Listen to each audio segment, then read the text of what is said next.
Hello, hello. How is everyone doing today? I feel like since we haven't done the Great Ace Attorney for a while, and I kind of forgot what happened. I think we should go back to it. But hello, welcome to the stream. Sorry, I hope you don't mind me being in a dressing gown. It is cold, so I'm going to be in a nice cozy mood. You know this, what I really wanted but I saw streamers wearing constantly is a hoodie. How much do hoodies cost?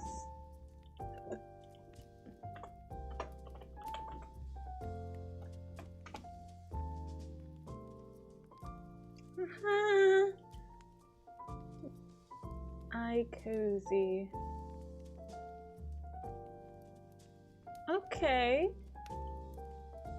40 quid is not that bad.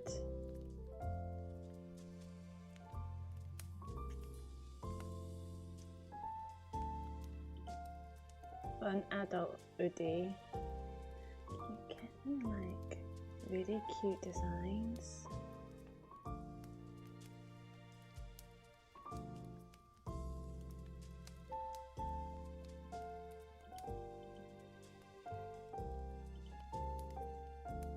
Ooh, Etsy. You can never go wrong with Etsy.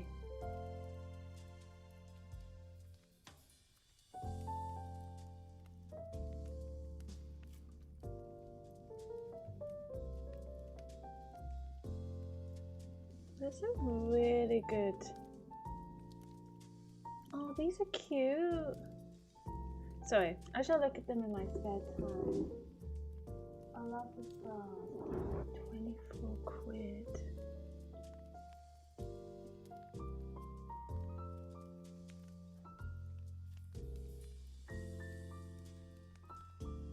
Oh my god, most of them are sold out.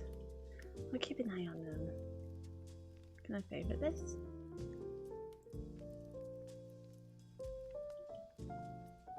Oh, okay.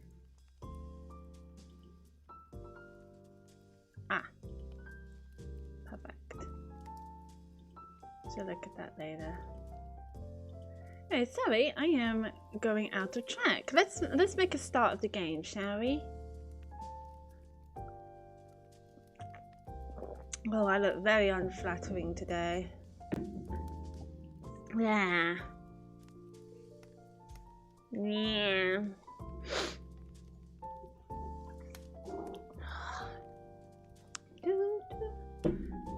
There you go. Sorry about everyone.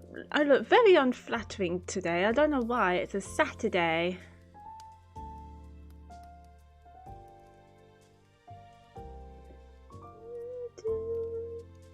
I hope you're enjoying some Christmas music. I do love this music. Some smooth piano.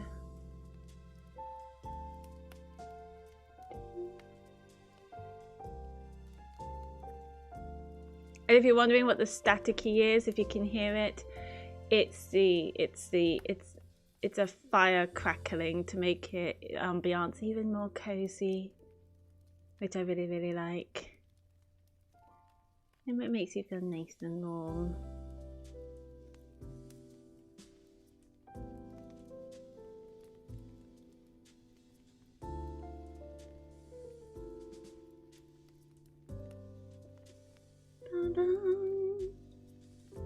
We're just waiting for the game to pop up and then we're all set to go. Now I'm going to try and recap what happened last time. There was a murder in the pawnbrokery and Gina was involved, which makes her the main suspect of the murder. So we're trying to defend her. God damn it, Gina. I think we're still in case 5. I think we're in case 5. I told you it's been a while.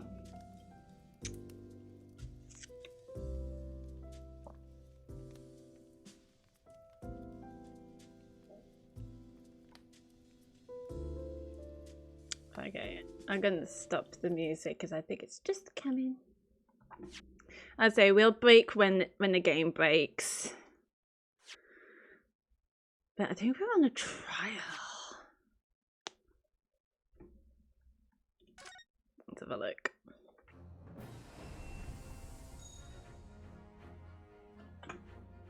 Lovely stuff. Here we are. Here we are. Here we are. Ah, trial part 3. That's where we are. Whether this is the last part, I got no idea. Now let me try to remember what happened at the trial. Oh yeah, we brought up the Benedict guy. So there was a guy called Eggert Benedict who wanted the coat just as much as Gina, but it turned out he wanted to steal it. And now he's somehow involved. He might be involved with the robbery and the murder that happened the night, which happens around 1 a.m. Ah, Gina, how are you holding up? I'm starting to feel quite warmly towards her frequent cold shoulders now. Ginny! Are you alright? Why aren't you saying anything?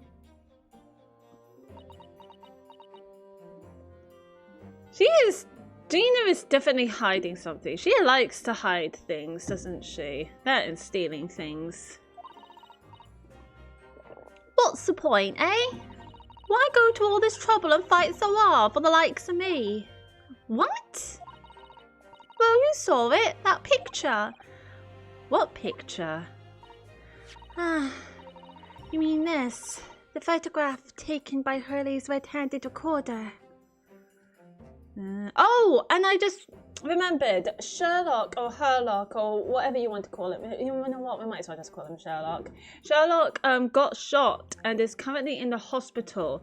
And Sasato left for Japan. It's all coming back to me now. I remember. Sasato left for Japan, but before she left, really early in the mornings, she was talking to... She went to the hospital to talk to Sherlock about something. Which is quite strange. Quite strange indeed. Well, I didn't think it would have captured a scene like this, that's for sure. It's hopeless. Anyone who sees that gonna think I did it, ain't they? So you didn't do it? Well, I won't pretend it wasn't a bit of a shock when the prosecution first presented it to the court. Surely you've got enough your doubts about me now. You can't still think I'm innocent. But we haven't heard your side of the story, Gina. Why did you have a gun at that point? Of course I can.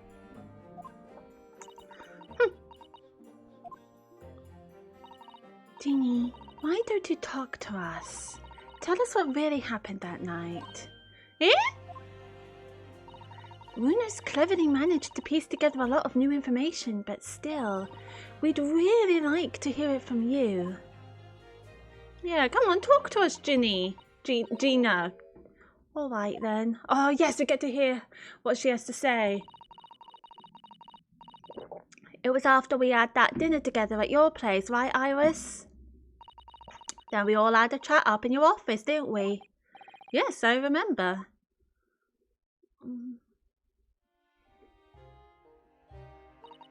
After that, I just couldn't get to sleep, so I stepped out and went down the street to the 2-to-1, the Windybanks place. I had to know if Iris's story was there or not. The Hound of the Baskervilles. The Hound of the Baskervilles is always the bane of every. It's the bane of existence. The Hound of the Baskervilles. It's always a problem, that story. I don't know what it's about or nothing.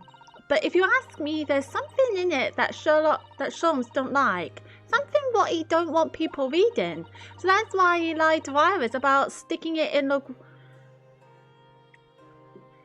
with Windybanks for safekeeping. At least that's what I thought at the time.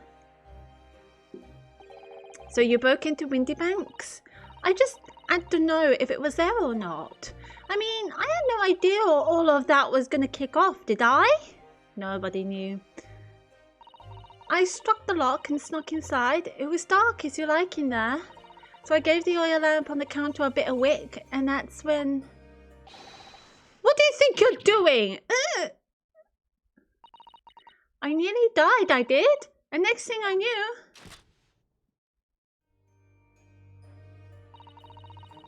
I grabbed the gun off the counter, was waving it in the air like, I don't know what.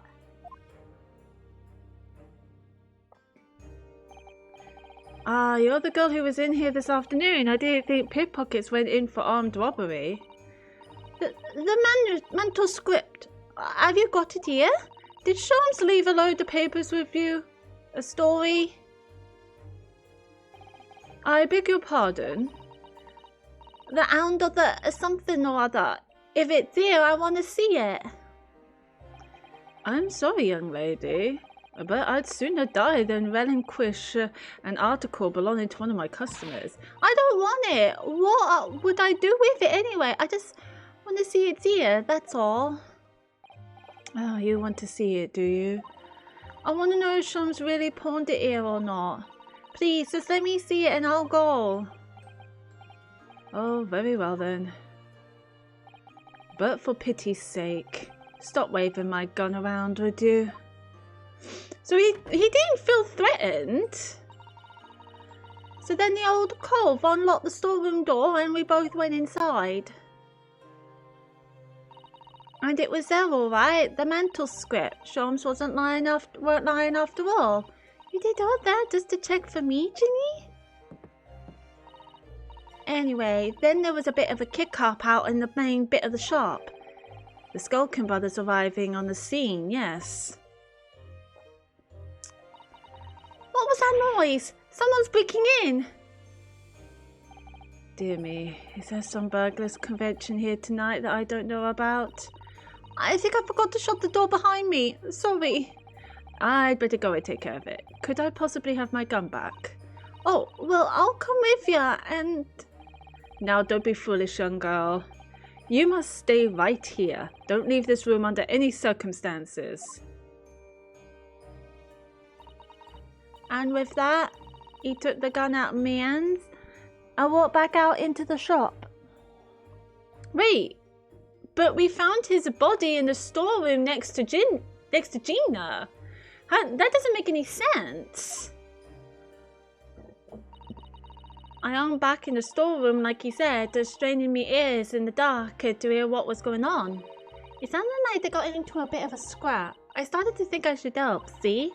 So I was just about to go out the storeroom myself when...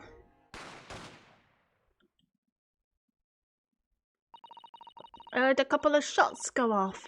2, I think, almost at the same time. And then there he was, right at my feet, lying face down on the floor. I was right next to the storeroom door, so I slammed it shut and locked it quick as you like, because you thought whoever had shot Mr. Windybank might come for you. Yeah, so I went to grab the old cove's gun. I figured I'd put up a fight at least. But when I got a better look at him, I knew...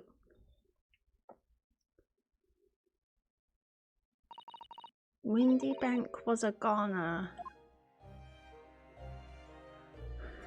The poor dude. I like Windybanks. I felt funny in my head all of a sudden, kind of dizzy. And after that, I don't remember nothing.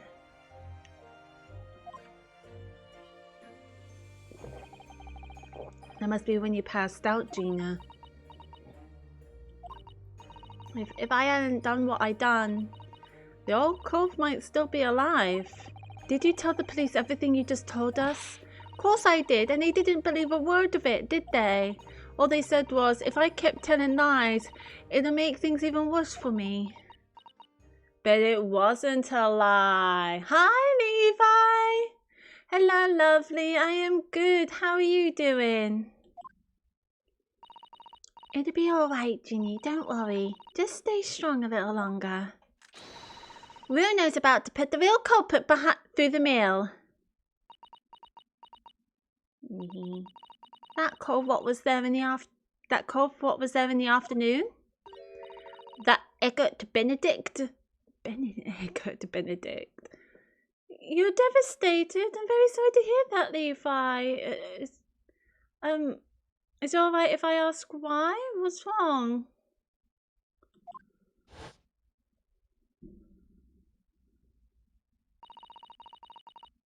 Oh no, I'm really sorry, Levi.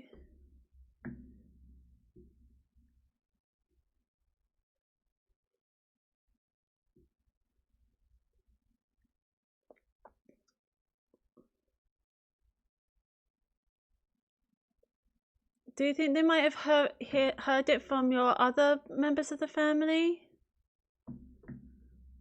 How young were your niece and nephew?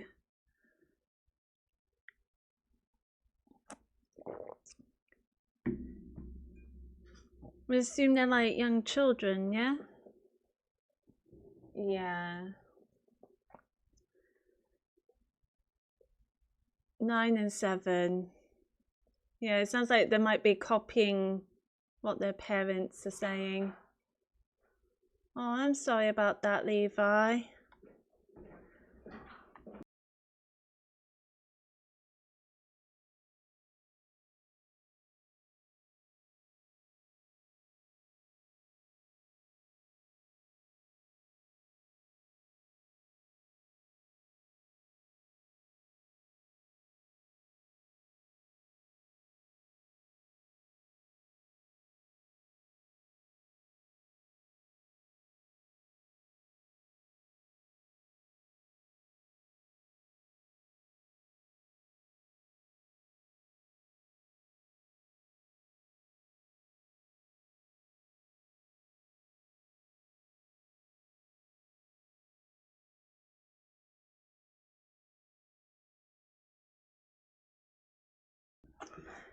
Sorry, I was talking to my boyfriend. Not on. I don't know about probably 9, but 7, yeah, not old enough. I raised my voice and said we don't talk to other people like that and got kicked.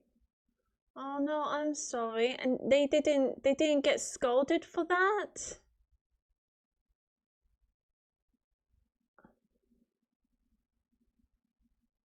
Oh, that is the worst. Oh, I'm sorry, Levi. Oh, I do hope things will get better.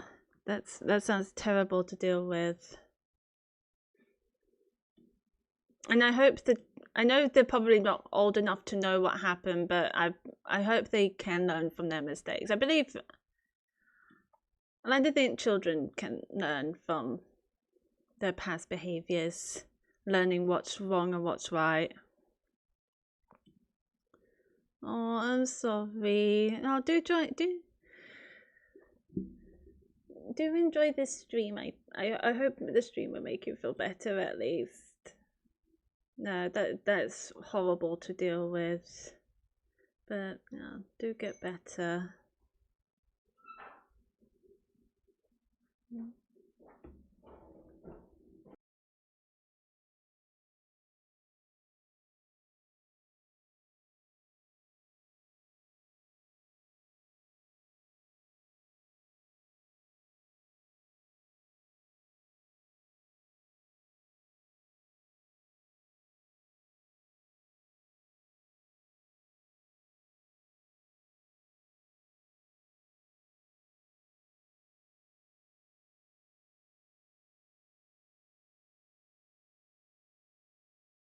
Yeah. And you get it right here, Levi. Me and everyone else here will accept you for who you are, absolutely. But I'm sorry about your family. That your family won't. That's a tough thing to deal with. But you will find people that will accept you for who you are. Like people in your job, or people like friends you have met. I can give you a hug too. Oh, bless your heart. Wait, no.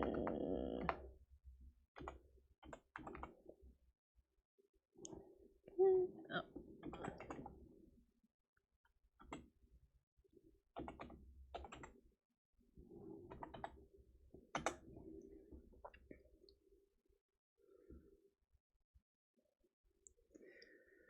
But when it comes to your niece and nephew, give it time and hopefully they realize that what they said is wrong.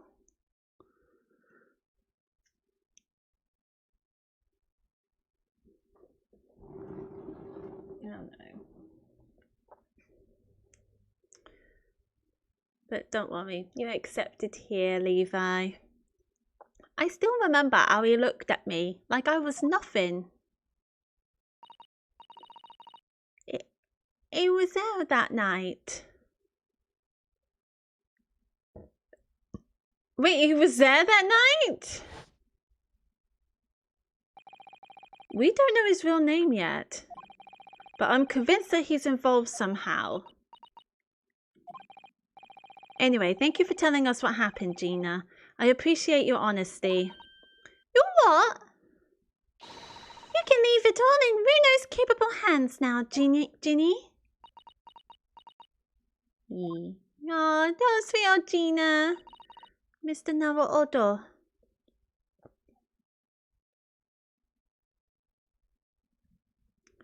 Yeah, do that. Let your parents.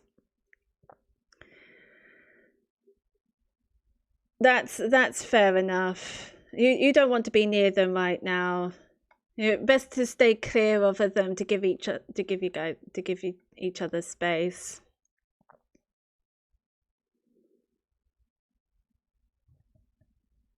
But very cheeky of the parents to expect you to still do things for their children. Ugh.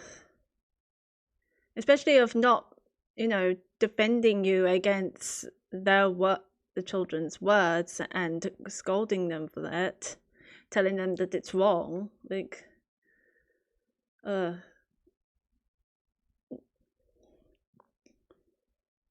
yeah, I say stay away from your family for a bit, and hopefully as time goes on, they realize that they are in the wrong.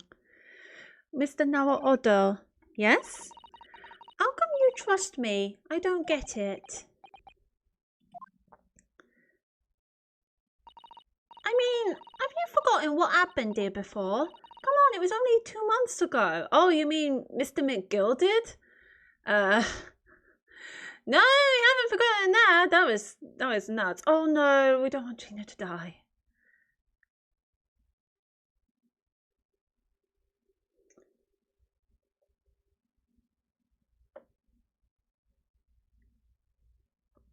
Yeah, exactly. Like, I get scolded for saying bloody when I was a child. Bloody was considered a swear word.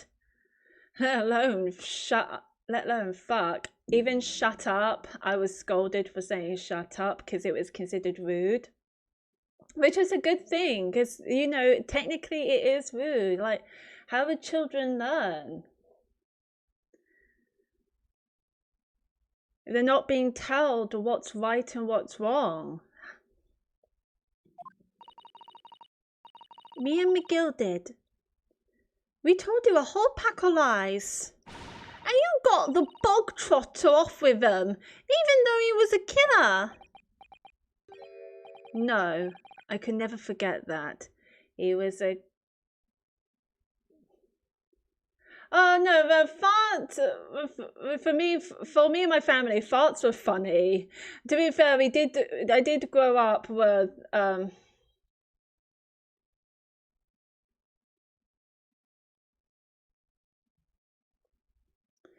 because we grew up with like really crude, humorous shows where farts was just standard part of comedy. So fart wasn't really a swear word for us because fart is... What's a fart? Just a natural thing that happened to your body, like burp. So that doesn't matter, but bloody and shut up, yeah, that was...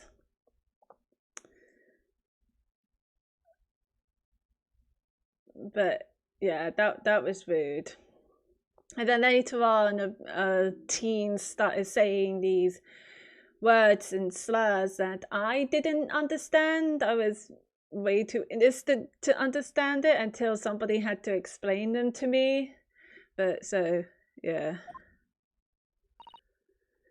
Oh, I did what I thought was best at the time. But the pain of that error of judgment doesn't get any easier to bear. Still, don't forget that I also made you a promise. I told you that I'll be on your side to the bitter end, no matter what. But what if I'm lying? You could be working to get another killer off the hook for all you know. But you didn't kill anyone. We know that. Oh yeah. I think I first heard that in South Park. And it was the episode where Stan's parents were fighting. Randy called Sharon the C word, but it was bleeped out, so I didn't know what he said. And then Sharon's like, you just said the C word. And then I went to ask my mom, what's the C word? And she's like, no, I'm not telling you what the C word is.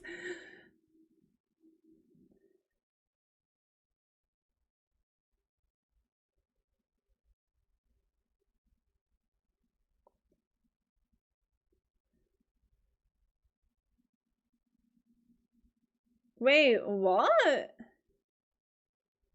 I had to change cars to pick you up just because of you asked it. Well, to me, that's an innocent question. If a child asks me what rude words are, I'm like, I'm not going to tell you that. But I'm not going to get mad at it because I think it's just a simple question if you truly think about it.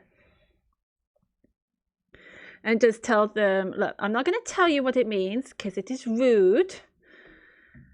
But also, do not say that again because it's a very horrible word.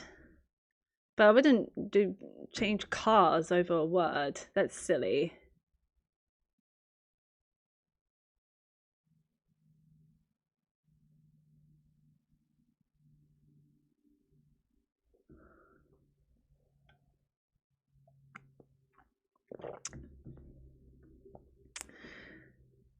You could be working to get another... Oh, I already said that. Yeah, but then you hear everyone else say it, and it just ends up becoming well, it's not a normal thing to say, let's be honest. It's still horrible words to say. But I suppose it depends where you are.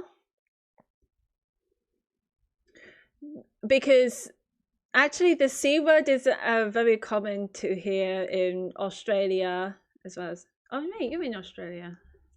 And Scotland, I think.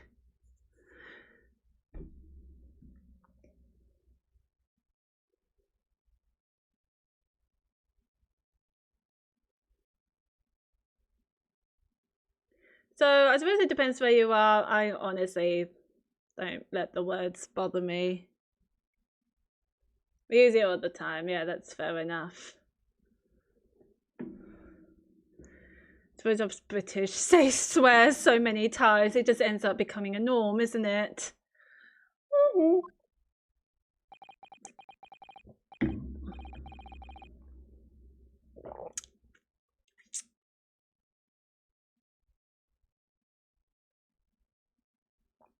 Your mom called you the C word? Why? I think no matter what age you are, your parents should never call you the C word. That's just what I think.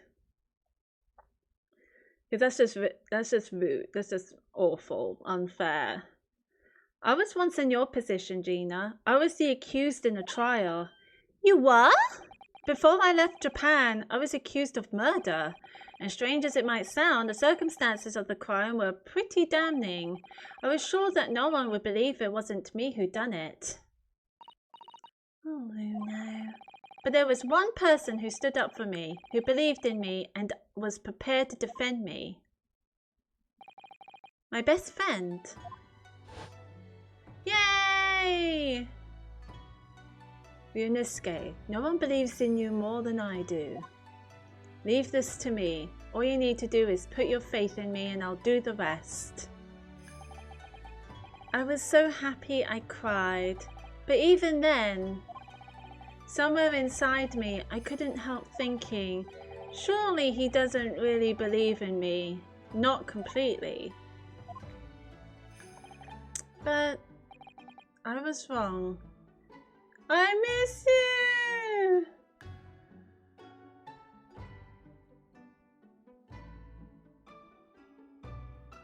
He amended his lecture. Okay, you can say it sometimes, just not in front of Mom, but what the fuck does it mean?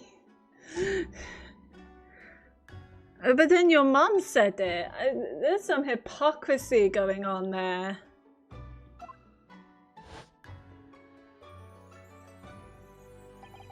As soon as my trial began, it was obvious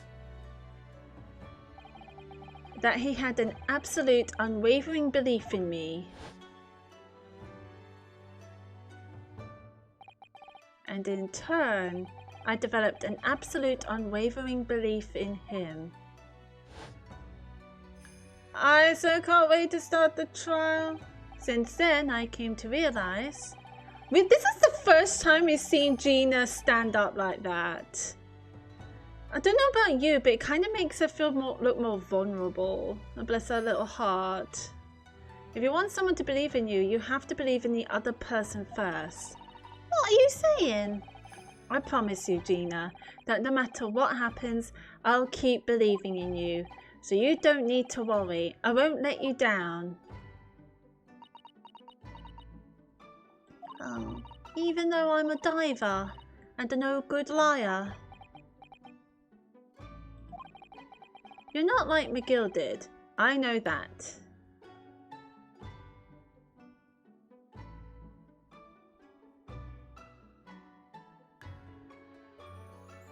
You had vodka with breakfast?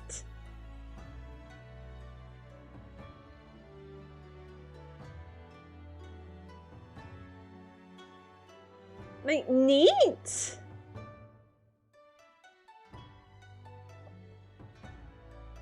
You can have alcohol with breakfast?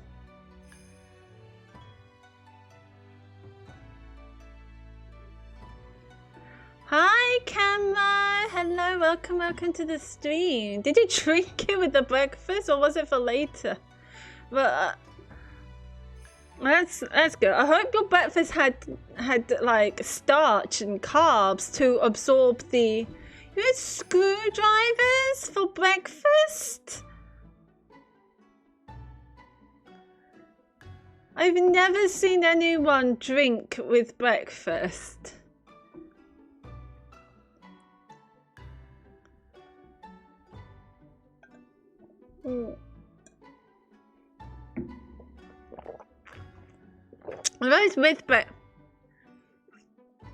I suppose with breakfast is okay because you have starch and carbs that will absorb the alcohol in your system. Oh, if it's for Christmas or New Year's, that's perfectly fine. No, that's normal. I thought it was like some random time ago.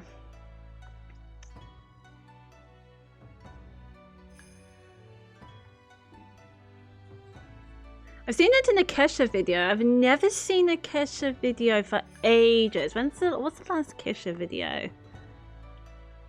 Probably at some point.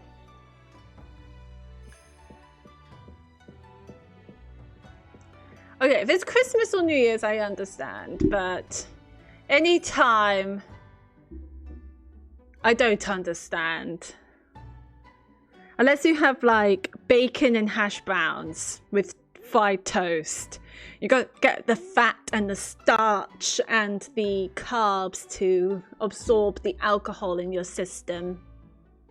As I think. I never drink without food. It never works, but hey. Eh? That's right, you're our friend, Ginny. Oh yes, we know you better than you think. And we've come to the conclusion that you're someone we can trust. It was a greasy breakfast, to be fair. There, that's fine. That's fine. You gotta have grease and fat in order for it to absorb your alcohol.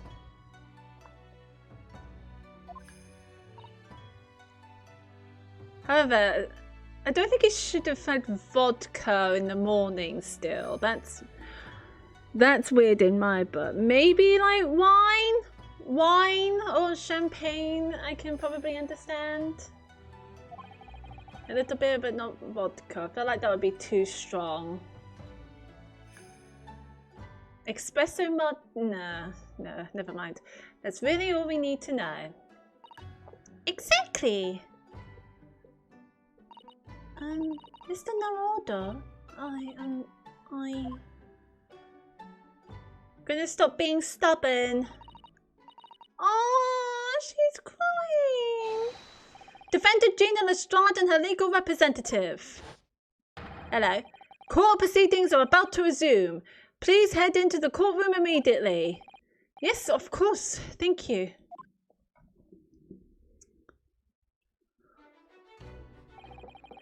I've been both a defendant and a defending lawyer in my time, so I knew only too well just how hard it was to put all your faith in another. And I also knew just how hard it was to bear the burden of another putting all their faith in you. This is it at last. The final chapter, the final battle. Oh, this is like the final part of the trial. Okay. Wish me luck, Sasato-san. And I hope you're watching over me too, partner. I was going to say, Sasato-san. I thought you were talking about Sasato for a second. Sasato didn't die. She just left for Japan. Okay. Got day drunk that day? I'm not surprised. It's vodka.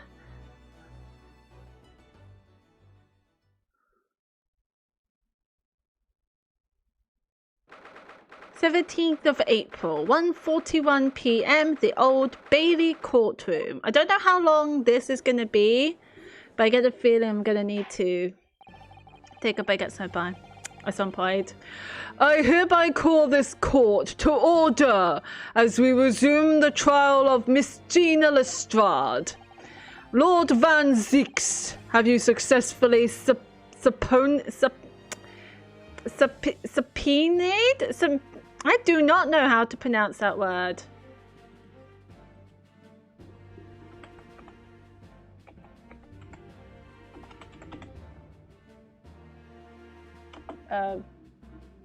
Pronunciation. Subpoenaed. There we go. Thank you. Subpoenaed the witness. I don't know why I was having so much difficulty with that word. The subpoena was delivered to the communication station where the man works immediately, my lord. I didn't do his voice at that point, my bad. However, the heavy rain has delayed the arrival of his carriage, it would seem. I see. Then let us turn our attention to Inspector Gregson's proceedings of the of the case heard by the court this morning. Ah, the bullet. Okay, so we tried to figure out where the second bullet was. There was 2 gunshots, but we only found 1 bullet. It didn't make any sense. Then we found the bullet that shot Sherlock, that was lodged into one of his chemical cases that he carries around.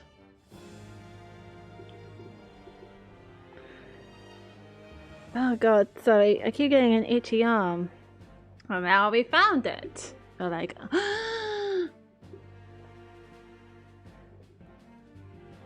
got day drunk that day. 7 out of 10 times my folks are cool. Fair enough. Have you got Disney Plus? Technically, my boyfriend's family got Disney Plus, but we use it. I use it to watch. Last time I used it, I watched DuckTales, the David Tennant version. It's pretty good. And I need to watch more of the Owl House. I love the Owl House. The Owl House is so good. Yes, I can only apologize, my lord. And although the defense's chemical analysis of the blood at the scene makes for a compelling argument, I cannot permit such untried methods to be used as evidence in my courtroom. It's a big mistake to cross Hurley and me. A very big mistake. My lord! Why is he blushing? The subpoenaed witness has just arrived in the building. Eggert Benedict.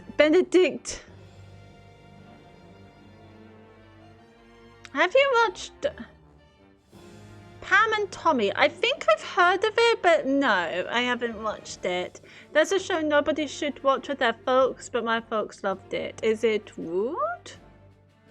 I don't think have I heard of it? I've heard of something.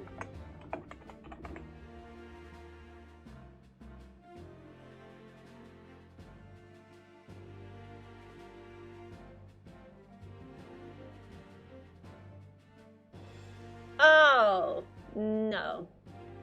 I was thinking of something else. I have not watched it. But again, I don't really follow Pamela Anderson. Thank you, officer. Show him to the stand without delay. Mr. Eggert Benedict. Mr. Eggert... Why did I say Ego? Eggert Benedict. I didn't expect to be crossing paths with him again so soon, and certainly not like this. Hi. Oh, hey. I don't know who Tommy Lee is either. I know who Pamela Anderson is, but the reason for that is that on the first Crash Bandicoot game, they reckon that they used Pamela Anderson as inspiration to make the character taller. It's just a tall blonde character with big boobs, which I thought it was funny. And I know she's a model and she's from Baywatch, but honestly, I've never watched Baywatch, nor do I know much about her apart from her name. Thank you for complying with the court's subpoena at such short notice, sir. But of course, my lord, as an upstanding member of London society, it is my pleasure to oblige. Now, kindly state your name and occupation for the record. Ashley Graydon, a communications officer. Mr. Graydon and I both work at the London Central Communications Station. Now, perhaps somebody would kindly explain what all this is about. You were apprised of the situation by the court officer on your way here, I presume? Yes, I was. Something to do with the murder that took place at the pawnbrokers on Baker Street. And some nonsense about me having been there on the night in question. And that is the accusation indeed. This really is beyond a joke, you know. Very well. Without further delay, the court will hear your testimony now, Mr. Graydon. You will respond to the accusation made against you under oath. I hate the dancing! The dancing can fuck off! Gladly, my lord, gladly. Witness testimony, let's go! Naturally, I have occasion to make use of pawnbroking services from time to time. But are you seriously suggesting I colluded with these thugs to break into the place on the night of the murder? I have no intention of admitting to such an outrageous accusation, even if certain parties have present claim that my blood was found at the scene. Some Scaramouche detective's homebrewed tincture can hardly be taken as serious evidence. Oh, I don't like you. So you deny the accusation completely, do you? I must say, I am dismayed for the highest court in the land to be swayed by this self-professed detective's toy. It was the will of the jury, and our great British justice system demands that the jury's will is upheld. Then it would seem we have the misfortune of a most inept assembly of jurors today. Golly! How long am I expected to be detained here? Ooh, if following the defense's cross-examination, your involvement in this matter has not been established, you will be free to leave immediately. Good, and then I shall be away in time for afternoon tea. Some small consolation at least. Let us not hold up Mr. Graydon any longer than necessary, counsel. Proceed with the cross-examination. So we meet again, Mr. Eggert Benedict. Or is it Mr. Graydon? My apologies. You are? Ryunosuke Naruhodo, defense lawyer. We have met. If you say so. Ashley Graydon, an enchanté. Ugh. Ugh. Hate the dude. So. Okay. You give me your hat. Do I wear it? I trust we can conclude this quickly. But I'm not holding your flashy hat while we do. Lol. Looks like we're pressing him. Let's get to it! Naturally, I have occasion to make use of pawnbroking services from time to time. Yes, we even met in the very pawnbrokery where the crime took place on the afternoon of the day in question. Though, of course, you introduced yourself by a different name at the time. It was Mr. Eggert Benedict, I believe. Tell me, what made you... The witness is here to testify about events that took place that night. Ooh. He is under no obligation to answer such unrelated questions. You can't be serious. Thank you, because I certainly do not feel inclined to answer such an inappropriate question. So he's going to be evasive, is he? In an effort not to give anything away? This could be tricky.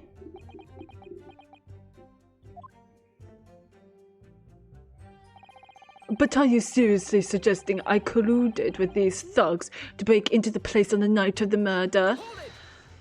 We're pressing. We're constantly pressing him. Have you seen these two men before? This pair? No, I don't associate with criminals. Except by a man who introduced himself as Eggert Benedict. Oh, I could do with some Eggs Benedict right about now. I'd like to know who I have to thank for this. Who made this outlandish accusation against me? The young lawyer there in the black. Oh, thanks, dude. This is a farce.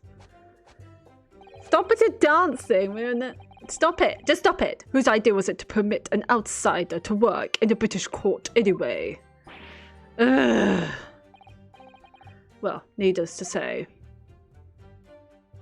We hate him. I have no intention of admitting to such an outrageous accusation. Hold it! Where were you at around 1 in the morning on the night in question, sir? This is past the hour at which I would normally retire. Certainly. I was not in the company of these rapscallions. Are you sure? We do not believe him for a second. You're able to prove that? Objection. Listen carefully, my learned Nipponese friend. For you appear to be under a grosser misapprehension on this point. What do you mean? The witness maintains he was not at the scene of the crime. He has no obligation to prove his absence.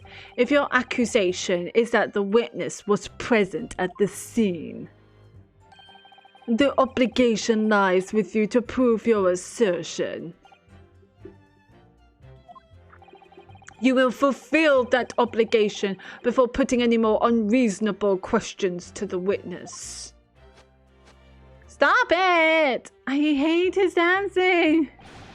A silent victory wiggle. Thanks. Ah, doesn't it really get you under your skin? Even if certain parties here present claim that my blood was found at the scene. I mean, it has. Blood was found at the scene of the crime. There's no question of that.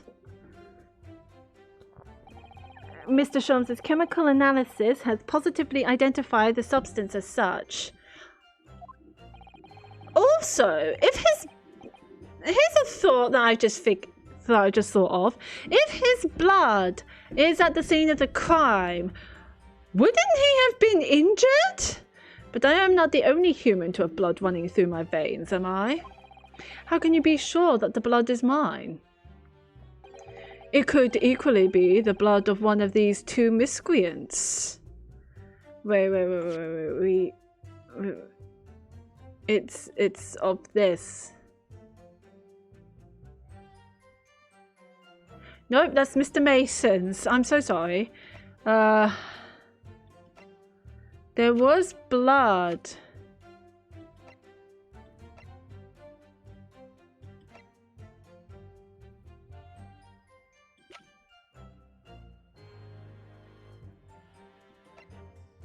Where did it show? Fuck! Where did it show that it was his blood? Every individual's blood has a slightly different composition, it seems. Mr.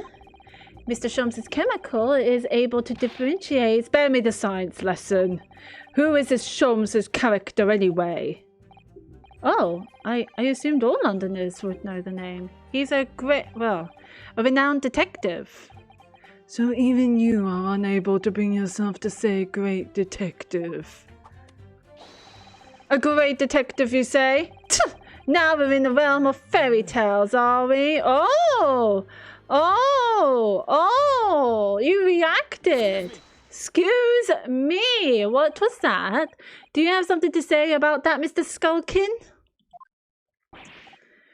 What? Me? No, the Mr. Skulkin next to you. Right, I've had it up to here with this. How many times have I got to tell you?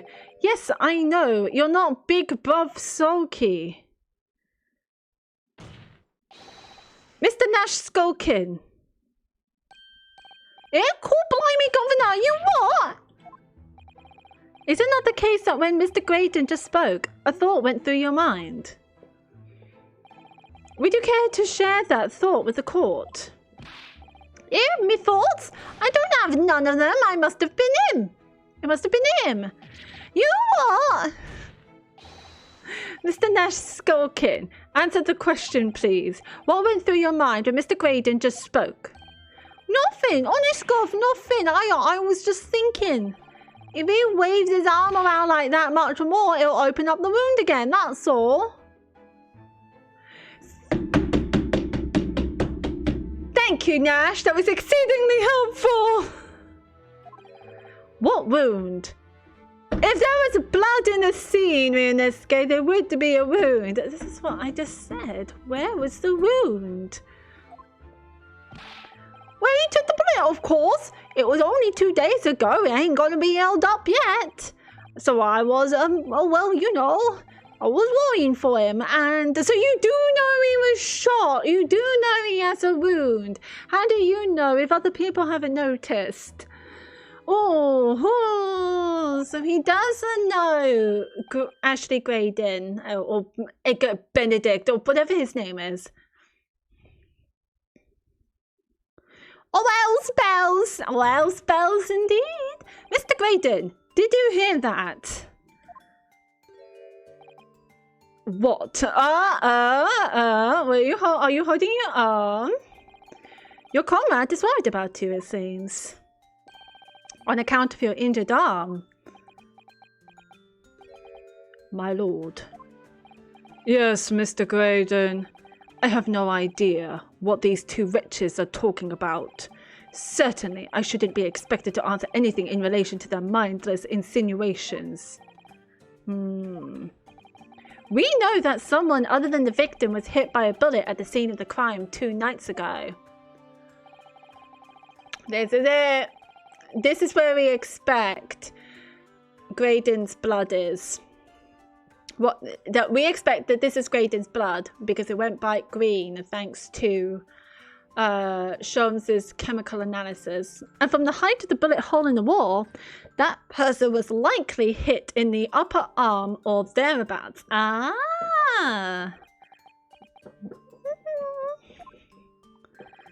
Perhaps you'd allow a court official to examine your arm, sir. The left arm that you're currently clasping with your right hand as if in pain. No, I refuse. You have shown no evidence whatsoever that links me to these common thieves. Accordingly, I am not obliged to permit any such invasion of my privacy. As I've already said, I'm completely uninvolved in all this. I've never had anything to do with the pawnbrokery where this fellow was killed whatsoever. I take offence at the insinuation that I was in any way involved. You claim to have had nothing whatsoever to do with Mr. Windybank's pawnbrokery? My lord, the defence would like that last statement to be added to Mr. Graydon's formal testimony. Very well, counsel.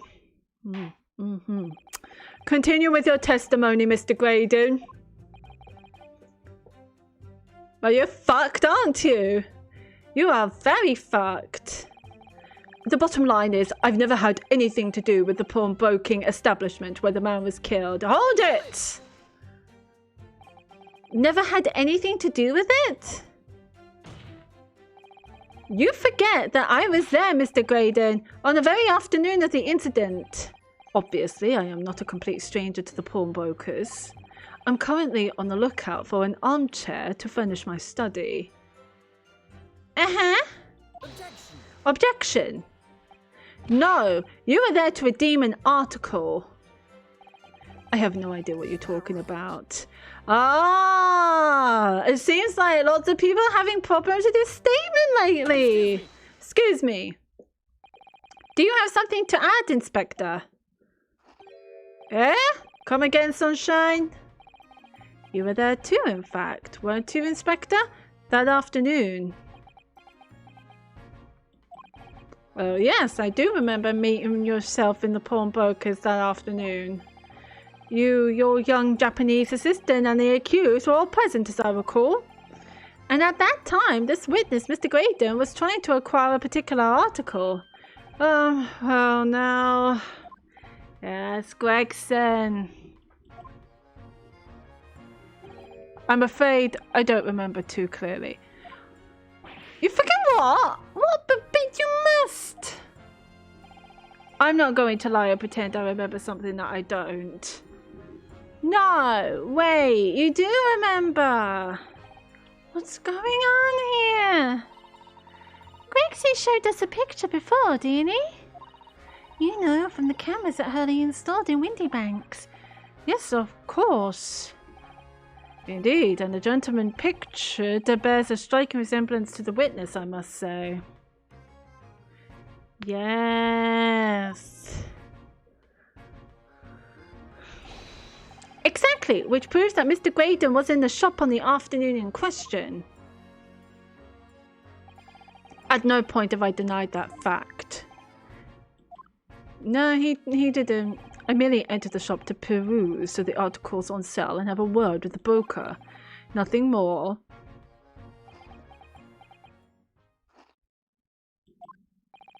This makes no sense.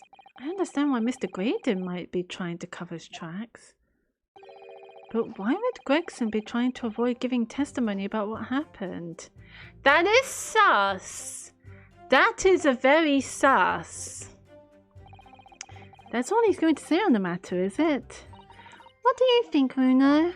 I think he has no intention of telling us anything. He's well aware that the less he says, the less chance he has of giving himself away. The complete opposite of Hurley, then. He seems to think that the more he says, the better. Well, at least I managed to prize a little more information from these witnesses' lips. All thanks to the Skulkin brothers. Yes, they were the key to it after all. So he says he had nothing to do with Windy Banks. Well, we know that's not true. Perhaps now would be a good time to have a proper look through the court record. Good idea. You never know what tiny scrap of information would become a valuable weapon. Okay, let's have a look. Let's have a look, shall we?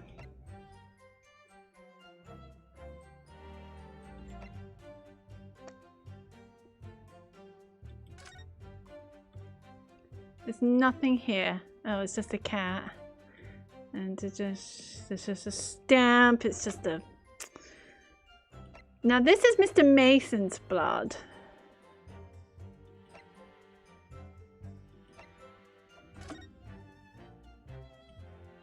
Nothing here. Okay.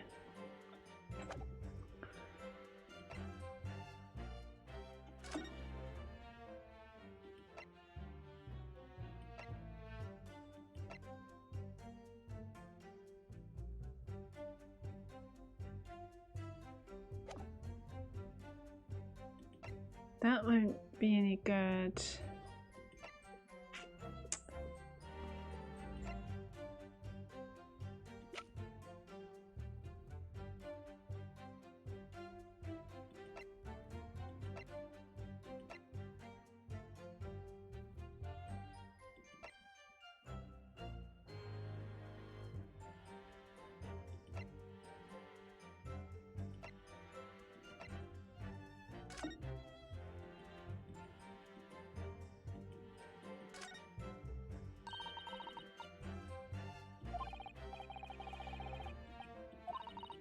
We know what this does. Can I open it though?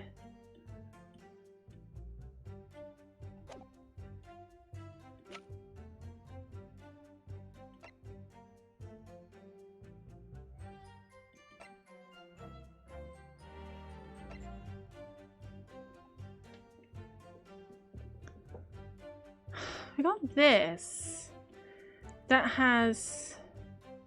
Yeah, for McGilded. Okay.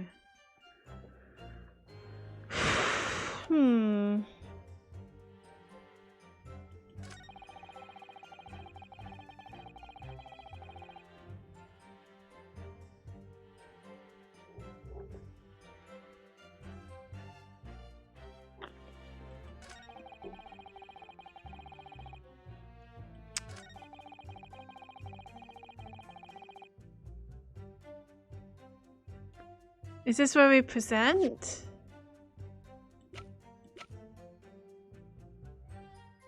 Objection. No.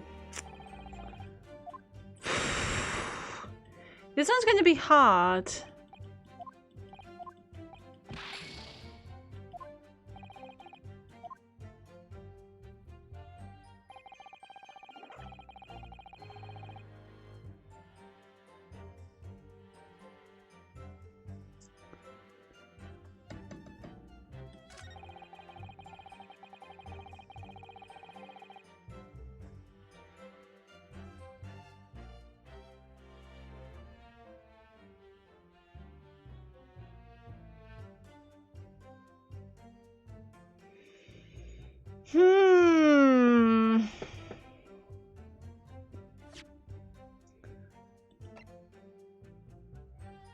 Objection.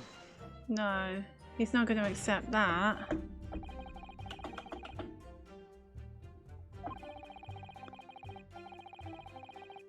Objection. Is free to analyze the evidence in any way he sees fit, but the court is free to disregard the results. Meaning, as I have said many times already, this detective's plaything has no sway in the courtroom, and his lordship has ruled accordingly on the matter. So we can't use the blood samples. This will not do, counsel. The jury will disregard this so-called evidence. Mr. Grader, please continue with your testimony. At least we didn't lose a point. Another way of approving it. Okay,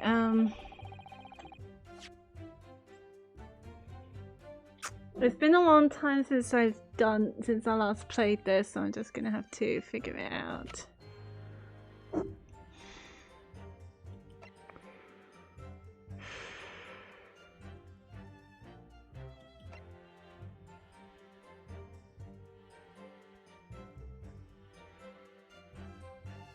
How do you use this?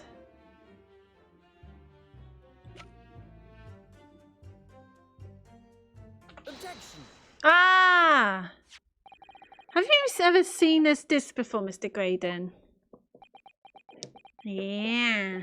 Why? Is it supposed to mean something? This disc was until the day of his murder in pawn in Mr. Windybank's shop. It was redeemed by the defendant, Miss Gina Lestrade, that afternoon. However, somebody mysteriously appeared to try to take it from her. And that somebody was you, of course, wasn't it, Mr. Graydon?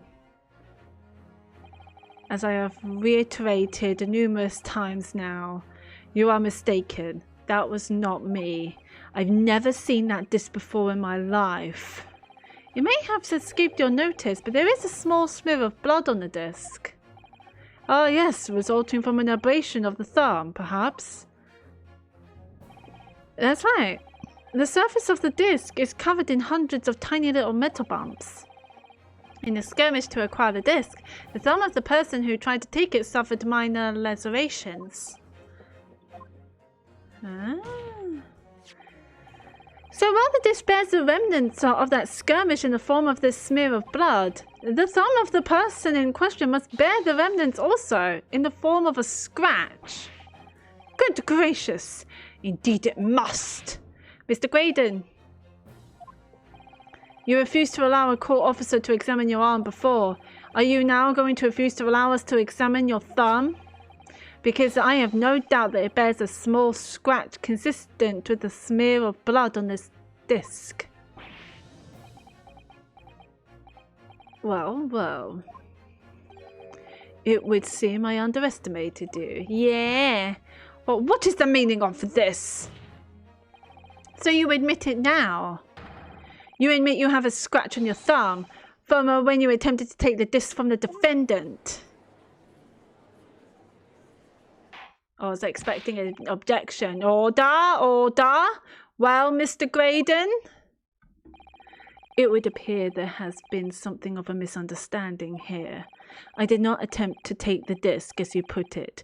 No, quite the reverse. What are you trying to say? It's really quite simple, you see. The disc was mine from the outset. Is there some crime in taking an item that you own out of pawn? What? It's not yours. You see, Mr. Graydon, that in this piece of evidence, my learned friend has established a link between yourself and the incident. Accordingly, you will tell the court everything you know about this disc now. Okay, okay. As you wish. Though I'm quite sure he has nothing whatsoever to do with the pawnbroker's murder. I'll be the judge of that. Let's go! There's a note on the disc saying former gilded, but the item belongs to me. The redemption ticket was stolen from me by the accused, that filthy gutterling, on the day in question. I proceeded at once to the shop in order to explain my situation and redeem my article. In the end, of course, the disc was taken by the police. In other words, I had absolutely no reason to break into the shop later that same night. Did I hear you correctly, sir? McGilded, you say, the famous London philanthropist. This is how McGilded died. He was trapped in that omnibus, so when it got set on fire, who perished in this very courtroom 2 months ago after being acquitted of a distinctly messy murder? Yes, my lord. The one and the same. Good lord, Mr. Graydon! Are you saying that Mr. McGilded and yourself were acquainted? Yes, that's correct. I didn't believe him. I didn't believe him for a second. Order! Well, I certainly didn't expect to hear that name uttered here in my courtroom again. According to what Gina told us, this disc was placed in pawn on that fateful night 2 months ago. McGilded himself gave instructions to deposit it at Windy Banks. It's funny that Mr. Graydon here is claiming the disc belongs to him then, isn't it? In all likelihood, he's lying. He is. I know that, you know that, everybody knows that. So he appeared that afternoon at Windy Banks in order to get his hand on McGilded's disc for some reason. Counsel, you will commence your cross-examination, please.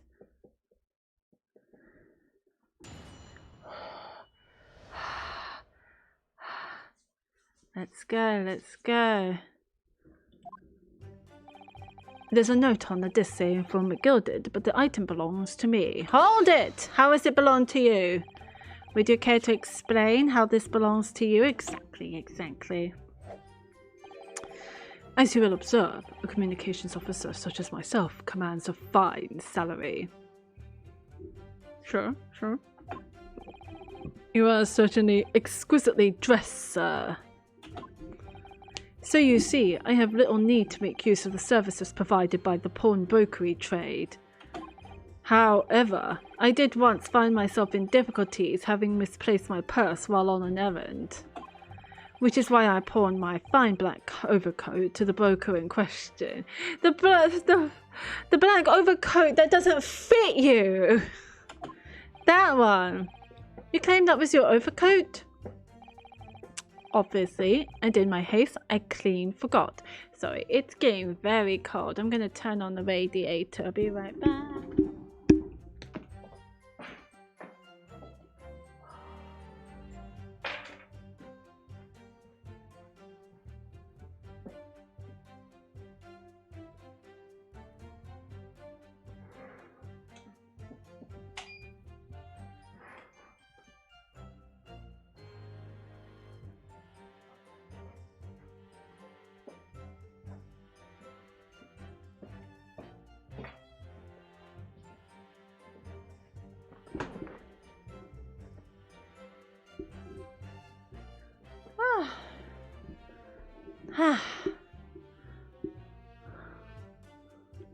And in my haste, I clean forgot. Okie dokie.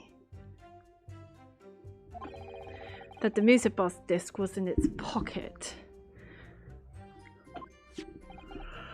And there's a note on it. Sorry. In the end, there is a note on it that reads, "For McGilded. I am a collector of rare and unusual music box music. I first met Mr. McGilded at a gentleman's club in the city and was interested to discover that he shared my penchant in that area." So the disc in question, it's a pre-production sample. I promised to let Mr. McGilded hear it. But then you forgot that it was in the pocket of the overcoat you were forced to pawn. Yes, exactly. Gina didn't mention any of that in her testimony 2 months ago, did she? No, because McGilded had threatened her to keep her mouth shut. Which means that if we dig too deeply here, it's going to expose Gina's perjury. Oh, shit! Oh, no! How are we going to stop that? Oh dear, this is complicated, isn't it? God damn it, McGilded is ruining everything! Let's leave it alone for the time being. Oof! The redemption ticket was stolen from me by the accused, that filthy gutterling, on the day in question. Hold it! So you're saying that Mr. Strahd lifted the ticket from your pocket or bag? That's right. Despite being mindful of danger when walking in the insalubrious areas her kind frequent. Mr. Strahd did no such thing. Well, of course you would take that stance, but the girl is a regular offender. You came to the pawnbrokery that day prepared with all the information you needed to identify the defendant. You were looking for her. That's what brought you to Windybanks. To get your hands on Mr. McGilded's disc. Ha! Objection! And I'm pretty sure there is a note. My learned friend is a veritable font of nonsense. Nonsense? I concur with the prosecution. Counsel, you will refrain from conjecturing in this way. Is that clear? Yes, my lord. Oh, I don't know why. I suddenly feel so tired. And then I will continue with my testimony for what possible use it can be. I proceeded at once to the shop in order to explain my situation and redeem my article. Hold it! Had you ever been to Windybanks before? Only once, for the purposes of pawning something. But like many, I enjoy browsing in such establishments. So when you noticed that the pickpocket had taken your ticket, you chased after her, is that correct? Yes, that's right. I didn't notice at first, of course, such as the art of the pick purse, but when I did, I headed to the pawnbrokery at once, in order to reclaim my coat before the thief could. I was merely trying to recover what was rightfully mine in the first place. He can say what he likes, but he knows we have no evidence to contradict him on this. We do not. That's annoying. As far as I know. Hopefully Iris would have a plan. In the end, of course, the disc was taken by the police. Oh fuck, I forgot to press him. In other words, I had absolutely no reason to break into the shop later that same night. We need to press the other two statements. That was my fault. McGilded slipped the disc into his coat pocket and had it deposited at Windybanks. Then, when he realized he was going to be arrested on suspicion of the omnibus murder, he threatened Gina and forced her to take the redemption ticket. There's no doubt about it. That witness is lying through his pearly white teeth. The police were obviously after anything left behind by McGilded as well. That's why Inspector Gregson ended up taking the disc into custody that day. But Gregsy's being very strange about all this. There must be a reason for that, I'm sure. I just don't know what it is. But now, I need to focus on exposing the fact that Mr. Graydon is lying in his testimony. There's a note on the disc saying that belongs to me. The redemption ticket was stolen from me by the...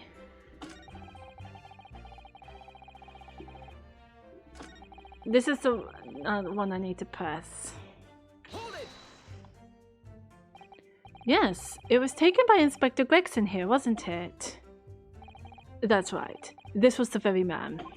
Apparently the police are collecting anything that has a connection to Mr. McGilded as evidence. Uh-huh. Excuse me. Excuse you? What is that, Gregson? Is something wrong, Inspector? What do you mean?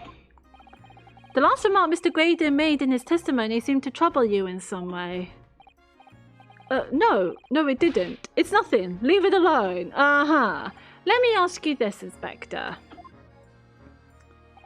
Why is Scotland Yard gathering Mr. McGilded's possessions? I can't tell you something like that, Sunshine. What is it, Inspector? Investigative secrets? Yes, exactly. You should know all about that. Well, we don't. Nobody does. Magnus McGilded, who died so unexpectedly after his trial 2 months ago. A man renowned throughout the capital for his great contributions to public life, yet he had a dark side too. Where are you going with this, Von Zeeks? I suppose the police are dealing with the aftermath of his nefarious activities, are they? That's enough! Coppers like me have duties to carry out that we're not at liberty to talk about. That's all you need to know. Duties conferred by Lord Strongheart, I presume. The Lord Chief Justice appears to have great faith in you, Inspector.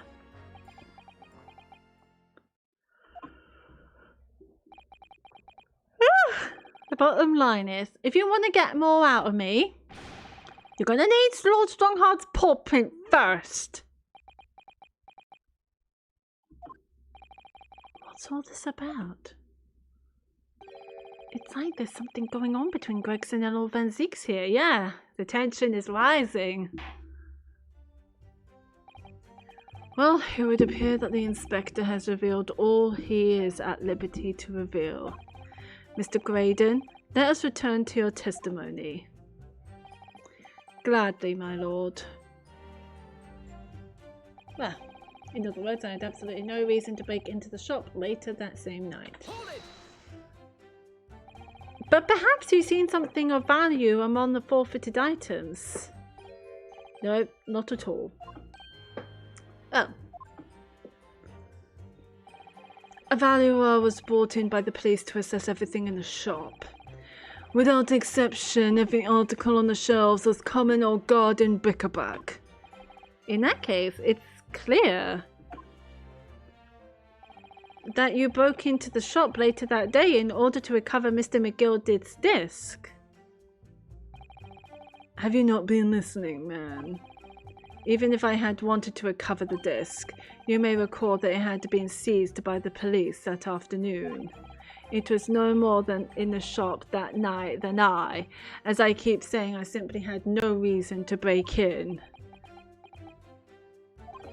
So there was nothing of McGilded's left in the shop that night, nothing this man might have been after. I wonder if that's really true. Bruno, if you have some evidence, then let him have it. I'm dying to see that irritatingly assured expression of his crumble.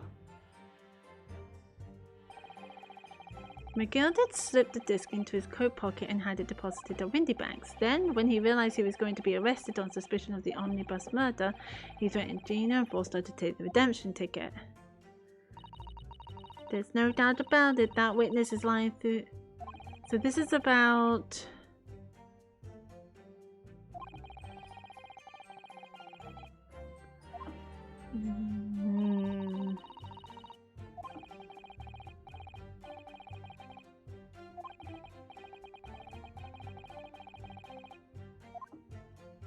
So what can we do?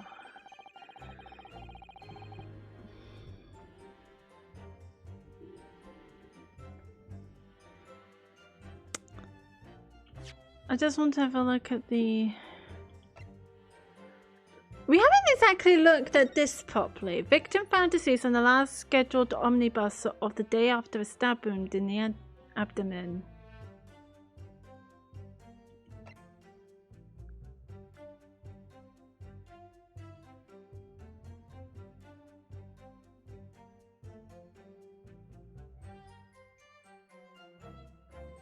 However, a surprise fourth witness's testimony resulted in acquittal due to insufficient evidence. What is that? What's this?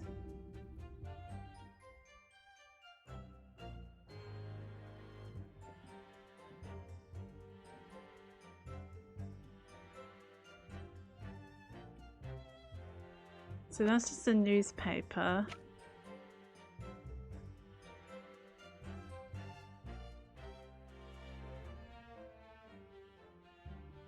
That's the autopsy report.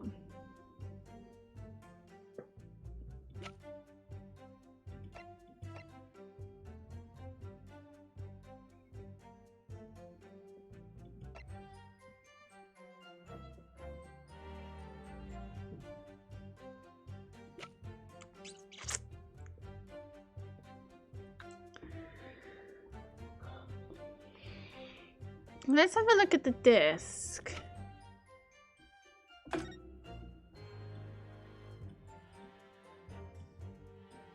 For McGilded. Unless they're looking for a Music box.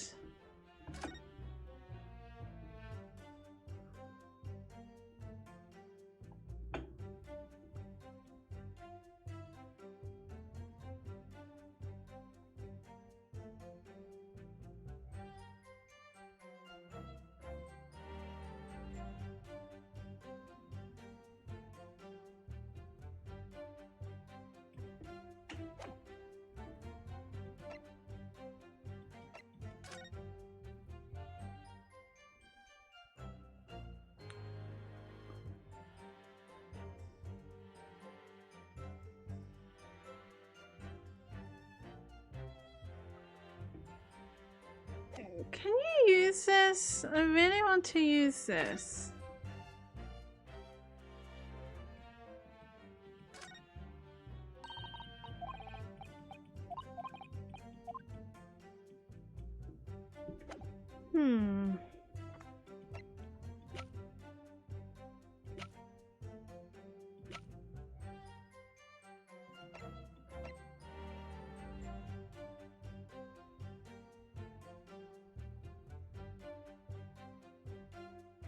Is it this?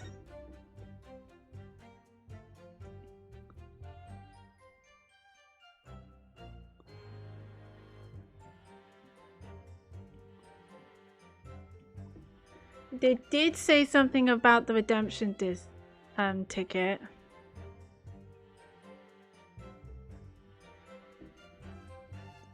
Let's have a read of the statements. No, we found a statement. All right, we'll present the redemption ticket to him. Objection. No? That was the redemption ticket. Huh? How is that not right? It wasn't stolen from him.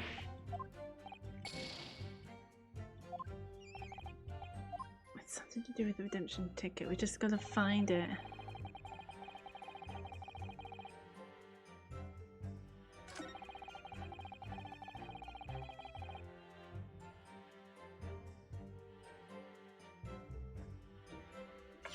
We can give it a try.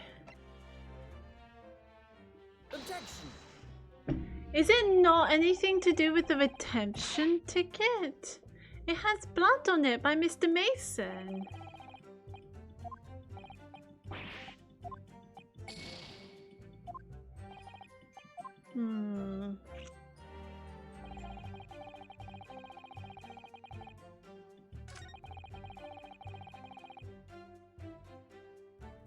Yeah, what is that? I don't understand that.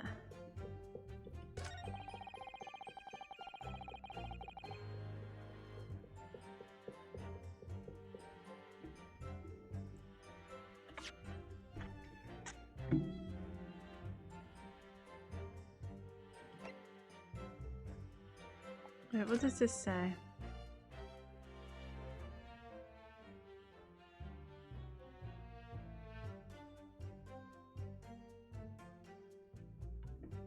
Oh, this is just the representation papers. Unless...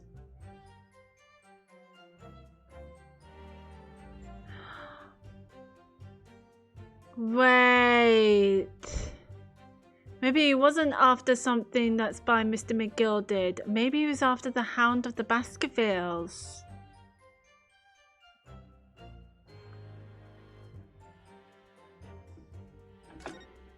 But no.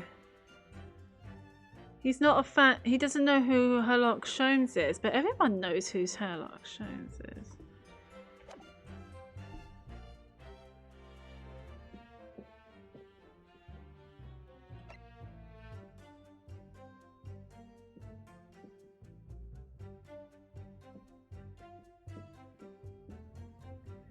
I wonder...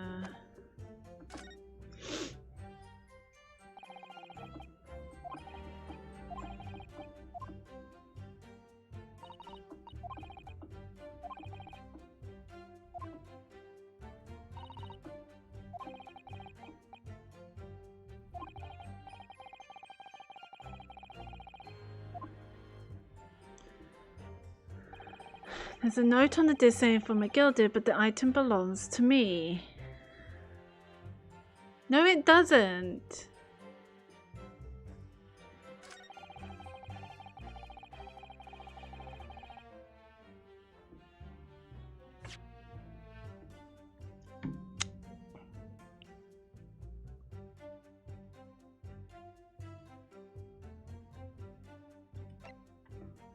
I wonder if it says something in here.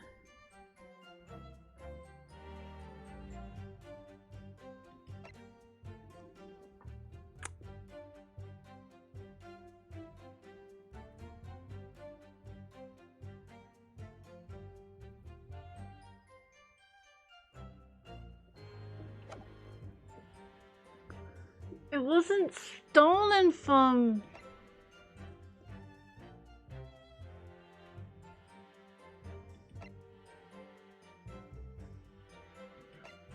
Wait, what's this one?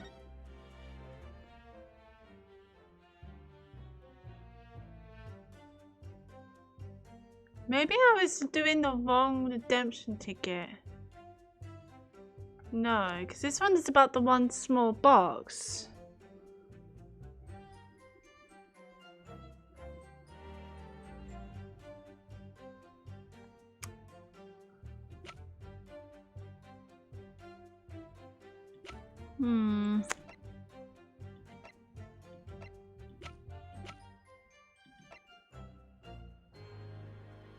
Objection. No, that was wrong.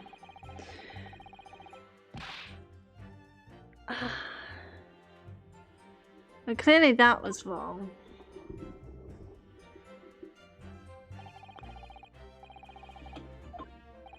No. What is it?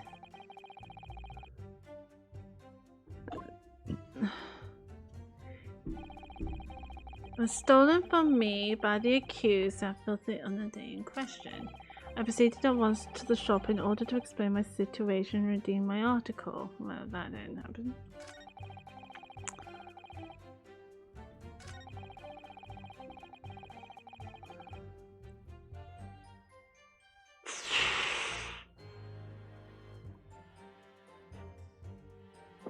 I'm gonna have to press him again.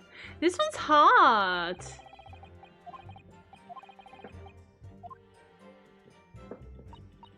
Yeah, let's press him again.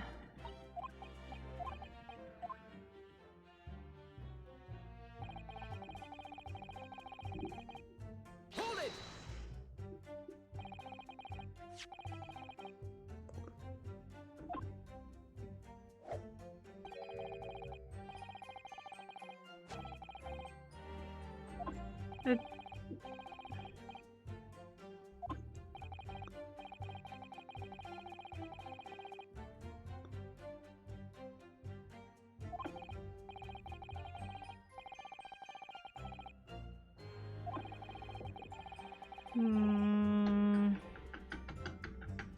I wish we had the black coat. Why didn't we have the black coat?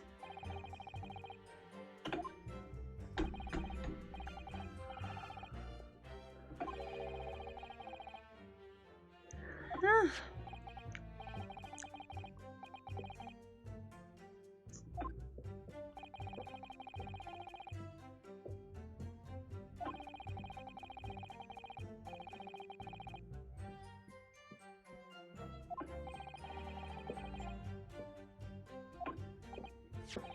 So he's lying. We just don't have any. Do we have any proof that he lies?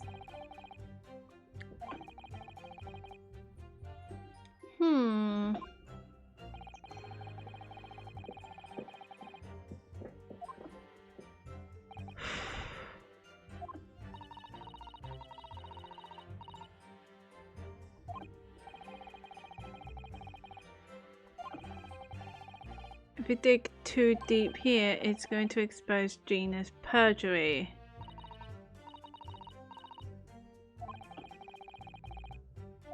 Okay, so we're leaving that statement alone.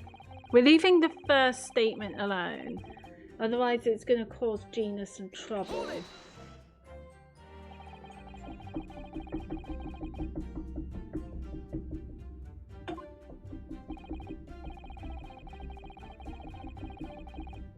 That didn't answer the question. Objection.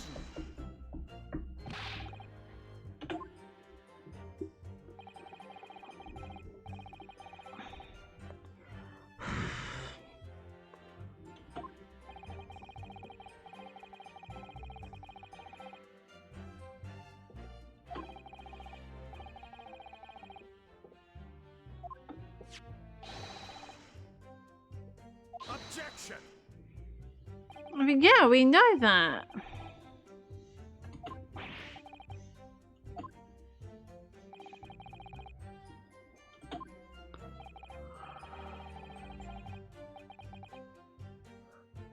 Well, how come we don't have the black overcoat to show?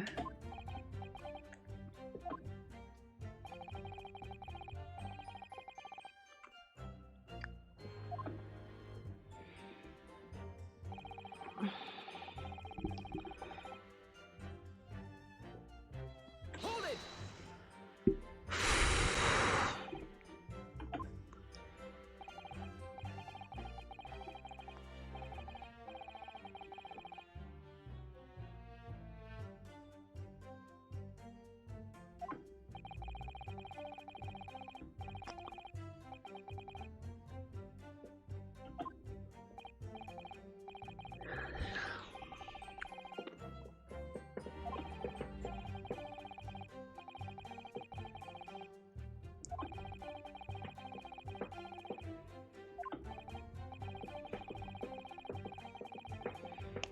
No, we do not.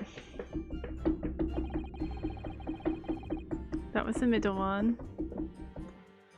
Hold it. What would he say if I didn't pick Gregson?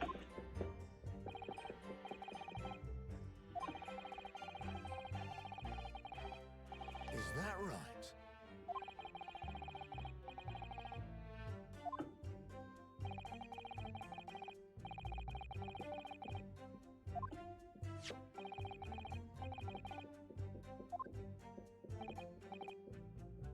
And that's the disc.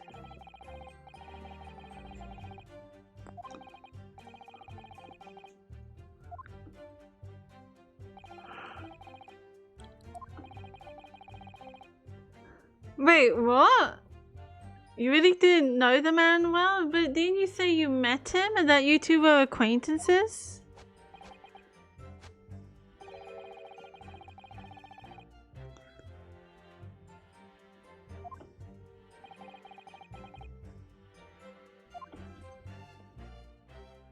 What's that one? That one's the fourth one. Hold it.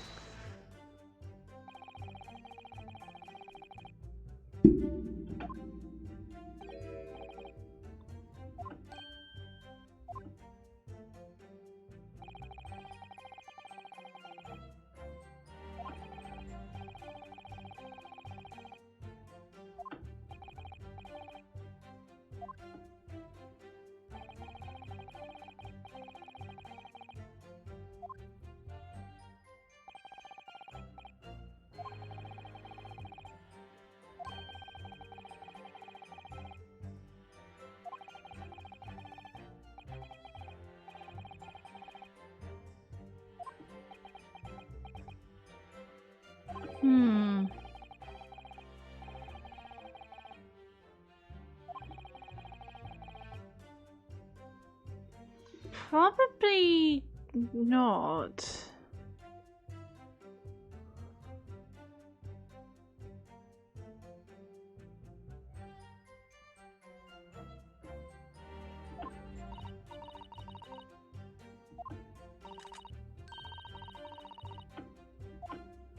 I'm gonna try the Mason redemption ticket at the last statement. It's all about the redemption ticket. It's just finding the right statement. If that's not correct, then fuck, we've lost. Let's have a look.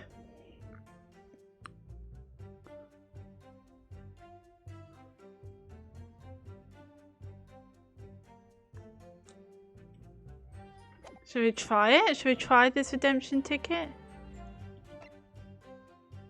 Oh wait, what about this one? Which one should I go for?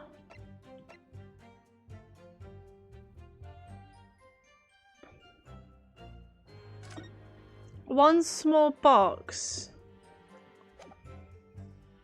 There was a small box that contained the manuscript. I wonder if it's that.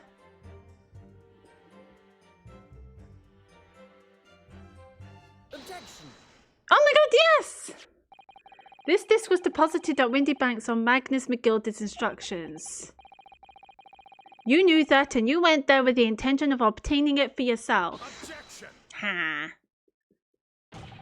Conjecture again, and in any case the disc was taken into custody by the police that afternoon. The witness had no reason to visit the pawnbrokery again that night.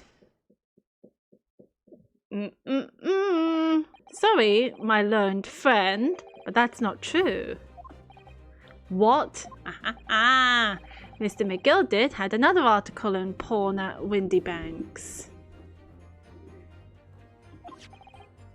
As this second pawnbroker's ticket proves. That's from Mr. McGilded? There were 2 articles belonging to Mr. McGilded, and the reason you broke into the shop that night was to recover the second one. Together with your 2 accomplices, the Skulkin brothers. This is the second ticket, is it? Yeah. What had the man deposited? The article description reads, one small box. A rather vague description, it seems to me. Are you suggesting that I broke into the pawnbrokery with these clowns in order to steal some trinket box? I believe there are adequate grounds to suspect that you did. This is absurd. Why on earth would I do such a thing? Once the article had been forfeited, I could simply walk into the shop and purchase it. There would be absolutely no need for me to resort to theft. That's a good point. Unless he doesn't know. He doesn't...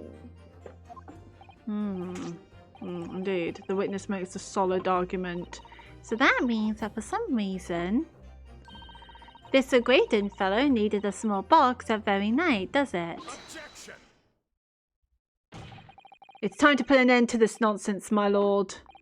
Could you be a little less cryptic, Lord Van Zeeks? I do hate to ruin my learned friend's argument, but the truth is quite incontrovertible. So he needed that small box that very night. On the night in question, no small box was taken from Windy Banks pawnbrokery. And rest assured, the prosecution can prove it. We don't even know what small box. Have we seen a small box? It's been a while. It has been a while. What? Good gracious. Inspector, show the photographic prints to the court, if you please. Yes, sir. Oh, you're waiting for this moment, weren't you, Gregson? What prints? These prints were taken from one of the detective security cameras. Oh, these red-handed recorders again. As previously explained, using this plan of the shop layout. So wait, when it comes to the blood sampler, it's a bunch of nonsense. But when it comes to the cameras, oh no, it's perfectly fine. And constantly insulting the detectives' trinkets is just foolery. But when it comes to the cameras that were made by Herlock, oh no, it's a completely different story. The victim's establishment was furnished with automatic cameras in 2 locations.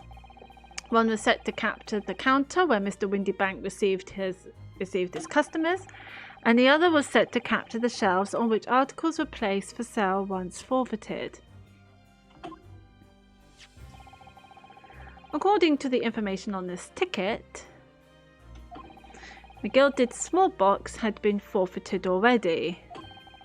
2 days before the incident, at 9 p.m. on 13th of April to be precise. Which means it would have been on the shelves of forfeited items in the shop front. Now, what I have here is a print taken by one of the cameras about 2 hours before the incident. Oh wait, it's all coming back to me. That's at 11 p.m. on 15th of April. The victim certainly had a very full shop, it would appear.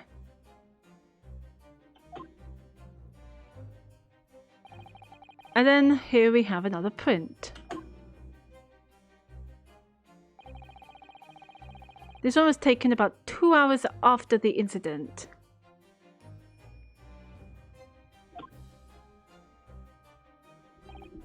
I see. So we have 2 pictures to compare.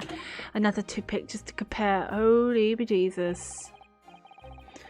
So I must say that placing them side by side leaves me cold.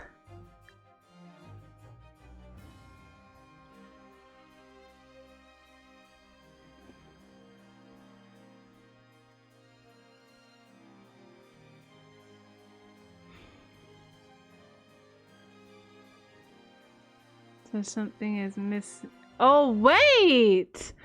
Oh, I see it! The box moved to the side! The left picture, you see that little box? Moved to one side, but the other picture is moved to the other side.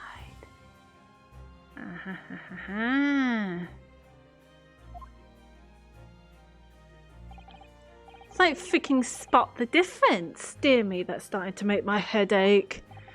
Obviously, at Scotland Yard, we consider theft as one possible motive in this case. We explored the possibility that something had been taken in addition to the victim's life. So your men have already compared these 2 prints thoroughly, Inspector? Yes, sir. We counted every single item in each of these 2 photographic prints. And the Yard's conclusion is that exactly the same number are present in both. In other words, nothing was taken from the pawnbrokery on the night in question. I want to see the pictures again. And my lone friend's assertion is nothing more than a hopeful fantasy. Oof! I don't believe it. God damn. If I could have just shown that he'd stolen McGilder's pawned box, I might have been able to break him down at last. You know what, Bruno? I've been thinking. I wonder if these 2 photographs really are exactly the same. They're not, because as you see, the box has moved. But why has it moved? That is the question. Unless something was stolen from inside the box and then put it back, but they don't know where they... But they didn't put it back in the exact same place. What? So, counsel... In the light of the evidence put forward by the prosecution, what is your position? It seems that in fact on the night in question, nothing was stolen from the victim's establishment. Do you accept the prosecution's assertion? We do not, because I believe the box was moved because they picked it up and took something from inside that small box and then put it back.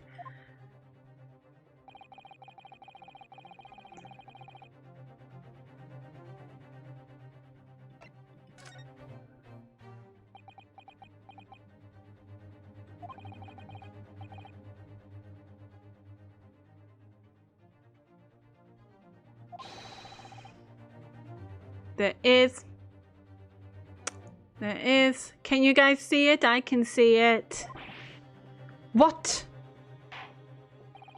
You must identify the location in question for the court, counsel. Indicate the precise location of the discrepancy of which you speak.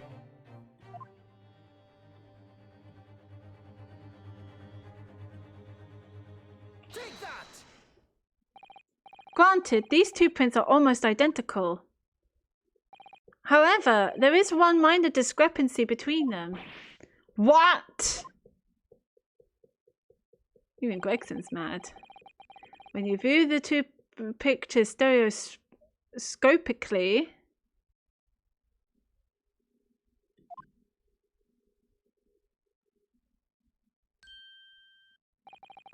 a single area stands out as being different. The location of this small box. Let me wait. Unbelievable. By Jove, you're right. How extraordinary. What this tells us is very simple. Mr. McGilded's small box was indeed not stolen from Windy Banks on the night in question. However, there can be no doubt that somebody picked up this particular box and then returned it to its place on the shelf. Are you suggesting that the small box originally deposited by Mr. McGilded is in fact... Yes, the very same small box I just identified in those photographic prints.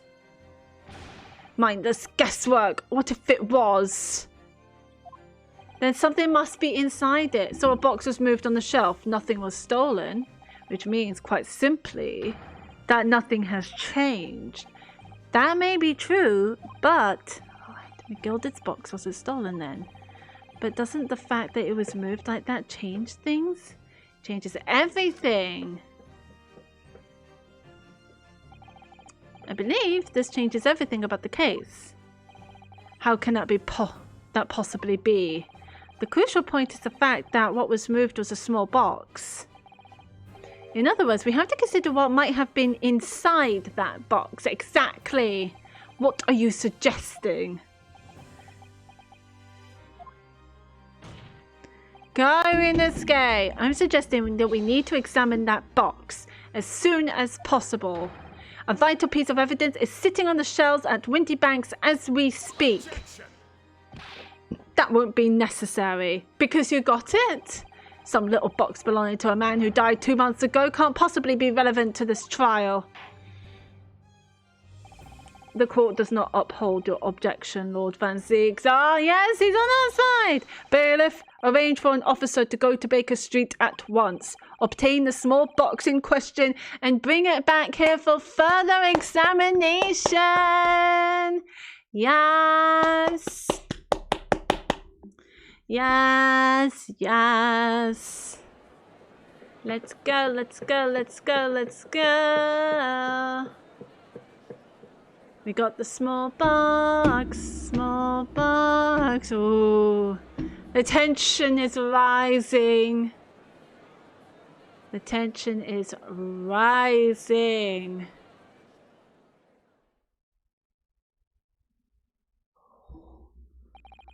We should have a report within half an hour. That means recess, right? I think perhaps we should recess for a short while until the evidence is brought forth.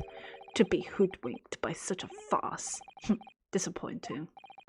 I beg your pardon, Lord Van Zeeks. This is nothing but a smokescreen, a Nipponese specialty, it would seem. Oh, shut up. What are you trying to say? My learned friend has persisted with the same line of reasoning from the very beginning, that this witness's intent was to steal an article belonging to Mr. McGilded from the pawnbrokery. We need to figure out what's inside that box. God, that was close. I had one hit left. Yet common sense tells us that none of the articles have value enough to be worth stealing in the first place. Exactly. It would be beyond absurd to break into a place for the purpose of stealing such commonplace property. There was...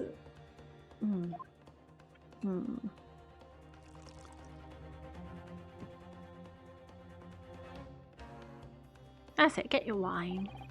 If your lordship recalls, Mr. McGilded perished 2 months ago, immediately after the conclusion of his trial. A trial in which he was found not guilty. A trial in which it was established he was the upstanding member of society his reputation implied, in fact.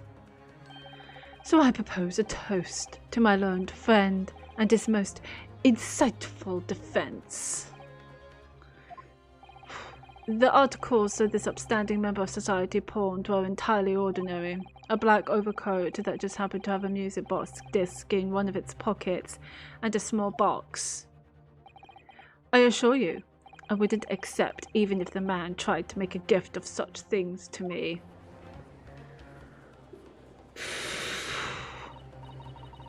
You know, that does make rather less sense. It's not as if it was gold or jewels, is it? Though goodness knows Mr. McGilded was rich enough, but you can't deposit her cash at the pawnbrokery. The prosecution's argument is undeniably compelling. It is incumbent on the defense now to bolster its argument. To explain what possible significance these commonplace articles pawned by this fine citizen could have.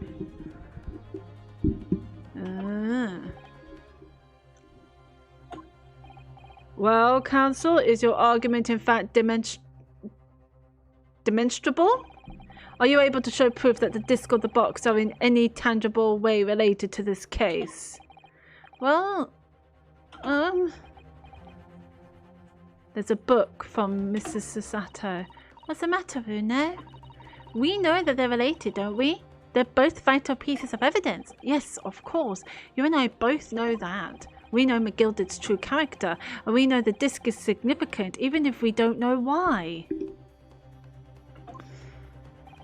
But if we explain all that to the court at this point, we'll have to acknowledge that McGilded's acquittal 2 months ago was a mistake, that the defense's argument was flawed based on false information. Oh no! And that would mean admitting that Gina committed perjury. No! But Ginny... All thanks to fucking McGilded. The bastard. Could it be that Van Seeks knows? It's a possibility. Is that why he's doing this now? Because he anticipated everything? But maybe... This could be a great opportunity for us. Sorry? What do you mean, Iris? Oh, what is it that you always say, Bruno? Sooner or later, the truth comes out. Every time. Alright, the exact significance of the things that McGilded deposited with Mr. Windybank is something that only Gina can explain to the court. But if I put her on the stand to testify about that, it could critically damage our chances of winning this case. What's the right thing to do here?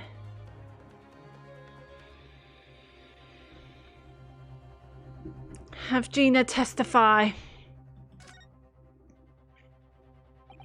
My lord, the defense would like to make a proposal. Oh, what proposal, counsel?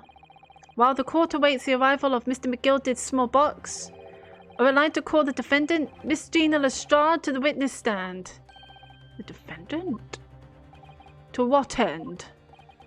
It's to do with the various articles deposited at Windybank by Mr. McGilded, my lord. Miss Lestrade has information relating to them. I believe it would be beneficial for the court to hear what she has to say. It will prove the significance of the articles in question once and for all. Well, well, things are becoming interesting. I presume you've considered the implications of the testimony you're proposing. In particular, the impact it will have on the accused standing, and indeed your own. I have.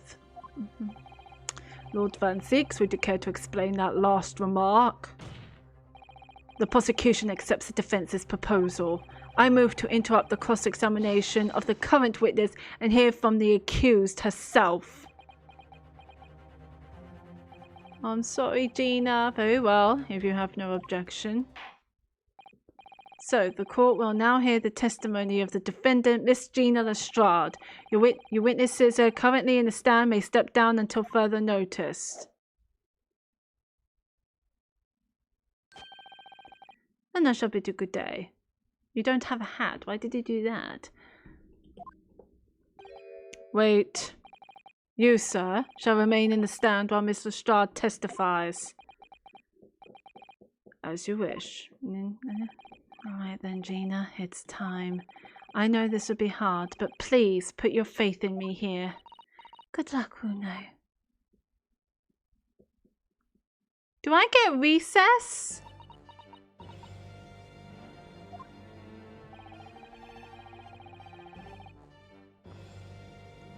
Alright, here we go. I kind of want to take a break. Let me save this.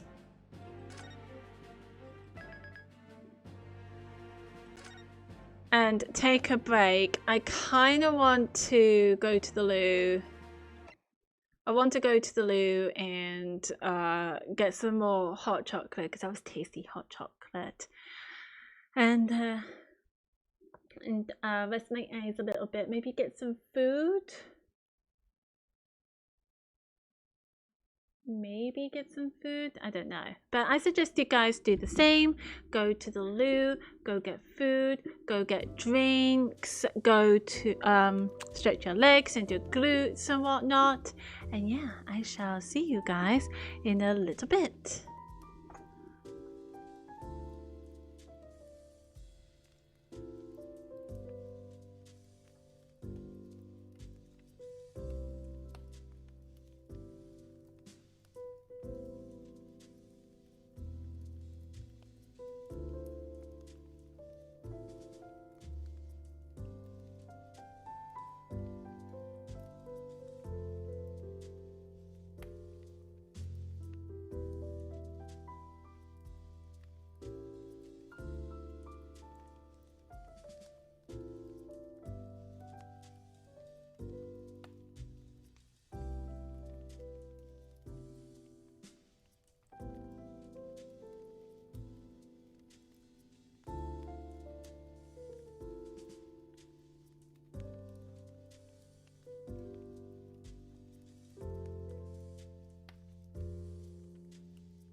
Hello, I am back.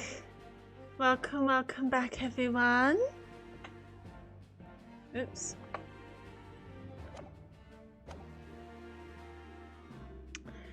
Okie dokie, let's go. We are testifying Gina. The articles that Mr. McGilded had deposited in Windy Bank's pawnbrokery are intimately related with the omnibus case, the trial of which was heard in this courtroom 2 months ago. Yes, and I remember this young lady being brought before me in that trial as well. That's right, my lord. Her testimony helped to establish the innocence of the defendant, Mr. McGilded.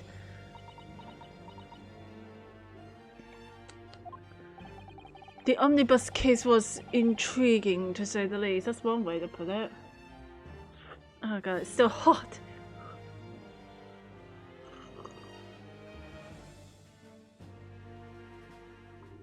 I'll be right back. This needs to be heated some more.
I'm good. Are you okay?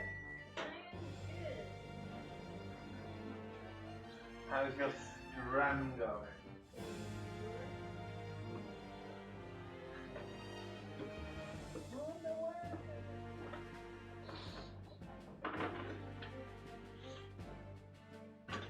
So cute. Whatever. What are you doing? Chilling.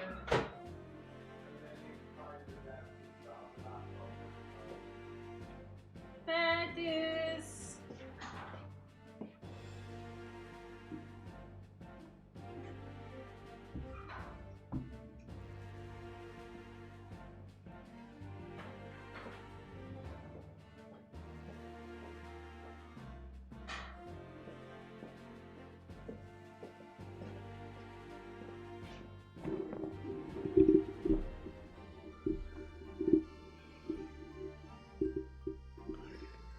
Sorry about that.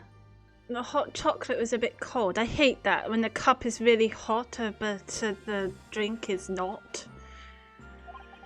And now, here we all are again, the same players in that trial facing each other once more. A twist of fate, perhaps, my Nipponese friend. Allow me to recap the events of 2 months ago. An old brickmaker was stabbed to death in an omnibus running along London's winter streets. So this was the third case. The very first case in London. Apart from the victim, there was only one other person in the carriage, Mr. McGilded. Naturally, he was the prime suspect for the murder. But as the trial progressed, another possibility emerged. That the murder in fact took place above the defendant's head on the roof deck, with the body then being dropped through the skylight into the carriage below. It was Mr. Strad whose testimony brought that possibility to light. At the time of the incident, Mr. Strad was concealed under a seat in the carriage, hoping to pick the pockets of unsuspecting passengers. Then immediately after the trial, having been acquitted of the murder, Mr. McGilded died in this very courtroom in the most extraordinary of circumstances. A mystery that remains unsolved even now, 2 months on, as indeed does the omnibus murder itself. Oh, fuck, it's still very hot. Be that as it may, I recall neither the disc nor the small box being mentioned in the course of those proceedings. Mr. Strad, would you tell the court now, please? What really happened in the omnibus 2 months ago, I mean? I don't know what you mean. I already said all of what I know. And what about everything you told us yesterday from inside your prison cell? Please, Mr. Strad, this is extremely important. But... Remember, little girl, if it transpires that you willfully withheld information in the trial 2 months ago, the Home Office will seek to prosecute you for perjury. And naturally, you will lose all credibility as a witness. Although, let's face facts, you have little credibility to lose. Oh, bless her, she's only 15! Leave her alone! Jeannie, don't listen to him! Please, you have to trust Bruno now! I guess we're on your side!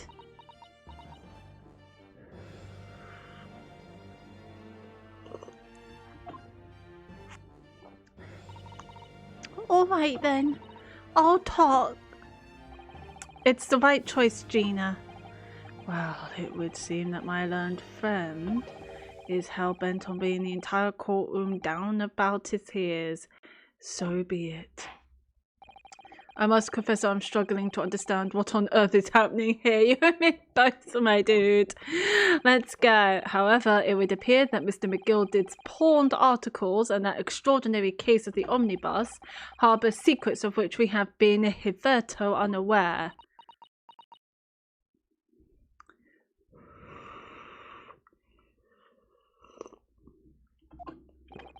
So, Mr. Strad, you will now give your testimony before the court about the events of 2 months ago.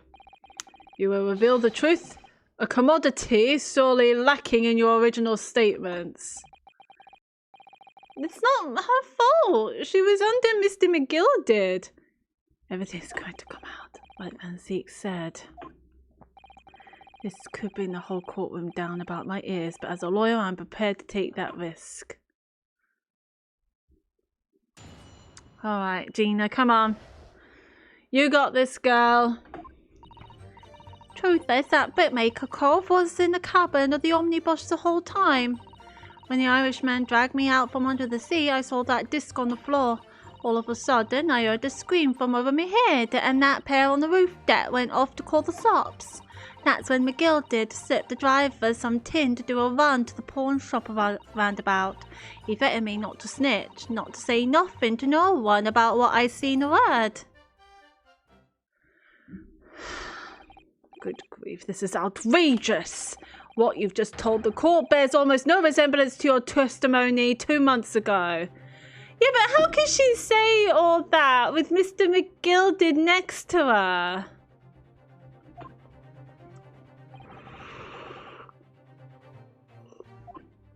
As you say, then there's every chance I may have adjudicated an error in McGilded's trial. It sounds very much to me as if the man deliberately deceived this court in an effort to cover up the most wicked of schemes. Without doubt, your lordship is correct. A great injustice was done in this courtroom 2 months ago. Also, we all agree this is all Mr. McGilded's fault. Not anyone else's, not even Gina's. This is all Mr. McGilded's fault. The actions of the accused in that trial, of this witness, and of my learned friend are entirely inexcusable. Believe it, the whole trial was a farce. It was all lies. That McGilded fellow was rotten to the core, just like that pickpocket. No, not just like that pickpocket. You're wrong. The lot of ya, Mr. Noah Order, the lawyer there, he didn't know nothing about it. Humbug! I don't think so. Are we really expected to believe that? Yes! He really stitched everyone up, didn't he? One operation to get the man off scot-free. Unforgivable. Stop. The lies have to stop. Stop. Yes, the defense made a terrible error of judgment. I intend to take full responsibility and suffer whatever consequences are deemed appropriate.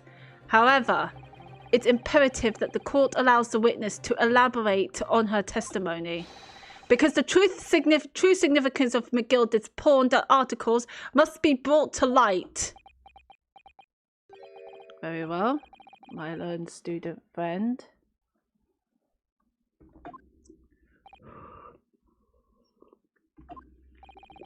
Given the depths of calamity you have just plunged yourself into, this may well be worth hearing. Words fail me. The situation is utterly deplorable. Mr. Naruhodo? Yes, my lord. I will decide upon your fate following the conclusion of this trial. Of course, my lord. Why me, Mr. Naruhodo? Now, counsel, proceed with the cross-examination. We're pressing her. Let's go. The truth is that brickmaker Cove was in the cabin of the omnibus the whole time. Hold it. And you were hiding in the cabin at the time as well, weren't you, Mr. Strad? If I remember rightly, in the storage compartment underneath one of the seats. Yeah, that's right. It's pitch black under there, so you can't see nothing at all. Now, in your testimony 2 months ago, I feel certain that you claimed Mr. McGilded was the sole passenger, did you not? False testimony, my lord. That's what he told me I had to say. But it's important that you tell us the truth now. Were Mr. McGilded and the victim acquaintances? I don't know. But I did hear him talking a lot. What were they talking about? Well, I couldn't hear too well, but if I had to say, I think it was about money or something. They kept talking about buying and not buying. Perhaps business dealings of some kind. Well, anyway, they got louder and louder. It started to sound like a proper fight. I was pretty scared by then. I hardly dared to breathe, and then all of a sudden, I heard a noise like someone keeling over on the floor. It was blooming loud and all. And I believe you let out an involuntary scream. Yeah, that's what gave me away. When the Irishman dragged me out from under the sea, I saw that disc on the floor. Was the disc you saw this disc? Yeah, I reckon it probably was. It was right next to the cove lying on the floor. Could this disc have belonged to the victim, perhaps? I don't know, but McGilded picked it up pretty smartish. And then he sat the cove with the knife in his belly up on the seat. What did he say to you at that time? He told me not to say a word about what I seen or heard to no one. About the disc and all. I was dead scared the way he was looking at me. I thought, if I didn't go along with it, I'd get stuck with that knife too. Then he started asking me a load of questions, like what my name was and where I lived and that. He asked me about being a diver too. But after a while, what had happened in the carriage was noticed. Yeah, that's right. First there was a kind of rapping noise. All of a sudden, I heard a scream from over my head, and that pair of the roof deck went off to call the sops. Hold it, Gina. There were 2 gentlemen occupying the seats on the roof deck, I believe, which was the banker and the hat apprentice, I believe. That's right. They must have looked down through the skylight and noticed the cove with a knife in its guts. When they screamed, the driver pulled up the horses and McGilded got me out of sight. Out of sight? Where? Back onto the seat where I started off. Once the carriage came to an halt, the two coves from the roof ran off to fetch the slops. If they immediately left to fetch the police, it would appear they were entirely unrelated to the incident. So that left McGilded, the driver, and you still at the scene. Yeah, only the driver didn't know I was there because I was under the seat. I heard the cabin door open and a voice from outside. The driver, yes, he also testified in the trial, I believe. A fellow who went by the name of Beppo, if memory serves. What did McGilded and the driver say to each other? I don't know what happened and stuff like that, mainly.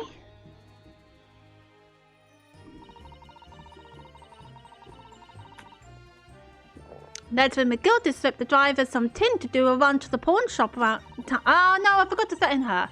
He threatened me not to stitch, not to say nothing to no one about what I'd seen or heard. We might as well just press up for this one. Threatened do how exactly? Told me I'd only be able to scarp her if I did exactly what he said. Which included giving false testimony in court 2 months ago. Yeah, that's it. And there was one other thing he said. Which was... He told me I'd have to hang on to the ticket from the pawn shop and make sure not to lose it. The ticket? Well, I never. Said that if he didn't show up to get the ticket off me before 2 months pass, I had to go to the pawn shop and pay the money to keep it in log, to stop it being forfeited. He left me with some brass to pay for it. But really, why on earth would Mr. McGilded have done such a thing? Depositing his overcoat with a pawnbroker before the arrival of the police. It makes no sense at all. There would seem to be only one logical explanation, my lord.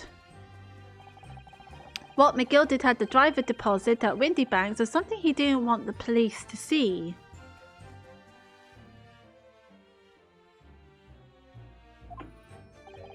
Something very important that he needed to hide at all costs. Anyway, after that, he let me go, so I legged it before the copper showed up. Well done, Gino. It can't have been easy to tell the truth like that. Ginny's really put her faith in you, Bruno. Yes, and to thank her, she'll have to face a charge of perjury once this trial's over. So I need to use the time we have now to get as much information out of her as possible. It's time to really go for it. Press her on every statement. I suppose I should. Oh, and another thing. What's that? Take a look at those two. Isn't it strange that they've been whispering to each other the entire time? Oh, shit. Why? Why are they whispering?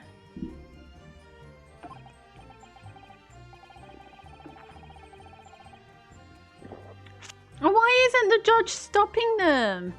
Are you allowed to do that in the courtroom? I don't think you are. Yes, that is strange. It looks like they're having a secret discussion about something. Not sure I'm completely comfortable with that. I wonder if there's anything I could do about it.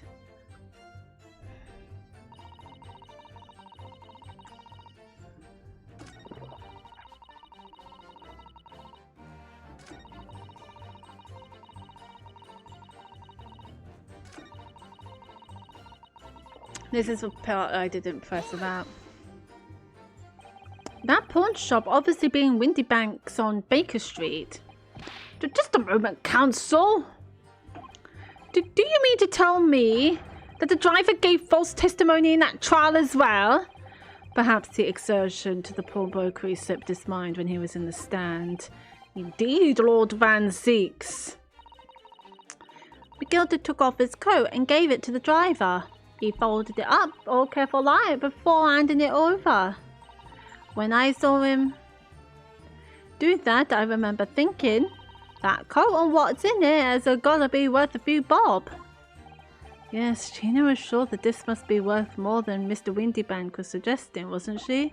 I remember her quibbling with him over the price that afternoon at the pawnbrokery. The driver looked pretty happy when McGilded flashed some brass in his face. He went running off at a lick.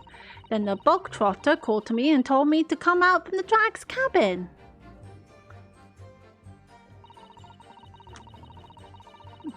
So I need to press this one again. So we've done this. Also. Excuse me. Is there something you'd like to share with the court, Inspector Gregson and Mr. Craden?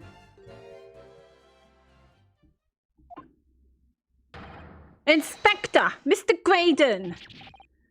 Blimey, you trying to give me a heart attack? You've been whispering to each other for quite some time now. Tell us, what is the discussion about? Discussion? What is with this fella? Pull the other one, Sunshine. You think I've got anything to talk about with a shady gent like this? And I have nothing to say to this uncouth detective after he deprived me of that disc that was rightfully mine. But they've clearly been talking the entire time I've been cross-examining Gina. But why? It's as if they've been negotiating. It looks like it, doesn't it?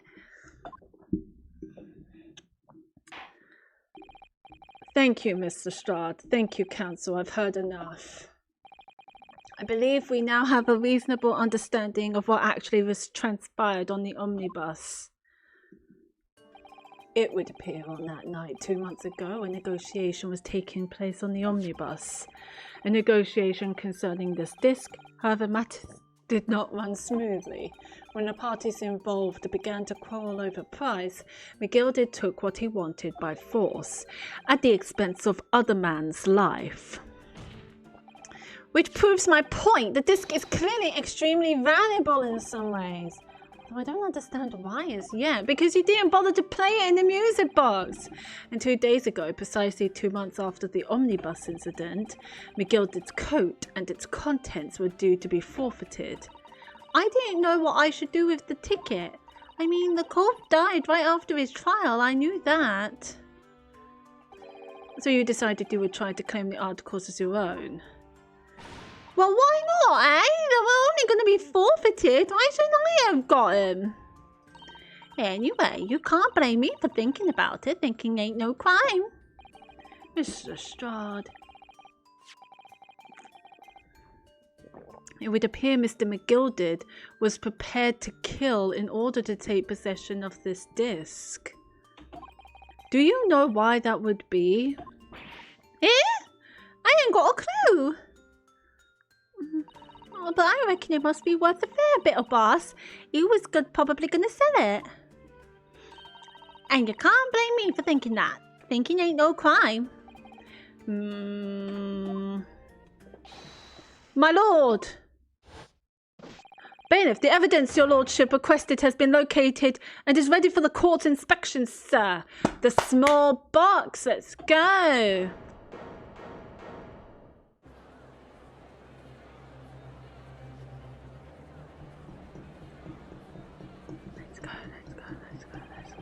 The mysterious little box deposited by McGilded 2 months ago.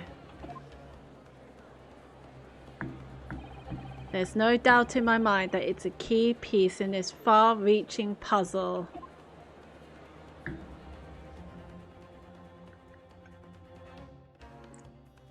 Okay, there was going to be a break. I just didn't know how long it was going to be. We shall keep going. Bam, bam, bam, bam, bam.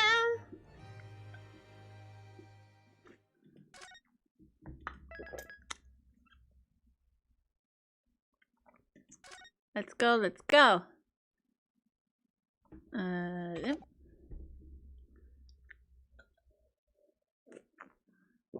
The small box. So this is the article in question, is it? The small box deposited with the pawnbroker by Mr. McGilded 2 months ago.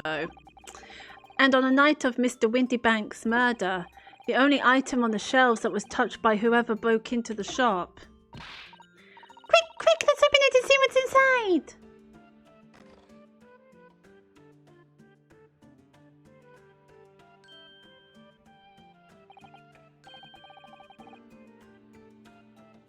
A music box?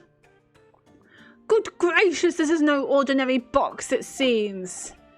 Wow, though in truth I had an inkling that might be the case. It would appear that the box houses a miniature music box movement. Then is it too much to expect? Does it play the disc? I think it would be reasonable to assume that it is a device for the playback of this disc, my lord. That's what I was thinking. Okay. But why this music?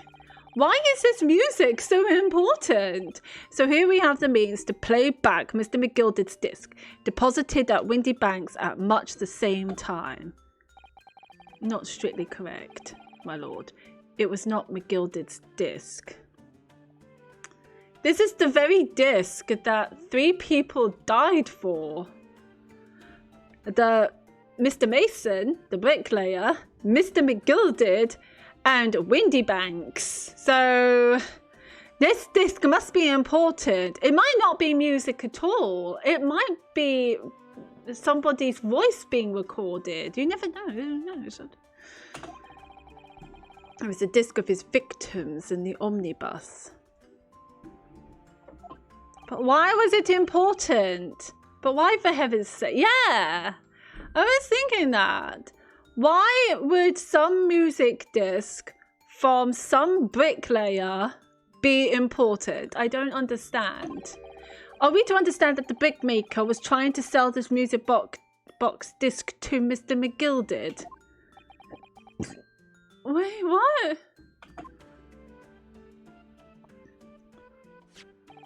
I believe the answer will become clear if we listen to the music on the disc, my lord. Yes, very well. Let the court now listen to this curious disc at last. Yeah, thank the Lord and Christ. Let's go. Wait, my lord. Oh, fuck off, Gregson. Good grief. What is the meaning of this, Inspector? The music box and the disc are, well, they're unrelated to the case, are they?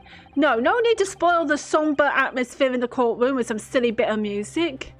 It's the evidence, sir. This disc may very well have motivated the culprit in this case to commit murder. Clearly, there's every chance that it's fundamentally important to understanding what happened. Yeah, so fuck off, Gregson. Go back to Fish and Chips place. The prosecution has no objection. See? Even he has no objection. Only you, Gregson, which means it makes you sus. Fuck off. But no, that piece of evidence is police property. I think me and Von Seeks, Gregson, me and Von Seeks has the upper hand here. And if we say, play the music is going to be played. Clearly, Scotland Yard had some vested interest here, but it is policy of this prosecutor to leave no avenues unexplored. And you, Inspector, have no jurisdiction here to prevent that from happening. Yeah. Play it! Play it! No, play it! No further delays, please. Play the disc. Play the disc. Let's hear it.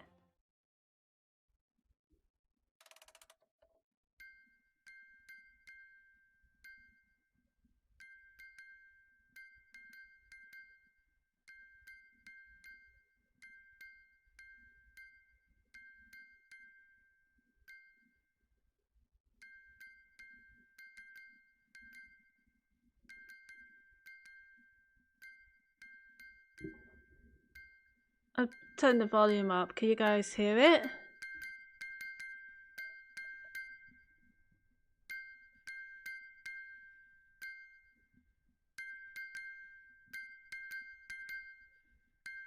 It sounds like Morse code. What on earth? It doesn't sound like music at all.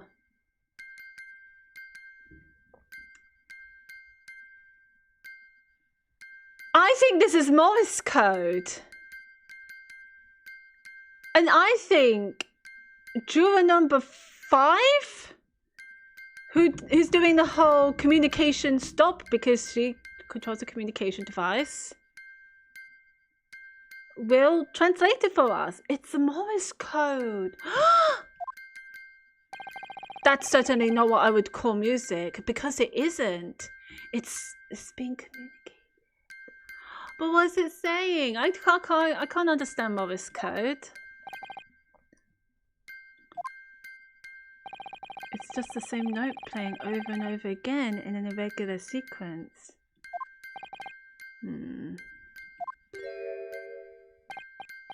Yeah, he's laughing. Mr. Graydon?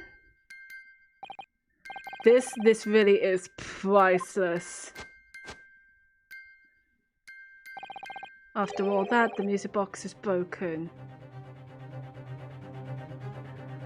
Oh, I thought I was being smart. I thought it was Morse code. Broken? It can't be, can it? Well, obviously. In fact, I wouldn't be surprised if the officer sent to fetch it didn't drop it on the way back to the courtroom. Well, with much regret. No, I do not believe the music. I believe it wasn't music. I think it was Morse code. I feel the court must accept that this music box offers little in the way of clues. No! I want to see this myself. Oh, it's not in my evidence. Fuck's sake. Von Zeeks, help! Are you ready to move on, counsel? No! Come on. Yes, alright. Does sound as though it's completely broken, but is it? Could this music emanating from the music box possibly be a new clue? It could be a clue. I believe that it could be relevant, my lord. Good lord, but how can it be? It's an abomination, counsel, mere noise. I failed to see how it can have any meaning whatsoever. Right, I'll turn this down a little bit. It does sound strange, I agree, but there's one thing bothering me. While Graydon stands there chortling victoriously, the inspector beside him has a rather telling expression on his face. It's as if Gregson recognizes the sound, as if he's familiar with it somehow. And that's making him appear extremely on edge. If that's the stance of the defense, my Nipponese friend, answer me this.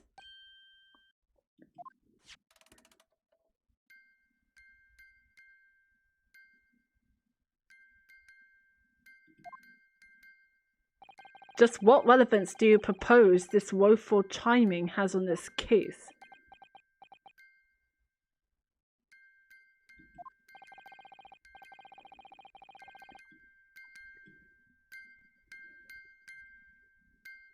It's not supposed to be music. It's the defense's belief that the sound emanating from this music box is not supposed to be music. Just because this is a music box, it doesn't necessarily mean the sounds we're hearing are music. Look at that. The smile vanished from Graydon's lips as soon as I said it, because it's Morse code. It's trying to say something. I'm on the right lines here. I must be. Here, making deductions based on how people react to what you say. You're acting just like Hurley, Runo. Objection! The sounds we're hearing aren't necessarily music. Well, now that you've told us what they are not, I'm sure the court would like to hear what they are. Do enlighten us, my Nipponese friend. Well, I will say outright it's Morse code.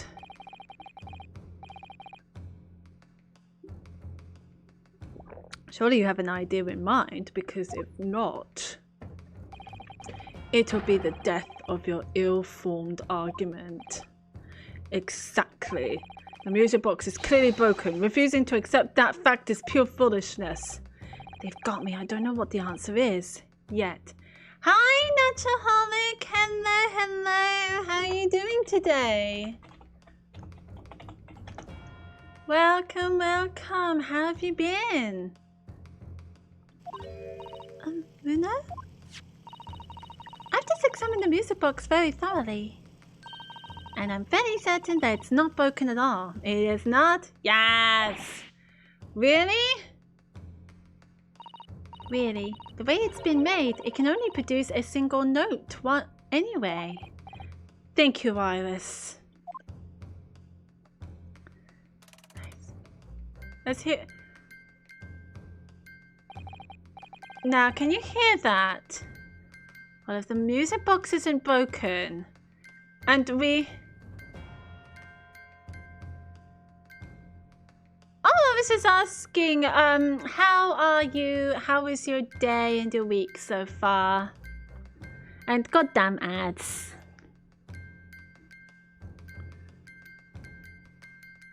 Hope things are going well for you, lovely. Oh, you've been sick. Oh, I'm so sorry. Or do you have like some sort of cold or flu? It's becoming that kind of season. It must mean that the sounds it's producing have some significance that isn't musical. Some ads are funny, so it's okay. I mean, they are kind of game related, so I don't mind them. Because of the season, yeah. I say it's very, very cold where I am. It's Morse code. It's Morse code. I can hear it. Do I understand it? No. But I know it. Is that what these sounds are? Something's just struck me, Uno. I feel like recently, in the past few hours even, I've heard another sound very much like the one this music box makes. I've still been playing baseball, although like again. Oh, the MLB. How's the baseball going?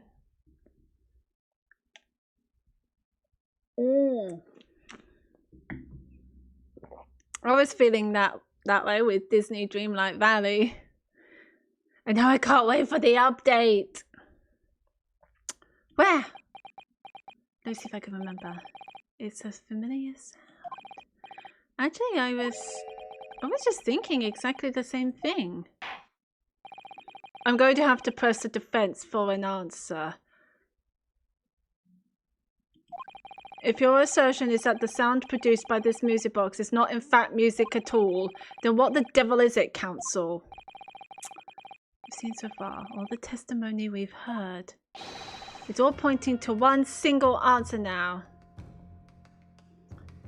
It's okay still on top, for now that is. So, oh, is it, so is it online? Do you play against other people, or is it just going against bots? The prosecution demands that my learned Nippony friend presents proof now.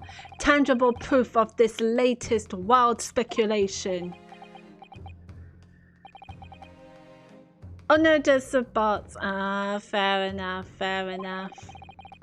This could be the best chance I'm going to get to fight back in this trial.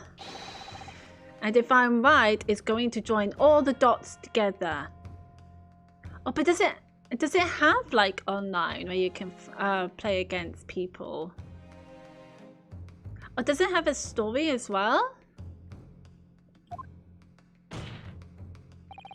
The evidence that explains the true nature of the sounds on this music box disc is... Oh, fuck.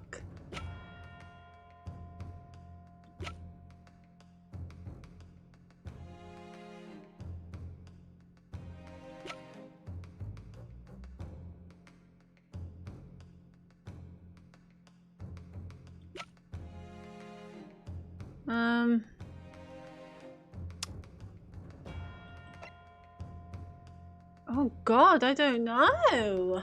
I don't want to present that.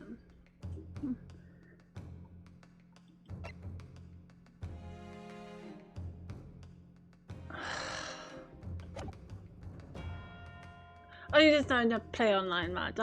Yeah, you can roleplay it as one single player, but haven't played that mode either. Ah, fair enough, fair enough.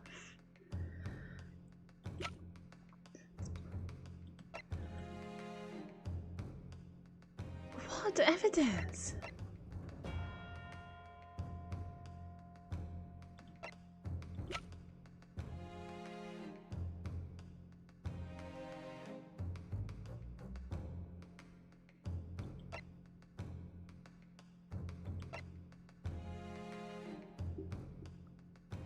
Evidence that explains the true nature of the sounds on this music box is... I got no idea.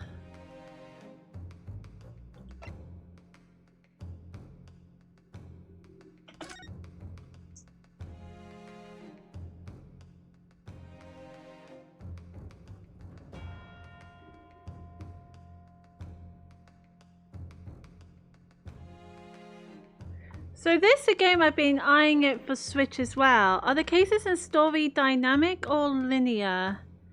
It's...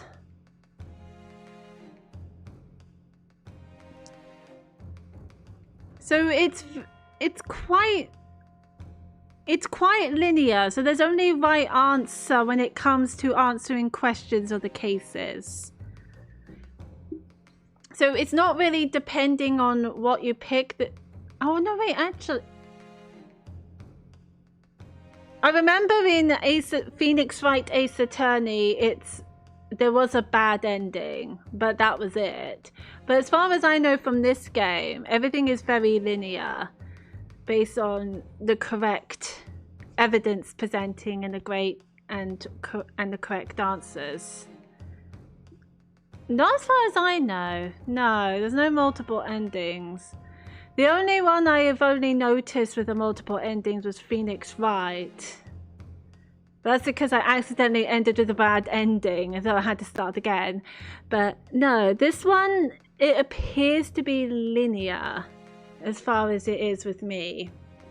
But do double check on that. But it's coming on Switch as well. Nice.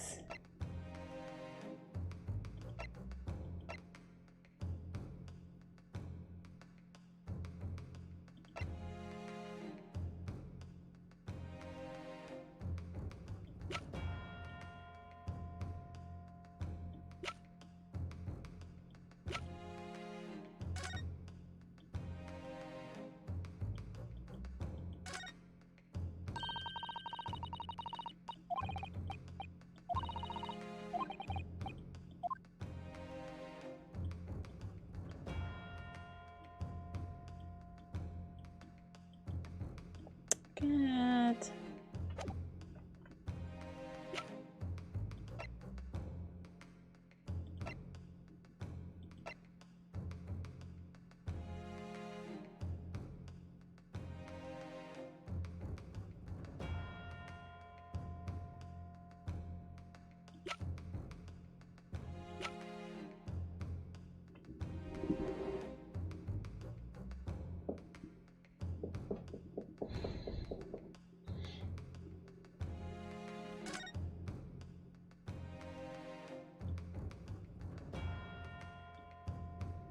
Where did you hear it? Where did you hear the music? Oh my god, I don't know. I only got one hit. Try the redemption ticket. Take that! Nope, it's wrong. The last hit. Oh no!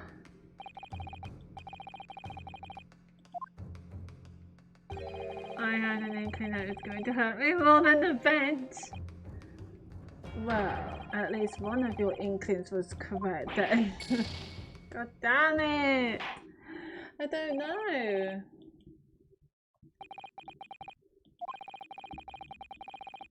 Maybe. As such, I shall be requesting the final decisions of the members of the jury. Are you all ready, Mr. Foreman? They're all gonna say guilty. I lost. However, there is a game over, just to be clear. It doesn't mean there's a bad ending. Guilty. Guilty. Guilty. Guilty. Guilty.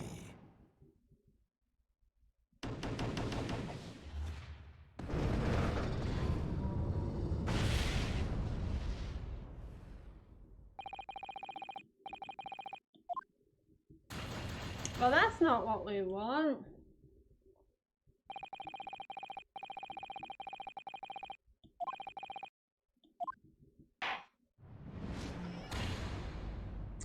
Oh fuck. We best retry from the scene. Yeah. At least we get our hit points back.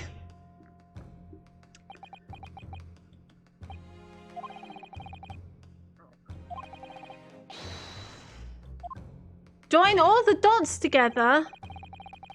The evidence explains the true nature of the sounds on this music box is...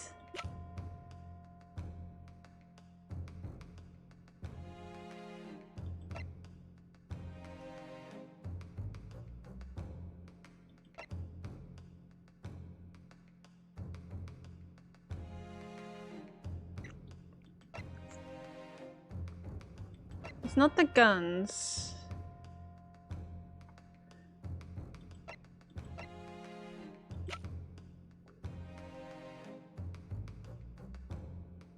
What if I just say the music disc?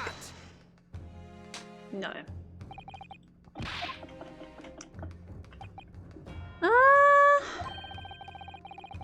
What could it be? What's the real reason behind the music? I can't remember the music at all. The music. No, it was played in Windy Bank's pawnbrokery.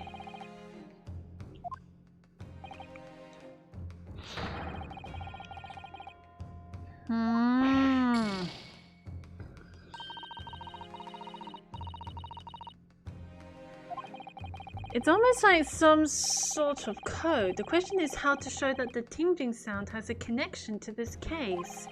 Perhaps I should have a good look through all the evidence in the court record again.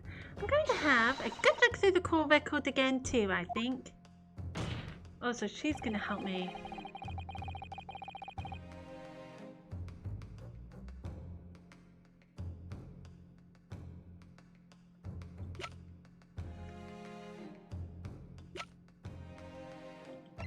Okay.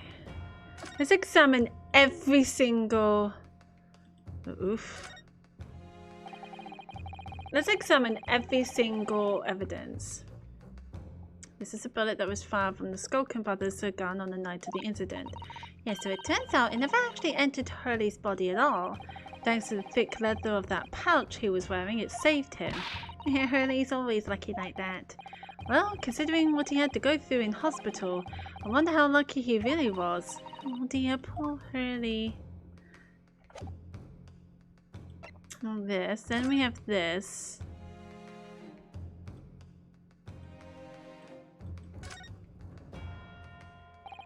It's really scorched badly just here. Yes, the strap is broken. Ripped apart by the bullet, obviously. Let me see. So this is... It's not that, but I might as well look at it anyway. This is where the third bullet was lodged. Imagine what would have happened if it pierced the leather. Thank goodness Mr. Holmes is going to be alright.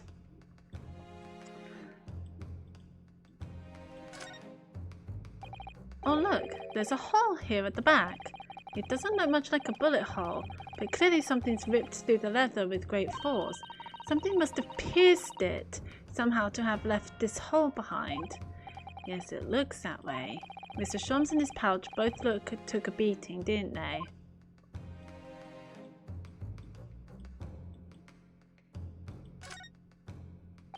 This file has been smashed to pieces. Presumably, this is where the bullet struck.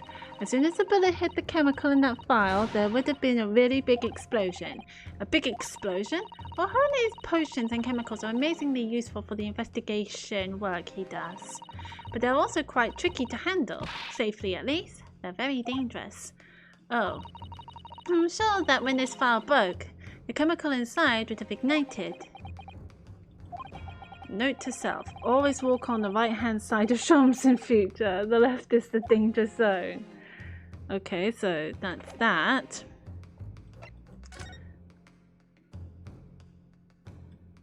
This is the music. For McGilded. That's the man you defended in court a couple of months ago, isn't it, Runo? Yes, or rather, mistakenly defended. I wonder what his name is doing on the back of this disc. That's a question I'd love to know the answer to myself.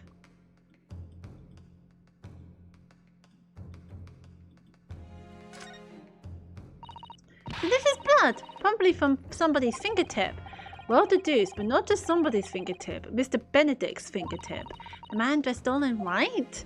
Yes, it happened that afternoon in Windy Banks. Gina tried to snatch this disc out of the man's hands, and the sharp little bumps cut his thumb. So the lesson is, if someone tries to grab a music box disc from you, let go quickly. The lesson is, don't snatch things, surely. True. That's that one. I don't know how to open this.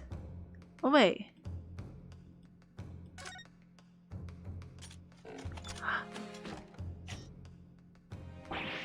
Oh, look at that. It's totally changed shape just from one little button press. Well, that is what the button's for, Runo. You're just like Hurley. You boys love pressing buttons, don't you? Especially if you don't know what they do.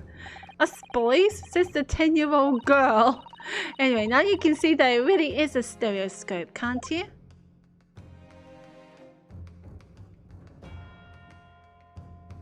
At least we know how to open it. I was having a tough time opening this.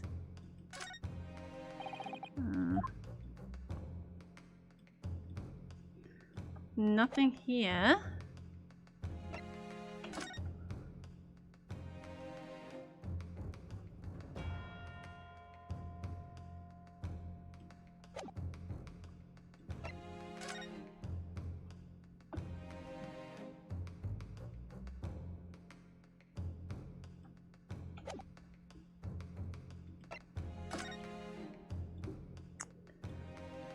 So this is just a gun. So there's ammunition still loaded in 5 of this revolver's 6 cylinders. Yes, which tells us that only a single shot has been fired from it. Exactly. The bullet that hit Hurley, in fact, isn't it? Yes, it happened almost as soon as we'd walked in through Windy Bank's door. I'll make those brothers pay. Is there anything else? I feel like I've... No, there's nothing here.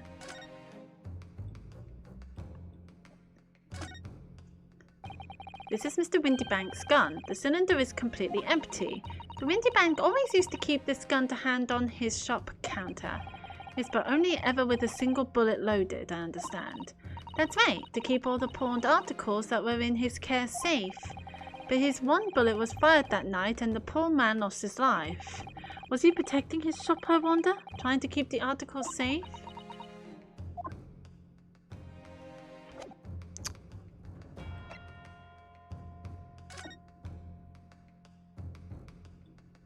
Nothing here I see.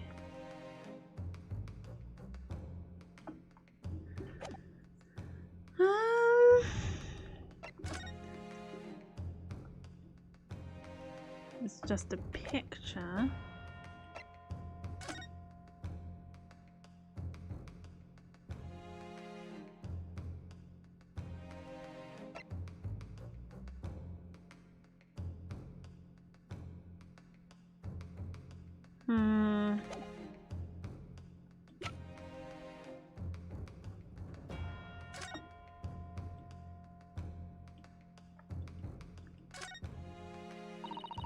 There's a sensational story lower down the front page as well. Look, Ministry Mole. Classified secrets may have been leaked overseas from Ministry of Justice.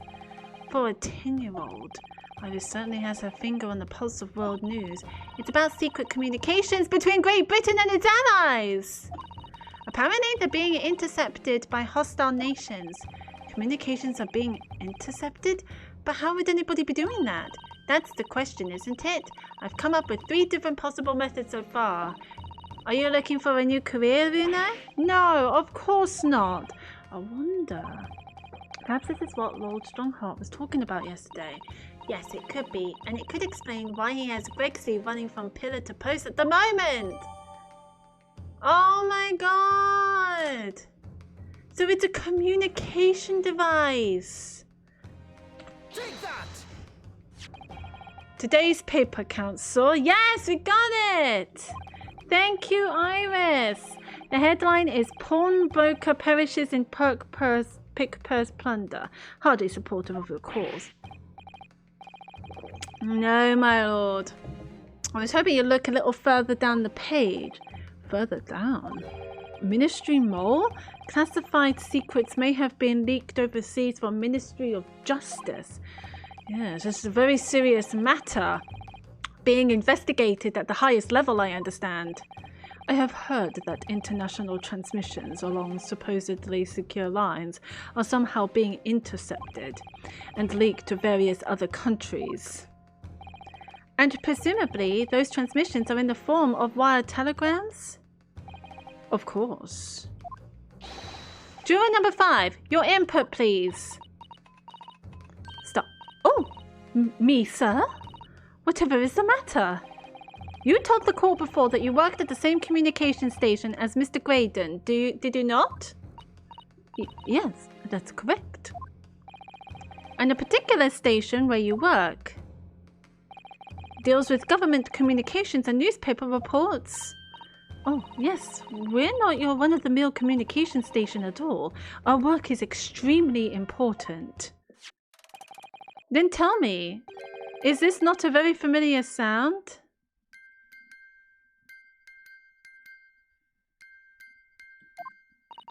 Hmm?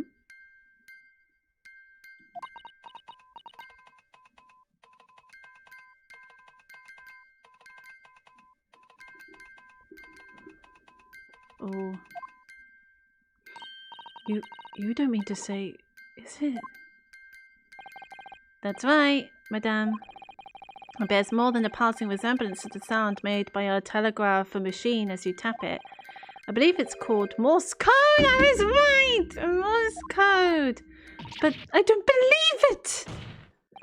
Now, correct me if I'm wrong, but when it comes to leaking telegrams from government departments, there could be nobody more perfectly placed than a highly skilled communications officer.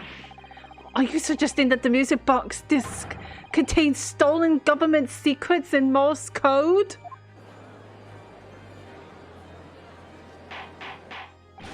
Order, please, everyone, order. But this is high treason, Council, deserving of capital punishment.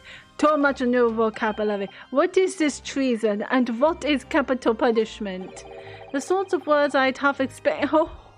Oh, for our sovereign government's confidential information, hostile nations would surely pay almost any price. Yes, and on that night 2 months ago, that was the very negotiation that was taking place inside the omnibus. But in the end, McGilded perished, and the all-important disc lay unclaimed in the pawnbrokery. My word! In which case, whoever stole that information in the first place must surely have been beside himself with worry, because if the disc were to be discovered before it found its way out of the country, it would reveal an act of high treason, punishable by death. Oh, Graydon, you are so fucked. So the culprit had no choice but to retrieve it, and in order to do that, he would have to gain entry to the pawnbrokery illegally in the middle of the night, because the article left behind by Mr. McGilded would incriminate him too much if it got into the wrong hands. Isn't that right, Mr. Graydon?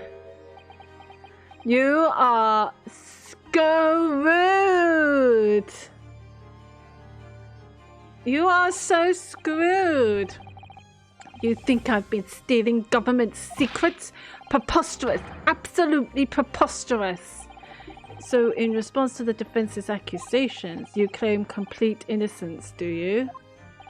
Well, of course I do. I've had to stand here in silence while that pretentious foreign lawyer has been prattling away. Objection! Then by all means, counter the charges, sir.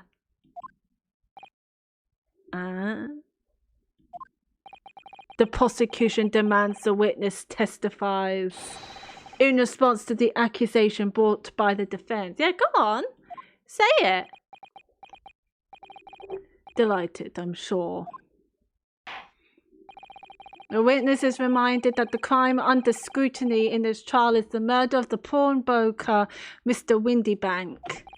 That being a most flagitious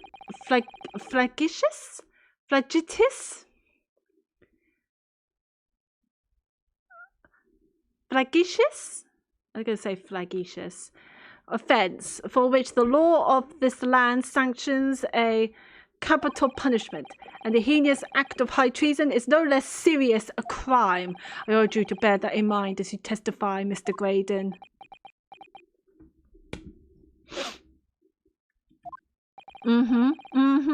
So then let us proceed.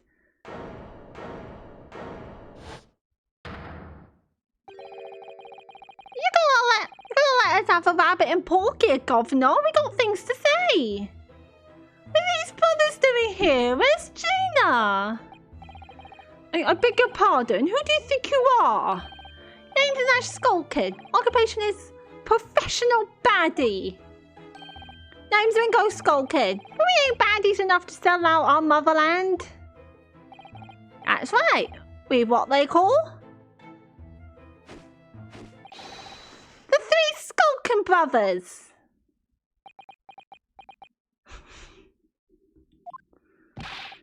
Bad timing, fellas. Very bad timing. Yeah, for once, I agree with Gregson.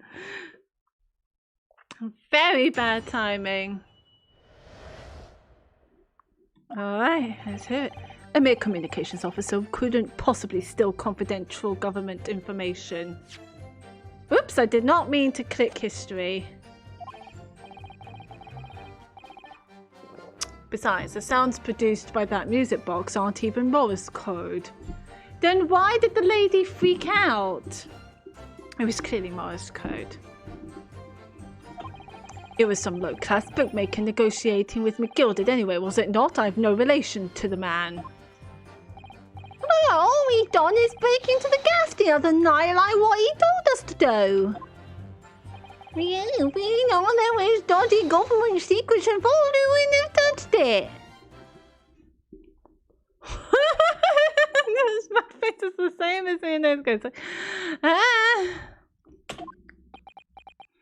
Van Six is like, why am I doing this again?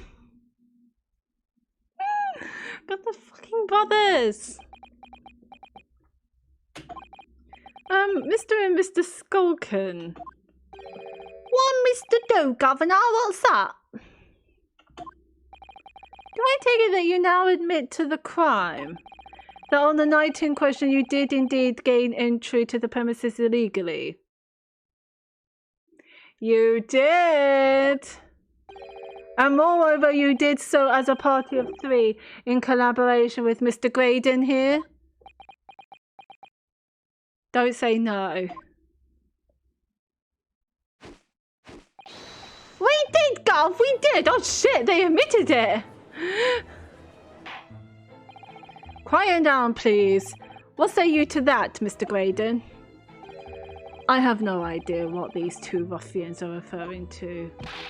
You little what, getting us mixed up in all this monkey business. You never said nothing about no government secrets. It was supposed to be a straight up job. And what about the geezer's shop it was? They were all blowed in after die, did they? Oh, well, at least they're being honest. Nice to know who your friends are. Whatever these men say, I deny the accusations. Indeed. Well, I certainly wasn't expecting this little music box to become so significant in the proceedings. However, as it has, I will admit it into the court record as evidence. That means I'm going to have a good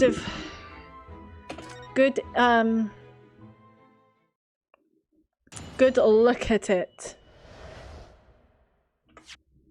Let's have a look, shall we? Examining it, that's what I meant to say. It's very pretty. Very pretty indeed.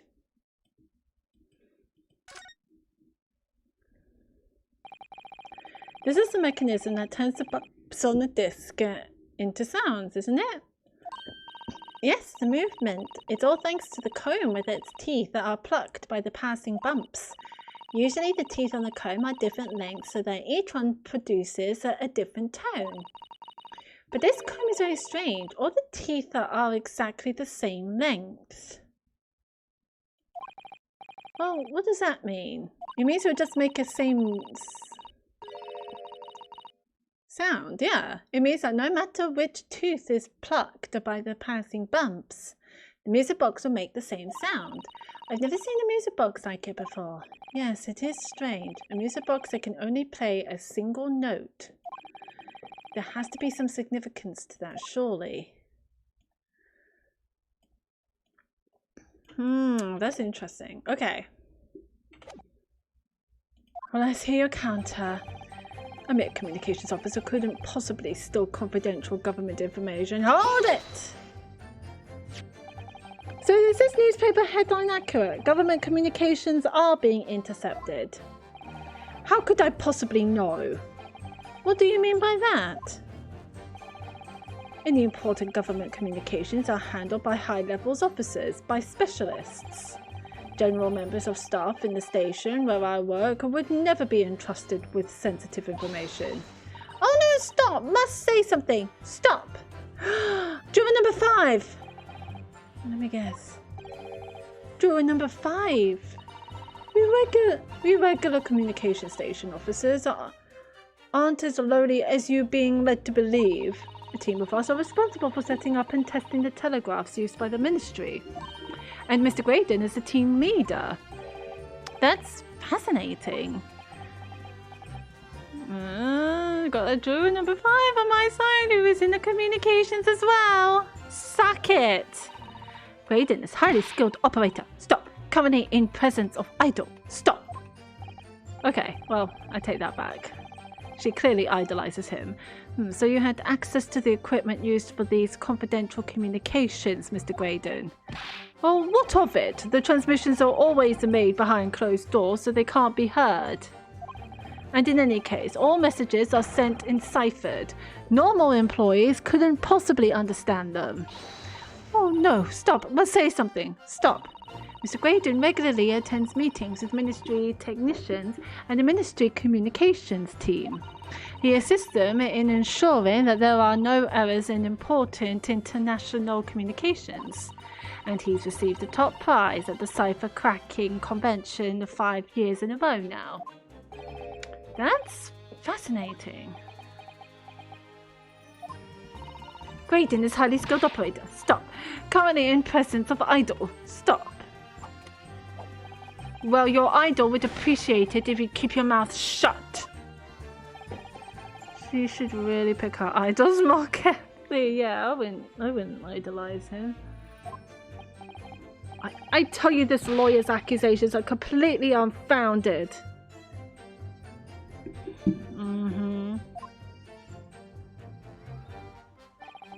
Besides, the sounds produced by that music box aren't even Morse code. Hold it! Then what the fuck are they then? They're not. To anyone with a brain, it would be blatantly apparent on listening to that music box for even a few seconds. Of course, of course.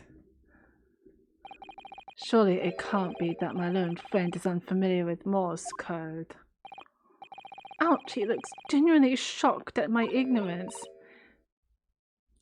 Who's laughing? I would be more than happy to demonstrate the basics for you, sir. A lesson here in court? Morse code is a continuous series of 2 distinct tones. Tones, you say? Yes, a short dot and a long dash. By combining these in different ways, you construct letters. I see. For example, this is A, and this is B.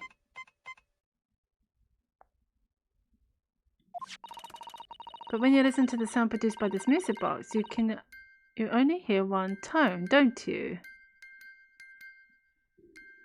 True. But it sounds so similar. The rhythm of it's the same and everything.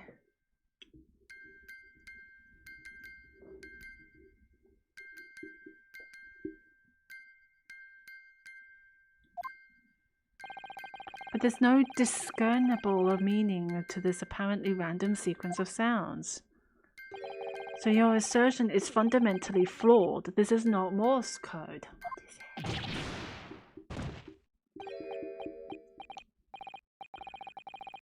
Really, you shouldn't be so surprised. What did I tell you? That music box is nothing but a worthless piece of scrap. Perhaps you might consider studying your subject matter before casting aspersions in future. Stop, nothing to say, but stop!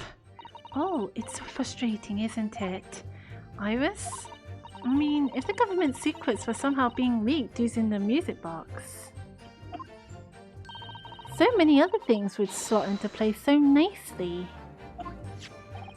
Could there still be something I haven't considered? Would it really be impossible to use this music box somehow to play back Morse code? Give it a try. There's still every possibility that this music box was instrumental in the leaking of government security secrets. That's the belief of the defense, at least. Objection! Does it please you in some way, my Nipponese friend, repeat the same line of argument ad infinitum? Sorry. It's already been established that to be Morse code, 2 tones are required. Dots and dashes. Yes, I'm well aware of that. Then what? Well, it would appear the defense has a hypothesis to put forward. You had better present your idea at once, Counsel. How do you propose that this music box, which appears to produce only a single note, could have been used to decipher secret messages into Morse code?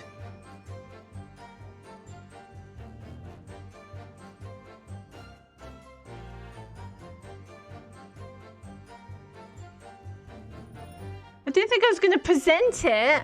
Hang on. Let's have a look.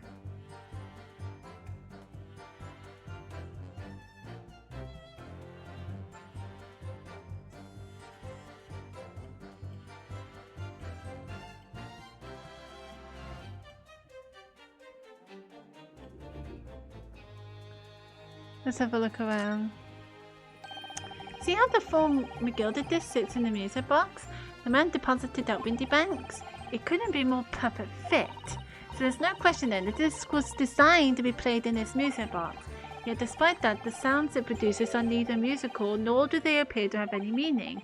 It just doesn't make any sense. I wonder if perhaps there's more to this music box than meets the eye. Maybe we haven't discovered all of its secrets yet.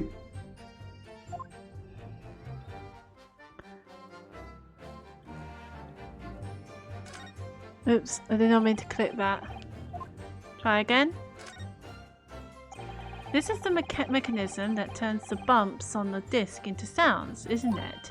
Yes, the movement. It's all thanks to the comb with its teeth that are plucked by the passing bumps. Usually the teeth on the comb are different lengths, so that each one produces a different tone. But this comb is very strange. All the teeth are exactly the same length. Well, what does that mean? It means that no matter which tooth is plucked by the passing bumps, the music box will make the same sound. I've never seen a music box like it before. Yes, it is strange. A music box that can only play a single note. I suppose it's that. Got it! Yes! This is it then! It appears you know what's coming, Counsel. Fuck. Well, I'll look into it more. I'm sure you're on the right lines, Reno.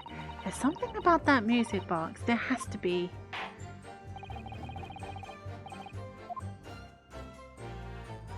I'm gonna have a look at it again.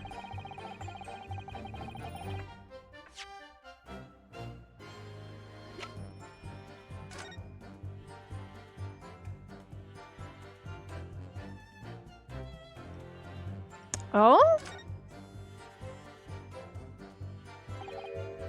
Oh? Oh? What is it, Bruno? I've just noticed something about this music box. It looks like the bottom of it opens up as well. Oh, you're right! Well, come on then. What are you waiting for? Let's open it. Alright then, here it goes. Look at that. There's another movement on the underside. So, does that mean you can set another disc to play back on this side?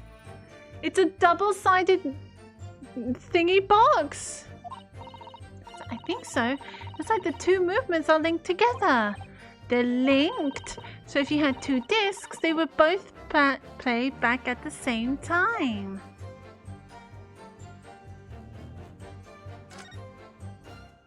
I would have thought there would be a second movement on the underside of the box. And this movement is like the other one. The comb's teeth are all the same length. So this movement also only produces a single note like the other one. Yes, it must do. Except that the length of the teeth on the two combs isn't the same.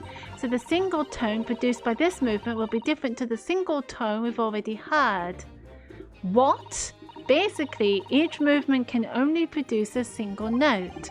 And the notes they produce are different. A music box that can only play two tones. Jesus Christ, that's a lot to take in. Alrighty then. We must remember to press him. So 2 months ago in that omnibus, McGilded killed the brickmaker and stole the disc. Mr. Mason was a single man with almost nothing to his name. It seems he lived in an artisan quarters some years ago, but people there remember little about him. That doesn't make much sense though, does it? How would a humble brickmaker come to acquire secret government information? Oh, indeed. Oh, that smile. That's the most disgusting smirk I've ever seen. There must have been somebody else involved behind the scenes in all of this. Somebody who acquired the disc and gave it to Mr. Mason in order to take it to the meeting with McGilded and negotiate a deal. Dear me. You may have it in for me, sir, but I assure you I have far more class than that. No brickmaker from an artisan quarter and this well-to-do communications officer. If only I could find some evidence to link the two of them together.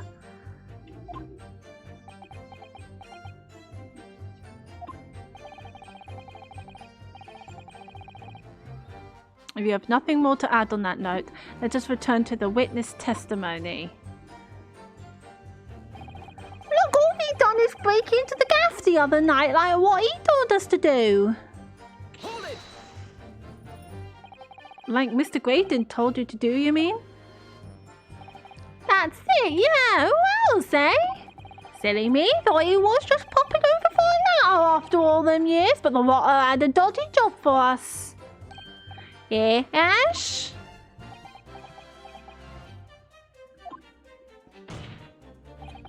Let me stop you there, Mr. Skullkid. After all them years, you say?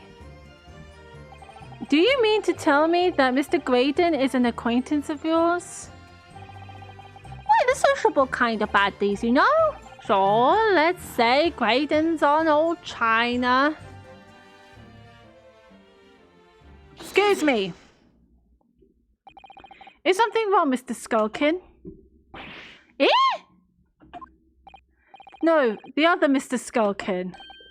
What? Who, me? When your brother was testifying just now, he said something that seemed to cause you to react. Oh, I was just remembering the old days, that's all. We used to have a real laugh together way back when... Together with Mr. Graydon, you mean? Yeah, with Ash, I mean. You look at him now with his fancy whistle and flute, and you wouldn't Adam and Eve it. But when he was younger, he was from the poor part of town, just like us. Is that so? But he was always a leery one. He had the brains, he had the savvy. Always coming up with smart ideas like what would never have gone through our heads. Oh, blimey, Ain't that the truth? Remember Milverton and Skulkin's milk run? That was a corker, eh? Save it until after the trial. Your reminiscing has no place in this courtroom. And neither does your fruit. Why, the geezer asked us a question, didn't he? And we was answering. Yeah, we ain't done nothing wrong. Nevertheless, the court is not prepared to accompany you on your trip down memory lane. Counsel, can we turn our attention back to the testimony, please? I don't know. Could that sentimental story be relevant somehow? Add it to the testimony. It could be. My lord. Yes, counsel. The brother's last sentimental statement could hold vital information relating to this case. Very well, counsel. I will permit the brothers to supplement to their testimony with that detail. Briefly, I hasn't to add. Say no more. Skulkin's never skulking. Milverton and Skulkin's milk run. Go, them were the days. Hold it! I'm sure I'm going to regret asking, but what exactly was that? Some kind of business? Just a little scheme we had going back when we was youngsters. A bit of fun, really. Oh, delivering fresh milk to the locals. That's what it was all about. That sounds alarmingly legitimate. There must be a catch. I suppose since we're here, I should ask them to elaborate, but on what? The business name. So this business was just a bit of fun, you say? And it was just yourselves and Mr. Graydon involved? Yeah, that's it. Milverton and Skulkin's milk run, was it? Yeah, that's it. And where did the Milverton part come from? Oh, why? I thought a clever clocks like you would have worked that one out. No, hold it. Enough of this. How much longer are we expected to listen to this drivel? I don't. Objection!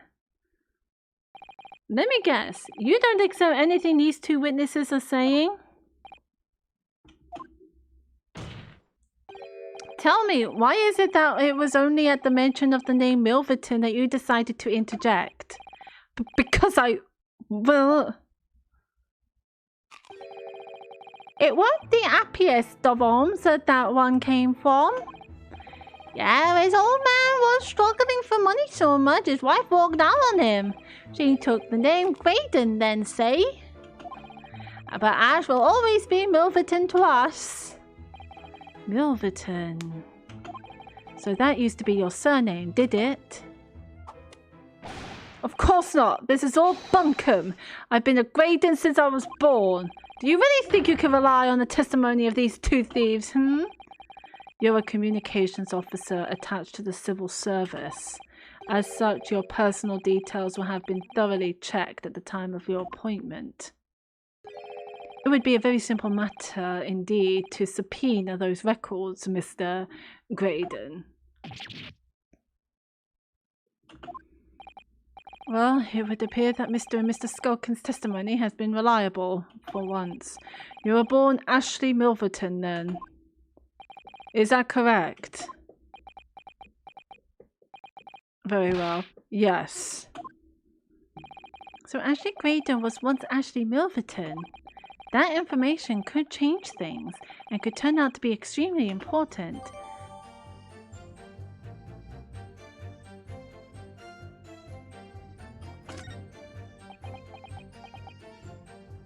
Very important. We're learning so much in this testimony. All of a sudden, we seem to be up to our necks in a serious matter of national security. Although all this talk about interception of secret government messages is still just conjecture at this stage. It would explain a number of things though, wouldn't it? The negotiation Ginny overheard on the omnibus 2 months ago and the break-in at Windybanks. But the trouble is, it wasn't Mr. Graydon in the omnibus with Mr. McGill. No, that was Mr. Mason, the brickmaker who was so horribly murdered. Interesting. If only there was some link between the two men somehow. I know, but Mr. Graydon's testimony seems to be as watertight as ever. I wonder the key to us making headway with the cross-examination here could be those two brothers.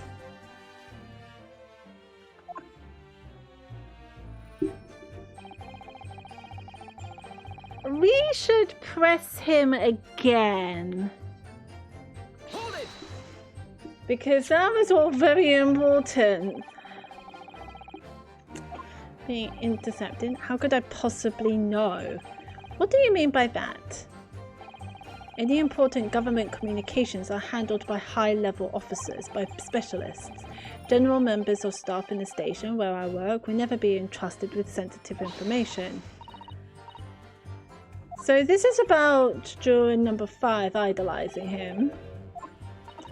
And this is where we learned about Morse code, about dots and dashes. I felt very good.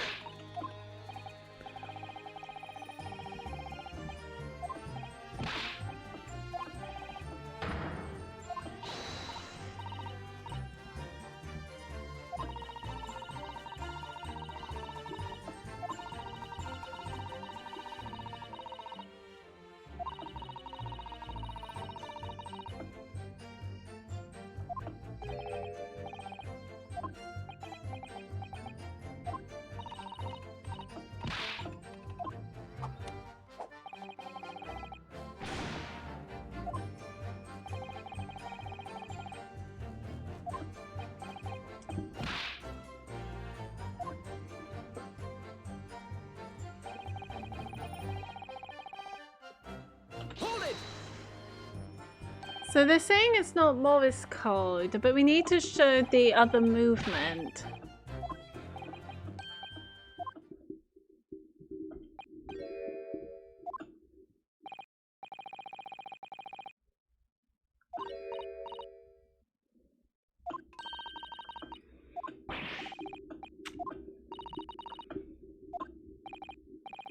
Two distinct tones. And hold on, dash.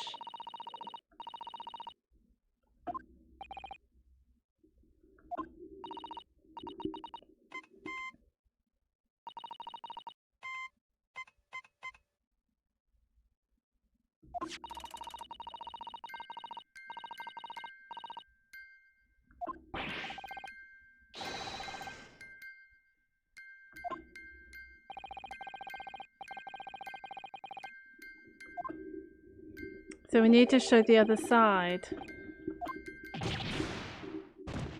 No. Okay. Come on.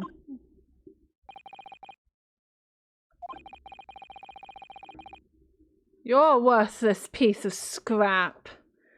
I hate Graydon.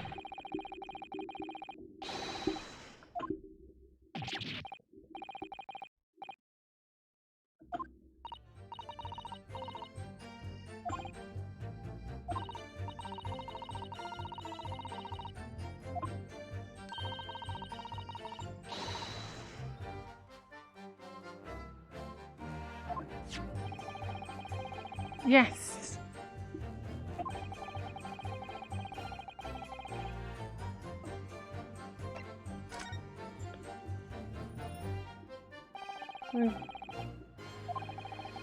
Objection! We're gonna give it a try again. Let's go. This one is really hard. So one side that McGilded has was the dots. So there must be another disc with the dashes.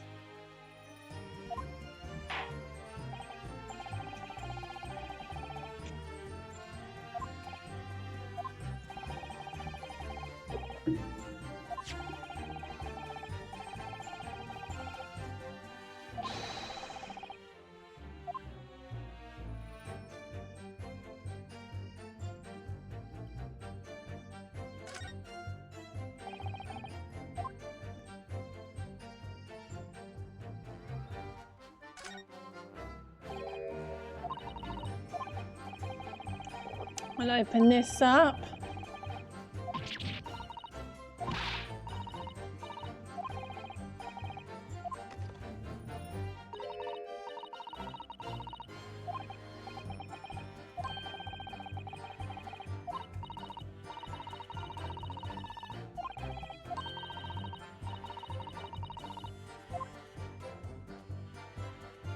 Got it! Good gracious, what am I looking at here? Another movement on the underside of the music box? What? Even I was shocked. It appears, my lord, that the two movements are linked together. In other words, you can put two discs in this music box, and the sounds of both will play back at the same time. Good heavens! As the court has heard, Morse code comprises of two tones, a short dot and a long dash. With the second disc in place, this music box could be used to generate Morse code and convey a message.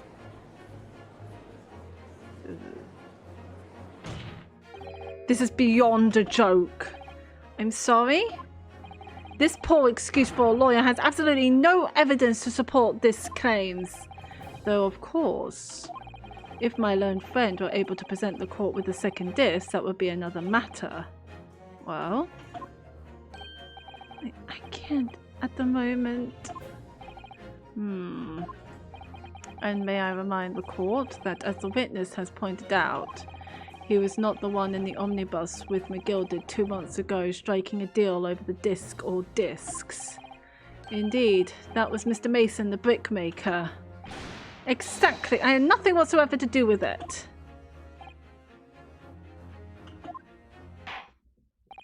Though it has holes, I must admit the argument presented by the defense has much promise. I believe the cross-examination should continue.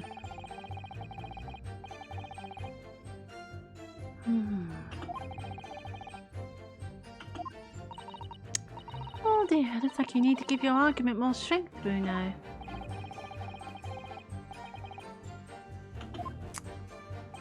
If I must, though I maintain exactly what I did at the start of this pointless cross-examination. This is a lot! It was some low-class brickmaker negotiating with McGilded anyway, was it not? I've no relation to the man.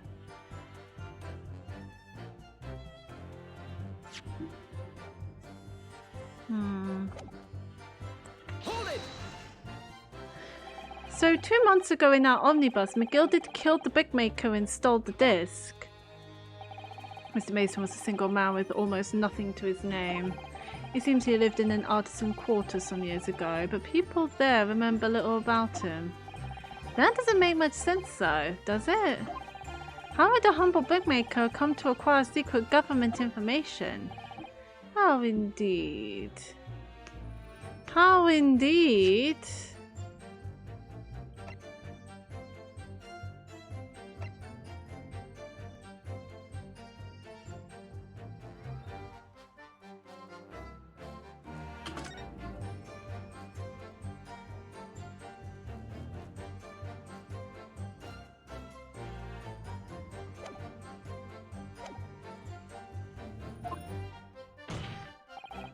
There must have been somebody else involved behind the scenes in all of this. Somebody who acquired the disc and gave it to Mr. Mason in order to take it to the meeting with McGilded and negotiate a deal. Dear me. You may have it in for me, sir, but I assure you we've already seen this.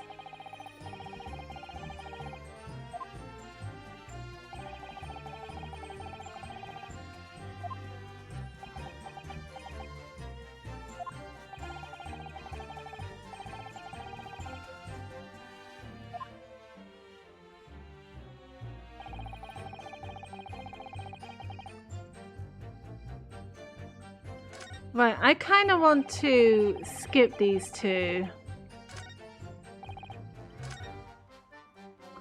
and go straight to the other statement because I think I got it.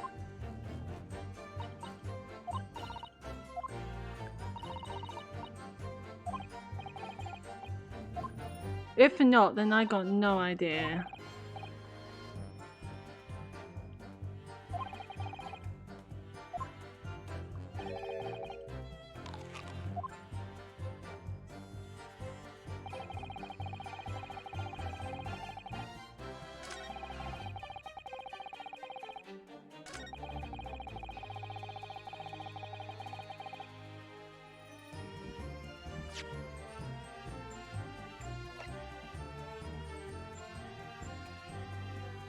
Objection!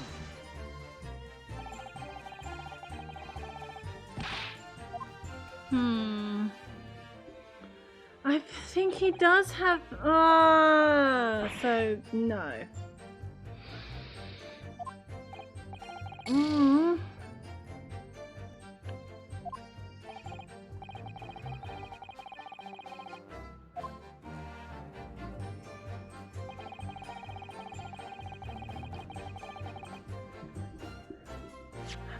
Relations with that man. I don't believe you. Wait!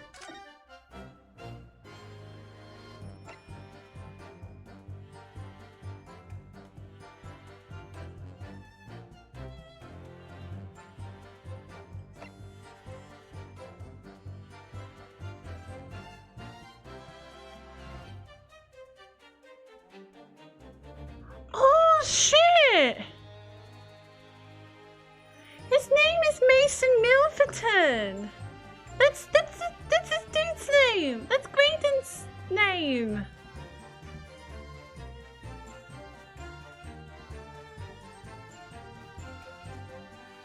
Oh my god. Objection! Yes! Mr. Ashley Milverton. Tell me, why did you try to hide your former name from the court? Because I haven't gone by that name for years. It means nothing to me.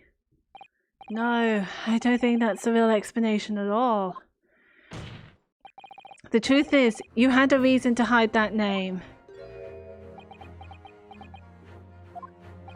Explain yourself, please, counsel. I have here the notes from the omnibus case, my lord. And as we all know, the victim, the man who we now understand to have been negotiating with McGilded. Yes, Mr. Mason, the bookmaker. That's right. Only Mason wasn't his surname at all. It was his given name. His full name was Mason Milverton. Milverton? Do you mean to say Saints alive? Shit, Mr. Ashley Milverton. Is it not the case that the bookmaker, Mr. Mason Milverton, was your father? I don't... As I believe I mentioned earlier, your family history will have been thoroughly checked when you join the civil service, and it really would take no time at all for the court to subpoena those records. The truth is, you have been illegally acquiring highly confidential government information and selling it on to McGilded in collaboration with your father. We got him! We got him!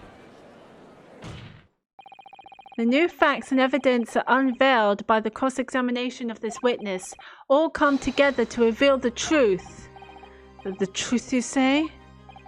That you collaborated with your father, Mr. Mason Milverton, in illegal dealings with Magnus McGilded. By dint of this music box, you mean, counsel? Yes, stealing information being sent in secret government communications and selling it on to McGilded. Mr. Graydon concocted this elaborate scheme of using 2 music box discs to encode the information, as presumably a safety measure against the information falling into the wrong hands. And a very effective one. I shouldn't have given the scheme any credence whatsoever. But the deal with McGilded went sour, and the bookmaker met his end. Yes, but before he was arrested, McGilded managed to temporarily dispose of the stolen disc at the pawnbroker. Then, having learned of the situation, you appeared at Windy Banks 2 days ago in an attempt to recover the 2 articles McGilded had placed in pawn there. But that attempt failed. One of the discs was seized by the police and the other you never found. So that same night, you enlisted the help of the Skulkin brothers and broke into the pawnbrokery. This time, determined to recover the second disc. Are you suggesting that the second disc was inside the music box? We never knew nothing about that. On the night then Mr. Windybank was killed, the second disc was stolen. The intruder to the pawnbrokery touched one item, and one item alone, the music box. As rather ingeniously demonstrated using the two prints from the security camera indeed. So the question that naturally begs answering is this: why was only that one article disturbed? The answer is obvious, because it contained the second disc, which the intruder was desperate to retrieve. Since if it were to fall into the hands of the police, it would be proof of high treason. Well, Mr. Graydon, do you deny that all of this actually began on that fateful night 2 months ago?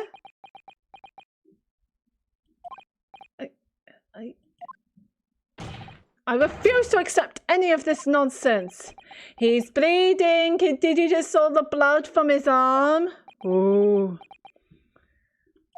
Oh, the judge ain't happy. That is not one happy bunny. That is not one happy Santa Claus. Sir, there appears to be blood seeping through the sleeve of your jacket. What?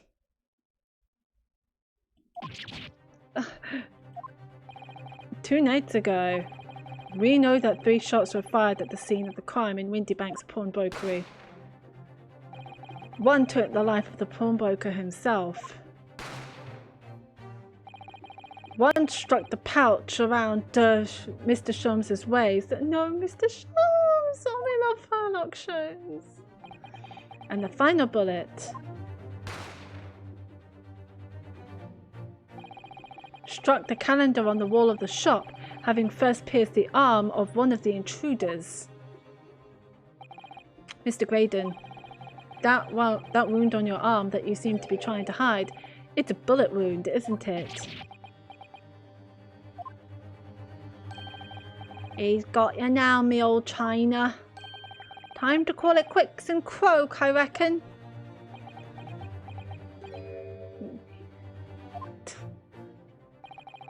Don't acknowledge my presence there under any circumstances whatsoever. Those were my terms, remember? And I paid you handsomely to comply. Clearly I was a fool to think I could trust some common back slum thieves. Is that the way to talk to your friends? I don't think so. Fine, I admit it. I was there in Windybanks that night. I paid this pair 10 guineas to accompany me, and as you've noticed, I sustained an injury in the course of my adventures. But that is all. I admit to nothing more. Stealing government secrets? Negotiating with Mr. McGilded?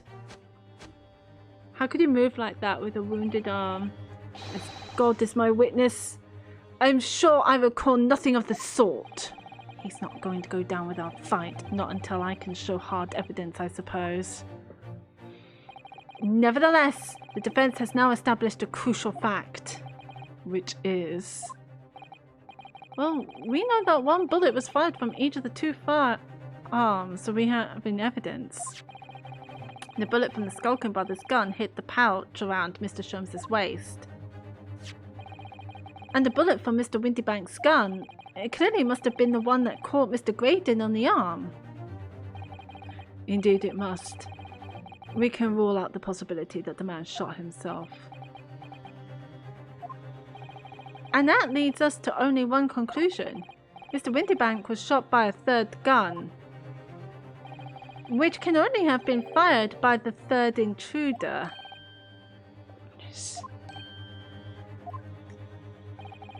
That's right, Mr. Graydon. The only person who could possibly have shot Mr. Windybank that night is you. Hold it!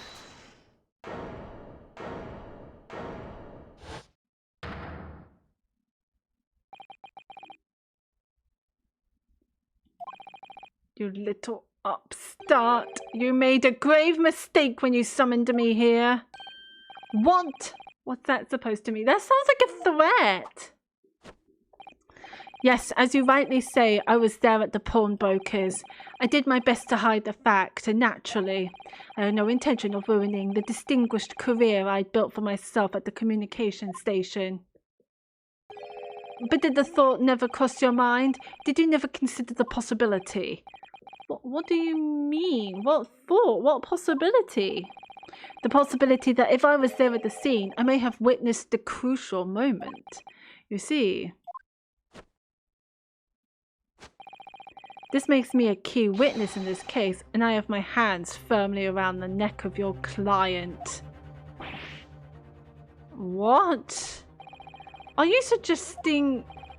I saw it all. I saw the very moment that pickpocket girl pointed the gun at that poor defenseless pawnbroker and shot him. I will not believe that. Also, that doesn't make any sense. Well, it would seem we are finally entering the last act of this theatrical trial. Oh, I feel sorry for the judge. Oh dear. Mr. Graydon. Yes? I trust you are fully aware of the implications here. If it is shown that your claim is false, you will have incriminated yourself as the killer. Oh, I understand fully. I feel like he's going to get executed. This is just too much. Then I must ask you to give your formal testimony once more. You will explain to the court precisely what you saw at the moment the defendant allegedly shot the victim. Nothing would give me greater pleasure. So this, I feel like this would be the last testimony.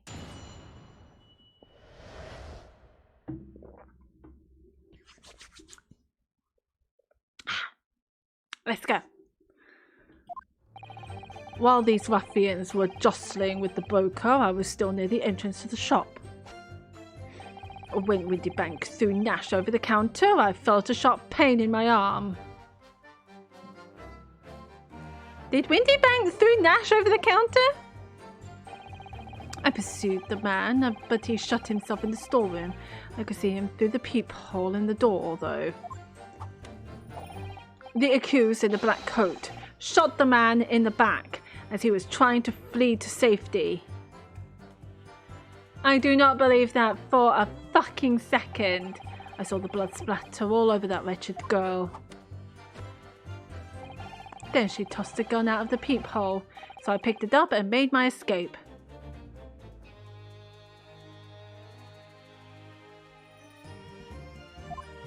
No, I don't believe that. This is quite extraordinary testimony. You claim, sir, under oath, to have clearly seen the defendant pulling the trigger.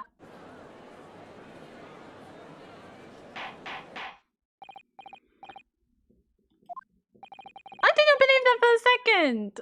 We saw Gina holding the gun. Throw it over the peephole. Wasn't my intention to testify in this way. But neither is it my intention to be found guilty of a murder I didn't commit. So you see, my hand has been forced, I tell the truth, now as an act of self-preservation. The truth? Until now, the prosecution was completely unaware of these details.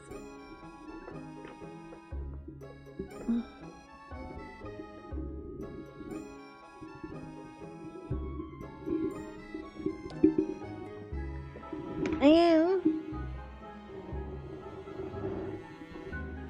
There we go. I'm just going to go get some crisps. I'll be right back.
We'll get some crisps.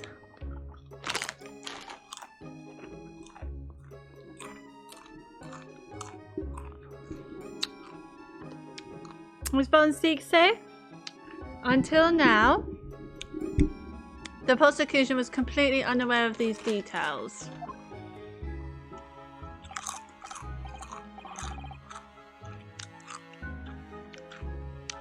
Yes, well, sorry about that. Having shot me in the arm, the pawnbroker was then shot in the back by the accused. And as I say, she was showered in his blood. You say the blood splattered over the accused's coat. Are you sure on that point? Oh yes, quite sure. No, I remember now. It wasn't splattered with Windy Broke's blood. It was Mason's blood.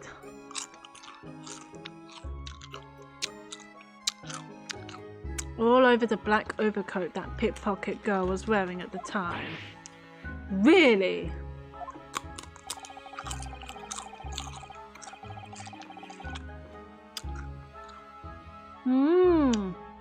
If a coat could somehow be shown to harbour vestiges of blood, that would be conclusive evidence here.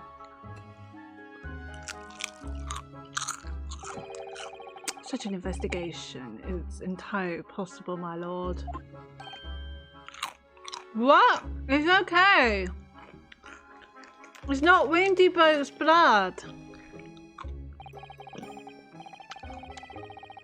Only very recently, a German scientist has developed a technique to identify human blood.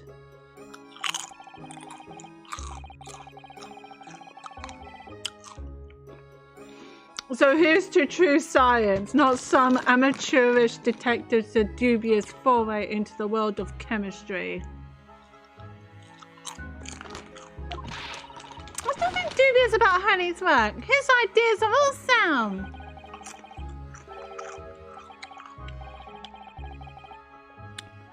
Ideas are no use to us here, in science as in law.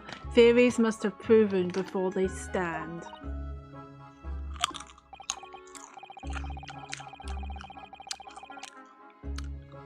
In Germany, the technique has already been employed in the courtroom as the basis of evidence. Scotland Yard has a small quantity of the chemical reagent used, with your lordship's permission.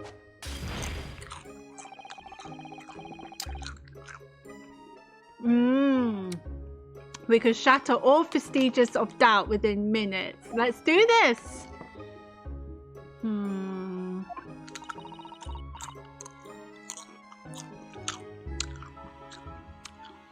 This doesn't look good, Bruno. Why not? Oh, we know, don't we? There's blood all over the front of Ginny's coat. If they test it with their chemicals. Oh, help, you're right. I was forgetting what happened yesterday. No, it was Mason's blood, wasn't it?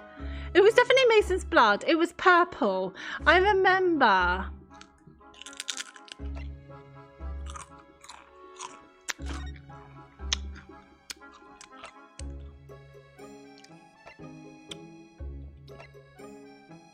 You fucking idiot! Why didn't you put the coat in your blood sample?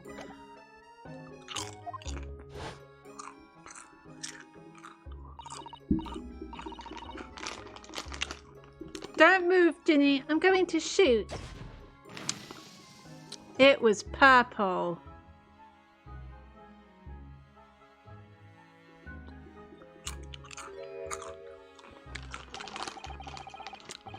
That's not Windy Bank's blood. That stain is from 2 months ago. That's Mr. Mason's blood from when he was stabbed by McGilded, who was wearing the coat at the time.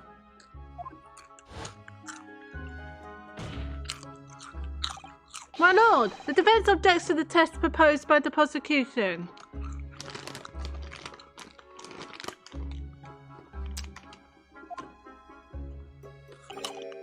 Overruled. Lord Van Zeeks, make it so at once. With pleasure, my lord. Now, while we await the results, the defense may proceed with the cross-examination. On the other coat.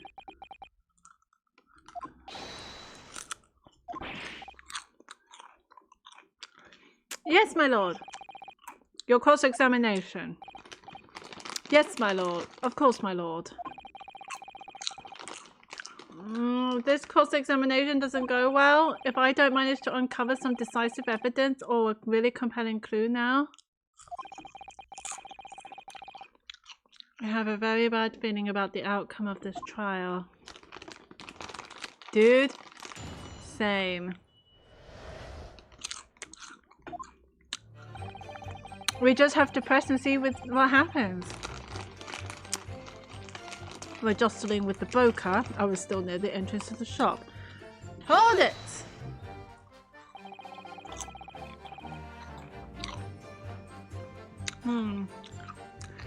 Mr. Windybank emerged from the storeroom, I believe. Ringo and Nash were scouring the counter when he suddenly appeared and flew at them.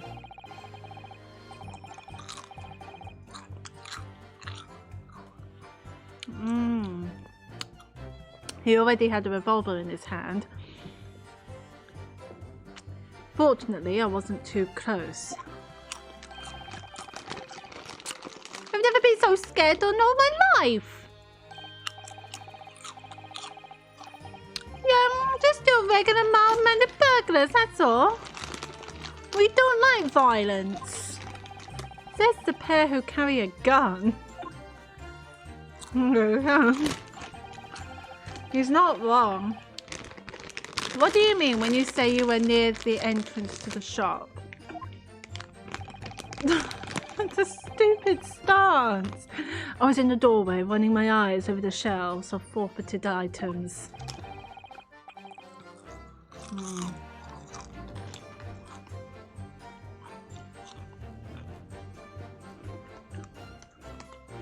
Looking for the music box, of course.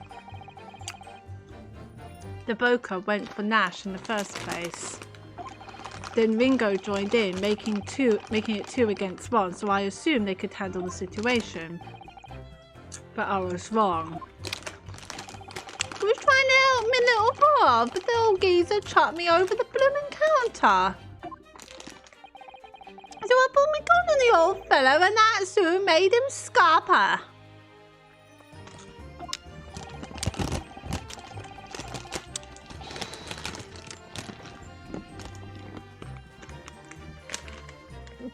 Damn it. There we go. The pair of you setting upon the poor defense's pawnbroker together? Shame on you.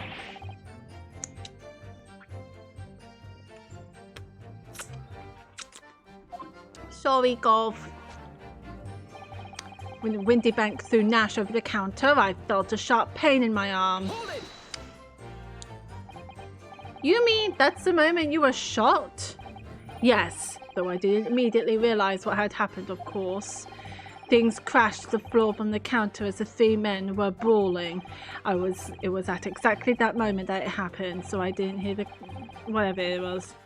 And the bullet went on to strike the calendar in the wall behind you. So it would appear. When I looked at my arm, I saw it was bleeding badly, so I wrapped my handkerchief around it. Seeing as I couldn't explain what had happened to a doctor, I had no choice but to wait for it to heal. I didn't imagine it would still be bleeding 2 days later. Didn't Mr. Windybank intend to shoot you, do you think?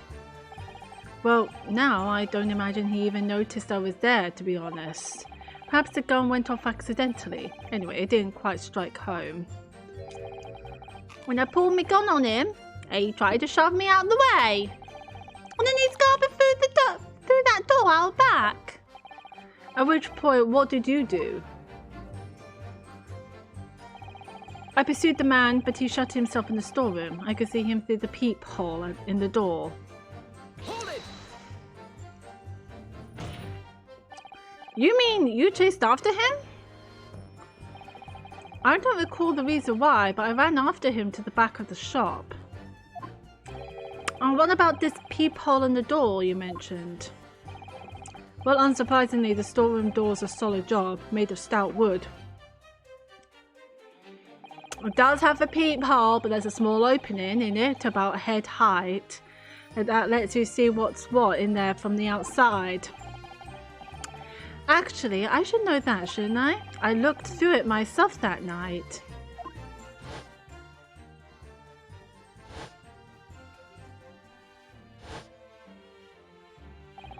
And what about you, burgling brothers? Did you see what went on through this peephole as well? Not likely, Gov. They didn't see nothing of the sort, Gov. I doubt these two buffoons were even aware of the peephole's existence. So the Skulkin brothers were there, but they didn't see the killing of Mr. Windybank take place.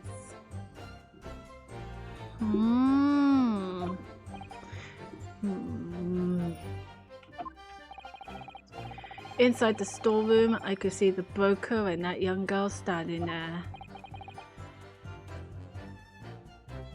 The defendant? Yes, though neither of them noticed that I was looking. The girl raised a gun and pointed it straight at the man. And then, what did you see next?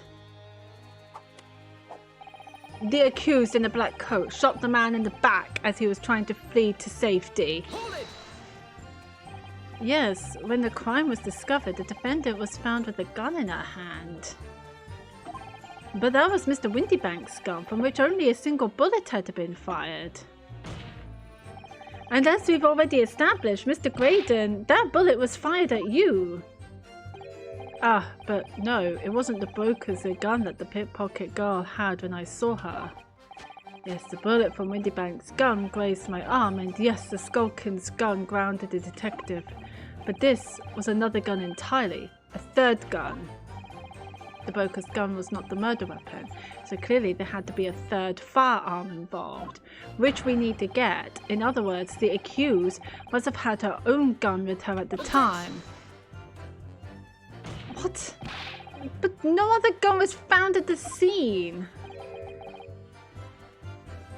Look at him laughing his head off. I hate him.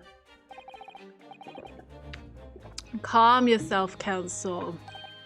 Sorry? You must consider the events in order. At first I saw the broker and the girl glaring at each other, but then all of a sudden, the broker turned to run, and it was at that moment that the little gutter rat shot him in the back. A chilling image, I must say. I don't believe it. I saw the blood splatter all over that wretched girl. Hold it!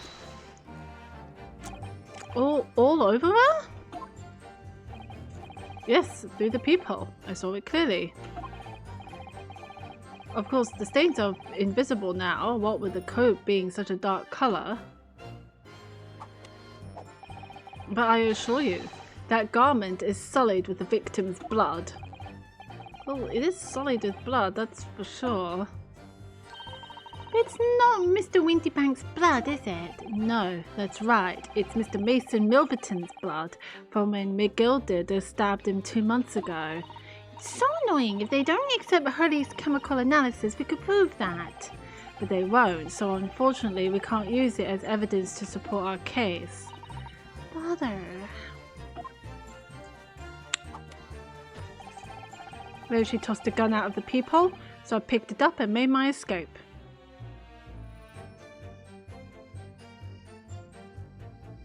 Hold it! What? Did I hear you correctly? She threw the gun out of the room.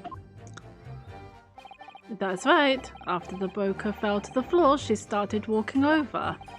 Over where exactly? In the direction of the storeroom door, to where I was watching. Of course, I quickly retreated, and then the girl dropped the gun through the peephole onto the floor on my side of the door. But why on earth would she do such a thing? I couldn't tell you. Perhaps she was hoping to distance herself from the murder weapon. Without thinking, I went and picked it up.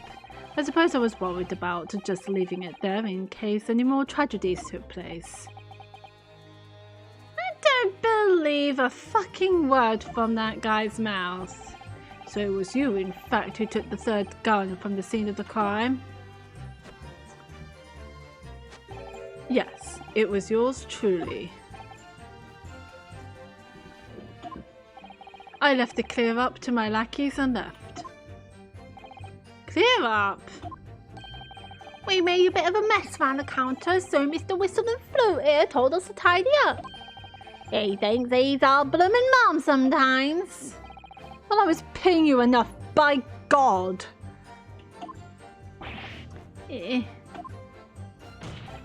Tell me, Mr. Graydon, when you left the pawnbrokery that night, was it by any chance with the second disc in your jacket pocket? You're like a ball at a gate, aren't you? What the fuck is going on? Excuse me. Gentlemen.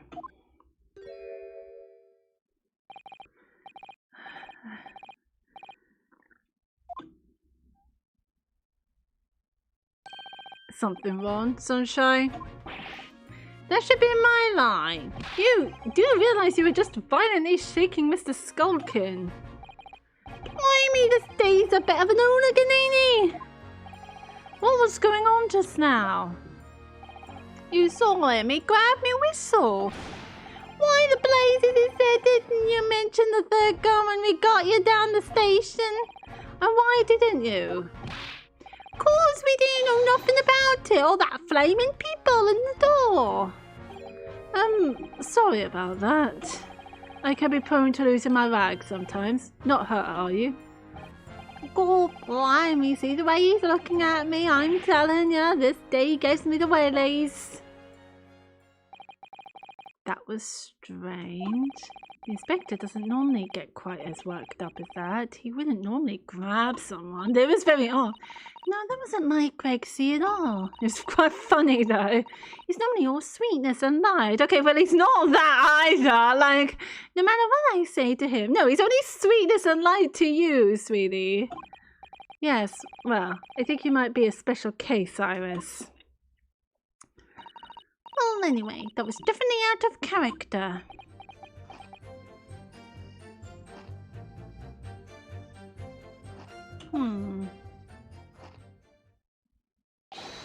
My lord! Requesting your lordship's permission to interrupt the cross-examination. Explain yourself, officer. Oh my god, there's more. Okay. I have the results of the test I was ordered earlier, my lord. Ah, the blood on the accused's overcoat. Thank you, officer. Very well, the cross-examination is hereby temporarily suspended. I presume you have no objection, counsel. No, my lord.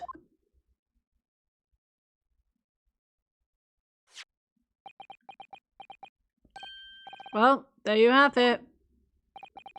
The report, please, Inspector. Yes, sir. Traces of human blood were found on the overcoat of the defendant, Miss Gina Lestrade. From the extent of the stains, it would appear that they were the result of spattering following a gunshot wound. End of report. Goodness me.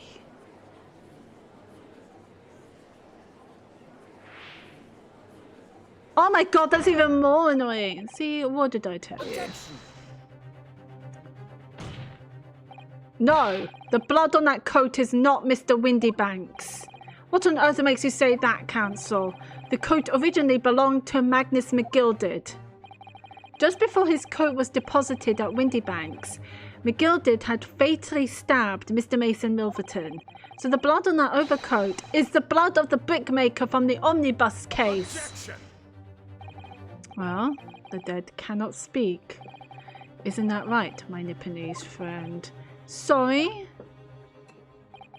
2 months ago, in this very courtroom, did you not argue fervently for McGilded's innocence? And yet now that the man is dead, you brand him as a murderer? Your conduct shatters any shred of respect you may have earned for yourself in this country. But that was... I call it a bally disgrace. Treachery, that's what it is. How to determine whether the blood on that coat is 2 months old or not? Even a stereoscope couldn't help the answer to that problem pop out. It can't be done. But... We used Mr. Sholmes especially... Mr. Sholmes is a detective, not a chemist.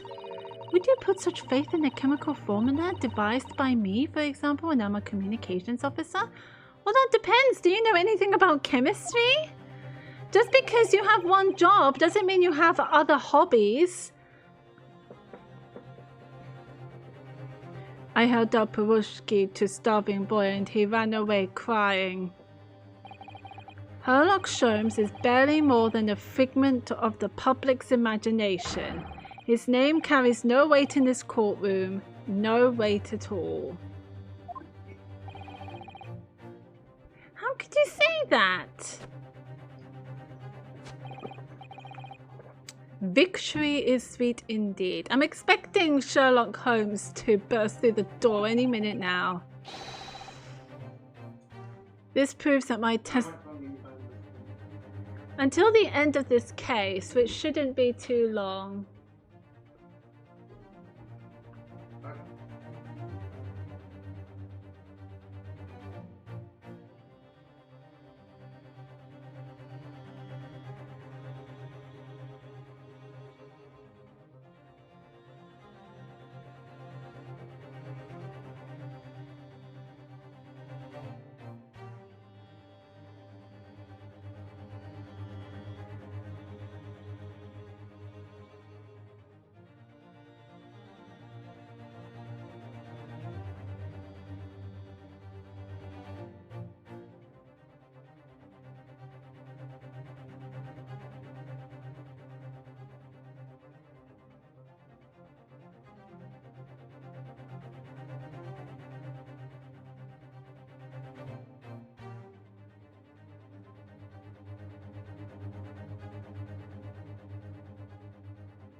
Alright.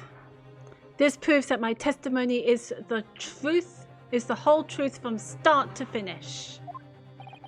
How do you arrive at such a conclusion, sir? As the witness said, the accused's coat was spattered with the blood of the victim. The only way Mr. Graydon could possibly have known that fact is if he saw it happen.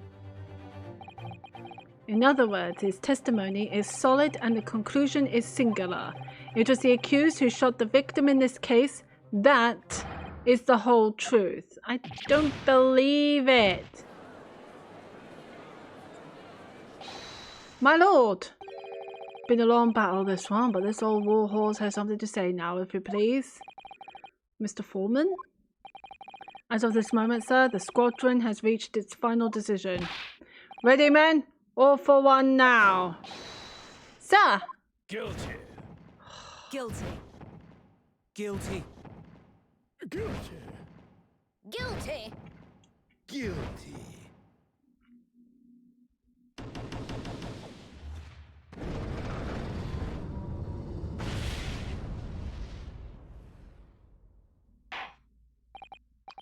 Well, it would appear the ladies and gentlemen of the jury have reached a unanimous verdict. No, Gina.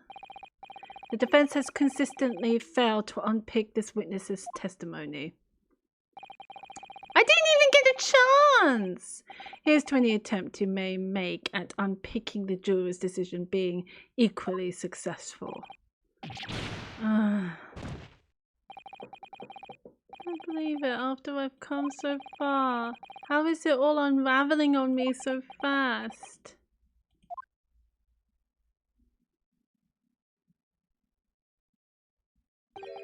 How very distressing to be held in such low esteem.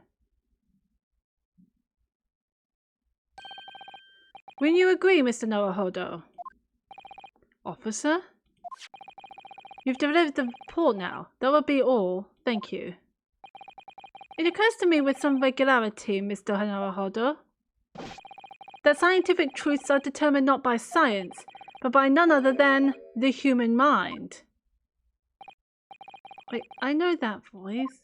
Is that Sherlock Holmes? Am I going mad?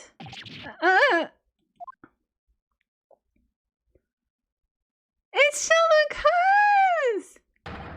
Mr. Sholmes! What is the meaning of this? Order, order, order! What business do you have here, detective? The last I heard, you were recuperating in hospital. As well I would be, had I not been set upon an errand. What errand? Honey, it's really you! You're awake at last! Yes, good day, Iris. I appear to be rather late to rise. My apologies.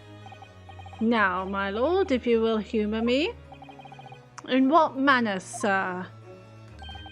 I have something of great importance I wish to give to the young lawyer over there.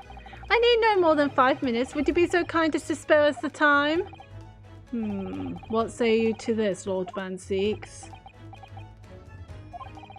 This trial has taken many hours of the court's time, having spent so long already. Exactly, having spent so long already, we don't want to go wasting any more precious time.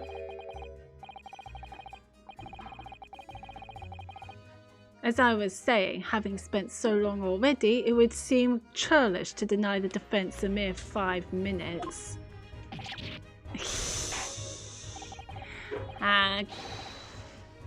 Very well then. Counsel, you have 5 minutes. Yes, he's with us! My dear fellow, I apologise for my tardy arrival. Mr. Sholmes, are you all right now? All right, I'm all wrong. Sorry? I've only just managed to summon the strength to stand. Man, I asked the judge for 5 minutes. But I fear even that may prove too much for me. Pray forgive me should I pass out. Let's make this discussion as short as possible. Hurley, this place is full of idiots. None of them can see how wonderful your chemical blood analysis is. That concoction of mine was really just a bit of sport to assist me in my investigations. I never took the trouble to refine it for appraisal by the scientific community, an oversight on my part. Right, modesty? Surely not. But enough of that. I'm here to give you this, my dear fellow. What's that? A lavender furoshiki wrapping? A leaving present for Mr. Sato. For Mr. Sato? If possible, matters were to be settled without me giving you this. Those were her instructions when she asked me to do her this favour. I don't understand. Mr. Sato foresaw today's events, I believe.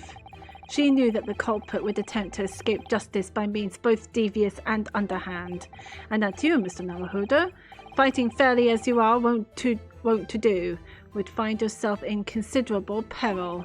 At that very moment of crisis, you were to be given this small parcel. Those were the dear lady's instructions. Anything present from Sasato-san? Whatever could it be? What is this? It's the machine I made! Oh.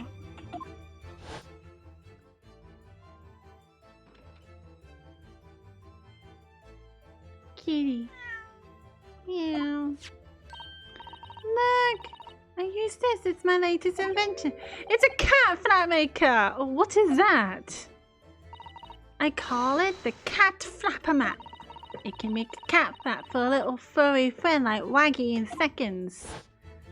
Wait, how is this gonna help? What's Susie up to? Mr. Sato muttered the following words before she left. I'm a failure. I don't deserve to be a judicial assistant. What?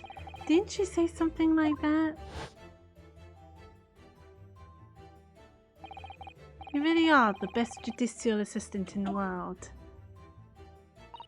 Well, that's That's extremely flattering. But I'm sorry to say that I've been a complete failure. Whatever did she mean by that, Mr. Sholmes? That night, when you left Windybanks in pursuit of the thieves, Mr. Sato made use of this contraption for a certain purpose. That is your answer, dear fellow. Not at all cryptic, then. Sato-san used this cat flapper mat that night? But why?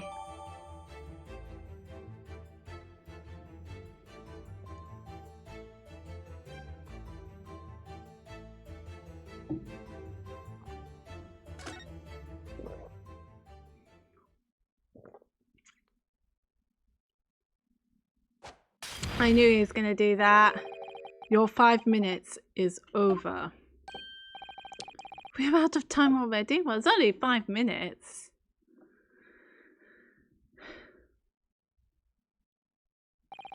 I'm grateful to you for affording us that brief recess, Mr. Reaper. I need no thanks, Detective. After all, the die is cast. Is it really? The jurors are unanimous in their leanings. No doubt my learned friend will consider summation examination. But any attempt to alter the verdict now will be utterly futile. I wonder... Mr. Naruhodo! Yes? The rest is down to you, dear fellow. What is your plan? The rest is down to me? I need to be careful here. If I make a wrong move, the trial will end badly. My lord, the defense requests...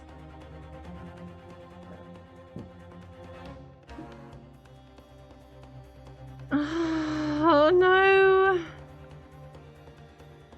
A summation examination.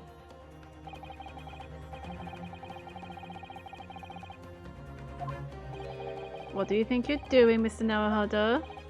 Sorry? What of Mr. Sato's gracious gesture? Would you let this final piece of evidence she left you go to waste?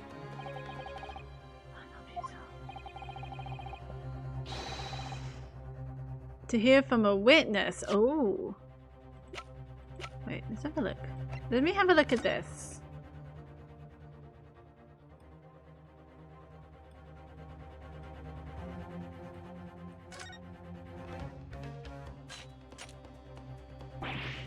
Oh, those fish's teeth look like they could rip through almost anything.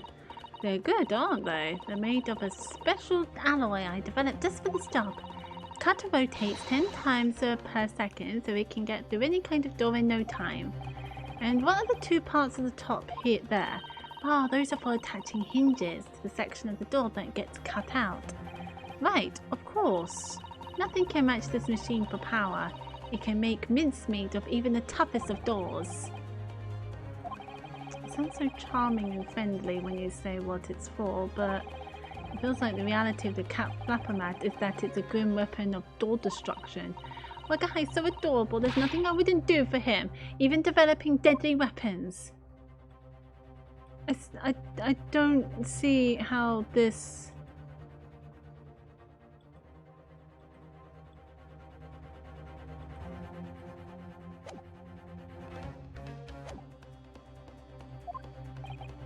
But it's not possible for me to bring a new witness to the stand at this point. I don't think that's what Hurley means, Runo. Have you forgotten where we are in the trial? Aha. If the defense has nothing more to add, I think we should proceed to the adjudication. Wait, my lord. The defense requests further cross-examination. This is a lot. The jurors have spoken. Protocol dictates that you may not cross-examine a new witness now. The defense is not asking for the cross-examination of a new witness, rather to continue with one of an existing witness. What? It would appear That a rather important detail has escaped your attention, Mr. Reaper.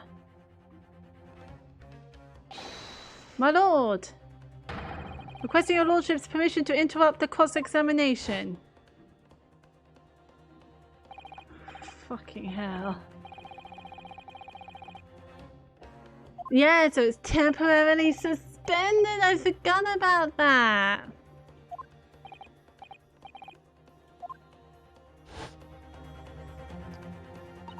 So nobody can say anything then. If Bruno asks to resume his cross-examination of Mr. Graydon, the court is obliged to allow it.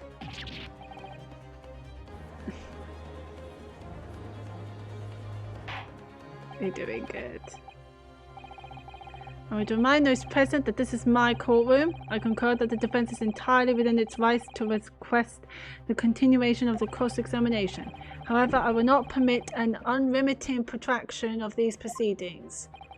Therefore, I have decided to afford the defense one final opportunity in concluding the cross-examination. Counsel, you must choose but one statement from the witness's testimony and but one piece of evidence to present in support of your argument against it. If following that the situation remains unchanged, I shall move to adjudication. Is that clear, counsels? You will not press the witness any further, my lord. Yes, my lord. A single statement and a single piece of evidence. Most generous. Well then, Mr. Noahholder, it's high time I fell in a dead faint. I leave this in your capable hands. Oh, Sherlock! Is anyone gonna help him?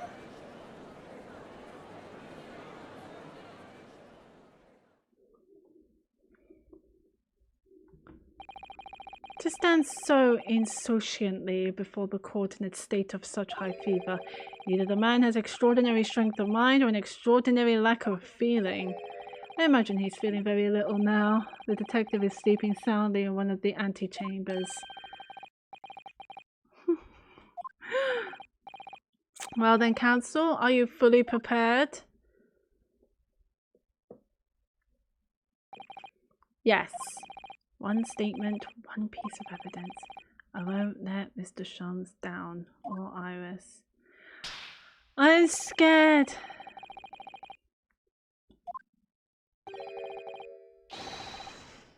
I hate that smug-looking face.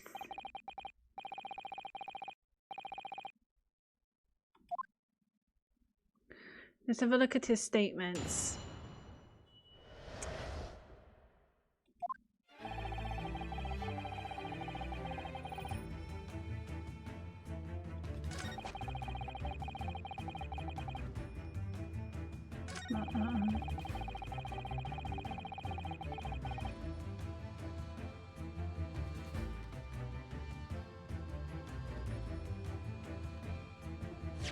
Hang on, I want to see something.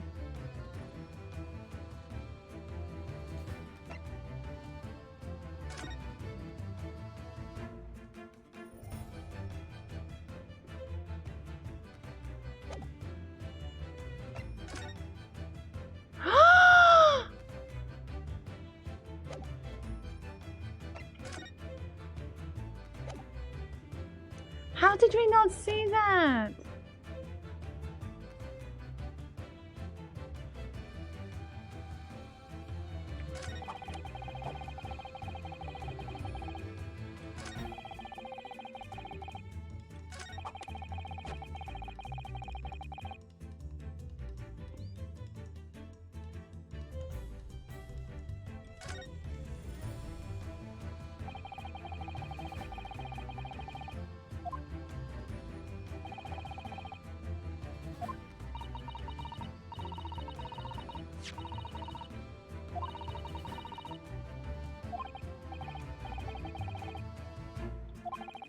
So Mr. Sato used that in the... So with the pictures... Oh my goodness.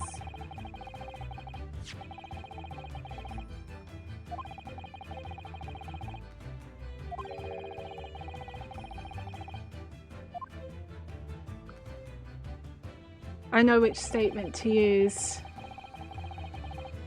It's the peephole one.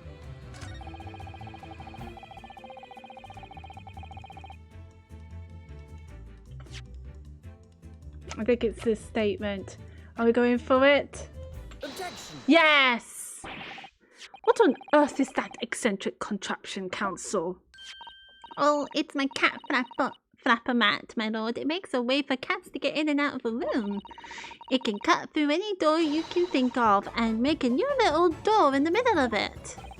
That's right, my lord. It's a device for creating so-called cat flaps. Small doors for cats to come and go as they please without their owners having to open the main door. I'm sure we can all work that out for ourselves. But that cat lover's contrivance has no possible relevance to this case. Oh, really? Of course it doesn't. To start with, there was no cat flap in the pawnbroker's door. Not being a keeper of cats myself, I'm afraid I failed to see what this has to do with the matter at hand. Perhaps it would help if I described its function another way then. This contraption is able to create a peephole in any door you can imagine in practically no time at all. I beg your pardon? A peephole, you say? 2 nights ago, we arrived at the scene only minutes after the murder of Mr. Windybank had taken place. That's right. According to the paperwork at the yard, it was you, your Japanese assistant, and Sholmes.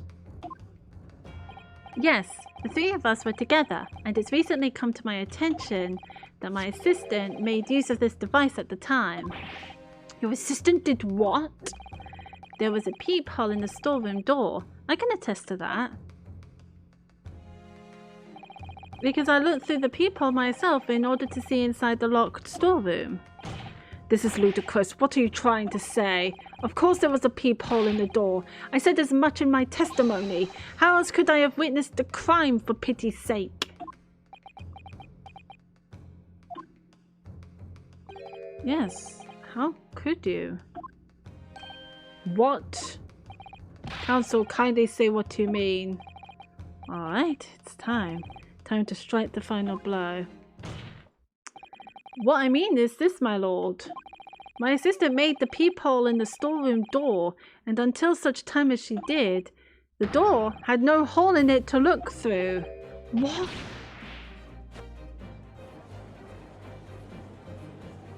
Objection! This is a farce. Are you really suggesting that the peephole in the door was... Yes, it was created only after the incident had taken place by my judicial assistant using this device. Your assistant tampered with the crime scene whilst being fully aware of the gravity of her actions. This is the most serious act of vandalism, for which I humbly apologize, my lord. It was in the few minutes after I left the scene in order to pursue the Skulkin brothers and alert the police. Nevertheless, in the light of this new information, it becomes apparent that Mr. Graydon's testimony is riddled with holes. Riddled with... Explain yourself, counsel. The majority of Mr. Graydon's testimony that appears to incriminate the defendant is based upon what he witnessed through the peephole in the storeroom door. Yes, that filthy girl shooting the man in the back. However, if at the time of the incident, that peephole did not yet exist in the door, there's no possible way that you could have seen what you claim to have seen. In short, your entire testimony is a pack of lies.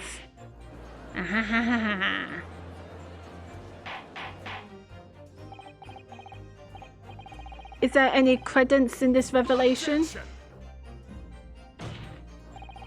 None whatsoever, as my learned friend must surely realize. Exactly, this is just some cheap trick designed to discredit me. I'm afraid not, sir. Of course it is. Do you seriously expect people to believe that plaything can cut through a solid wooden door? It can. Yes, I designed it to be very powerful. It can cut through even the toughest of doors. That's absurd. I don't believe it for a second. I had a feeling you'd say that. What? Why snacky. Cooey, time for dinner.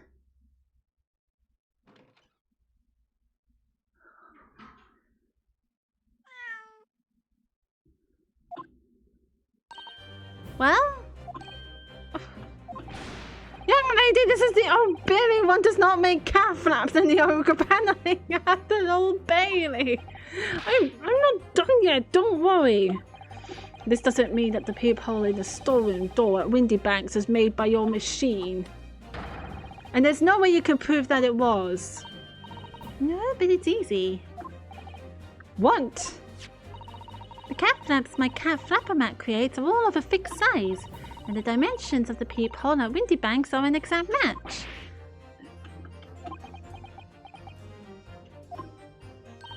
Hehe, old silky floss for words. Excellent work, Iris. Thank you. And now it's my learned student friend's turn to be lost for words, I feel. Oh yeah? I believe your judicial assistant has already left the country for your Eastern Island home. Well, yes, that's true. Then you may have some difficulty in establishing all of the facts. For the sake of argument, let us assume the peephole has dimensions that are a perfect fit for this contraption. In that case, when was the peephole cut? The prosecution demands proof of your answer. What is the purpose of your line of inquiry, Lord Van Zeeks? It's very simple, my lord. The defense argues that the peephole was created after the incident using this device. But now that the perpetrator has returned to her native land, she cannot testify to that fact. There is no proof. Yes, there is. We got the proof. It's in the photos. And for as long as the defense remains unable to prove when the peephole was made, my learned friend's claim amounts to nothing more than a baseless accusation. Let me show the photo. Indeed, that is so, Lord Van Zeeks. Well, Counsel? Don't give up now, Uno. This is the time to create your own opening and force your way through.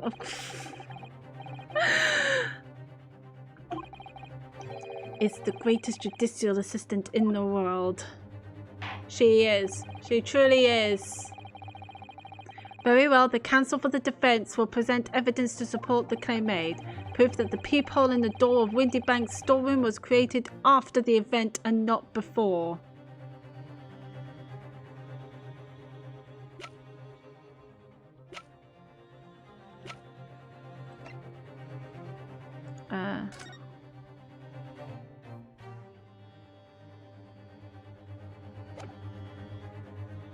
Take that! This one.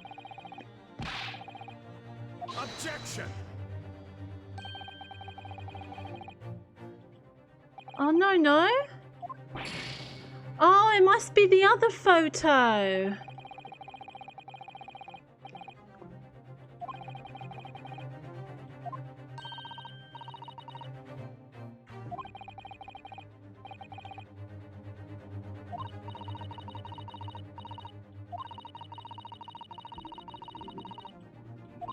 It must be another photo.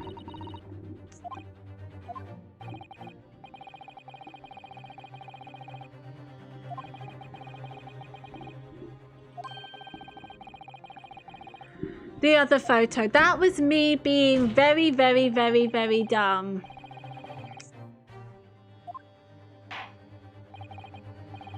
The counsel for the defense will present evidence to support the claim made. It will be this one then. Let me just have a look. See? No peephole. No peephole whatsoever. Let's go. Take that! What are you? A print from that detective's infernal cameras again? My judicial assistant, Mrs. Sato Mikatoba, is an extremely intelligent and capable woman, which is why I never had any cause to doubt that she would have considered this scenario and made sure I had the necessary proof. The necessary proof is this photographic print, Counsel. This print Shows a scene in the shop moments after the defendant entered the premises. Agreed. And it also shows the accused mercilessly wielded a gun in the direction of the defenseless broker. But more to the point, it pictures the storeroom door in the background. Let me see that print again. I don't believe it. This really is quite remarkable. The door to the storeroom is completely devoid of a peephole of any description. Mr. Graydon, you couldn't possibly have witnessed the crime as you claim to have done, because at the time it happened, there was no peephole in the door. In other words, your testimony is a catalogue of lies.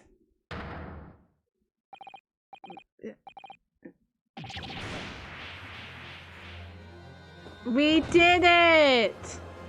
We've beaten him! We have beaten him! I am satisfied that the defense has substantiated its claim beyond all reasonable doubt. This witness's testimony was entirely fallacious.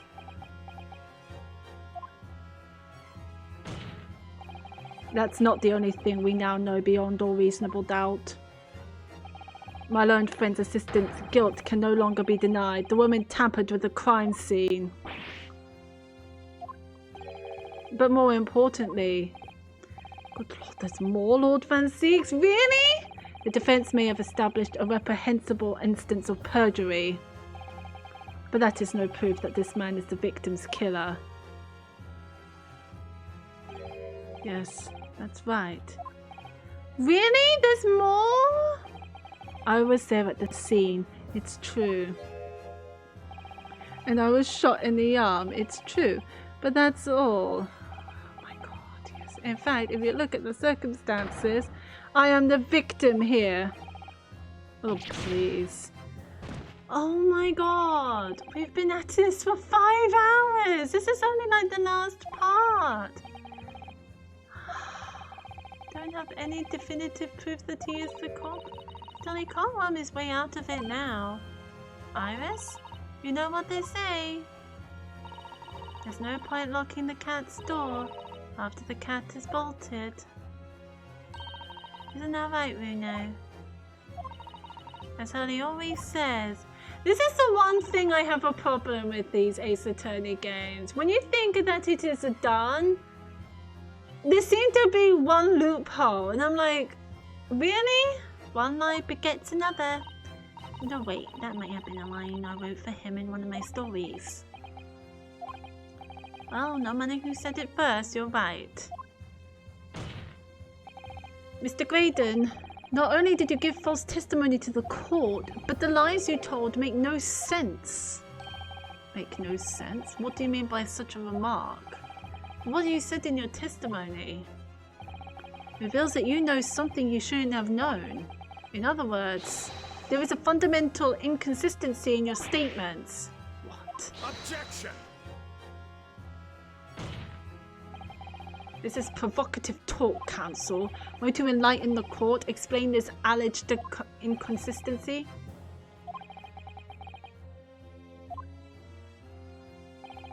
The inconsistency is revealed by the lies in the witness's statements. They showed that Mr. Graydon had knowledge of something he shouldn't have known anything about. Namely, we know that there was a third gun. The blood stains on the coat! The blood stains that were present on Mr. Strahd's coat. That's right, the victim's blood splattered all over her when she shot him. But how could you possibly have known that? Obviously because I saw her do it through the peephole in the...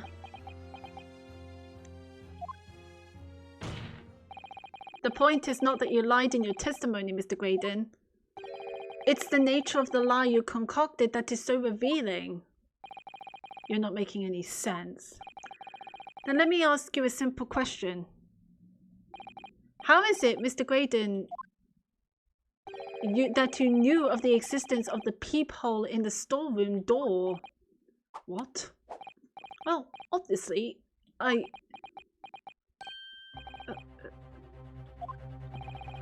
Has the cat got your tongue, witness? The peephole in the door was made after the incident occurred, and once I returned to the shop having failed to catch the 2 burglars, Scotland Yard's investigators arrived immediately. Since that time, the police have been at Windybanks constantly carrying out their investigation. Isn't that right, Inspector Gregson? Well, yes, of course. The place is chock full of pawned articles, and my lads have to thoroughly examine them all. So I gave the order to have officers working around the clock in shifts so we get through it all. And consequently, there's no way that you, Mr. Graydon, could have gained access to the shop.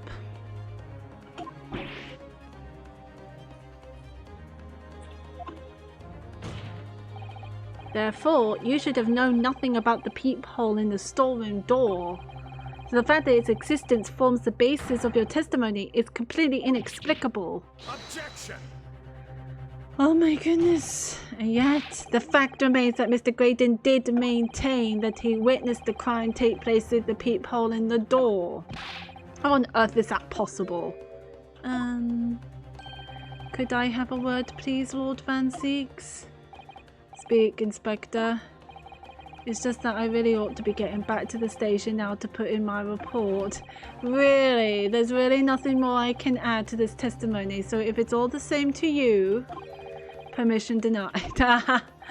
Oh, it's not all the same to me, Inspector. Not at all.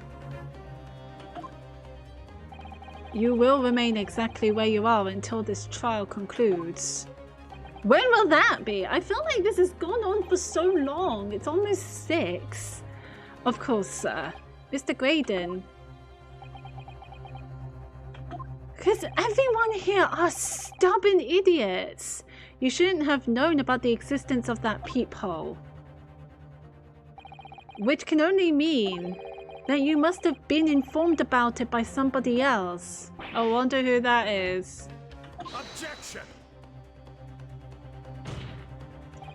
Stop there, my learned friend. You realize, I trust, that the words you just uttered have extremely serious implications. Yes, but the defense believes that the details about the case that Mr. Graydon claims to have seen must have been revealed to him by a certain person before his testimony. And in fact, considering a particular clue we have, there's really only one person that could be. Who is the person in question, counsel?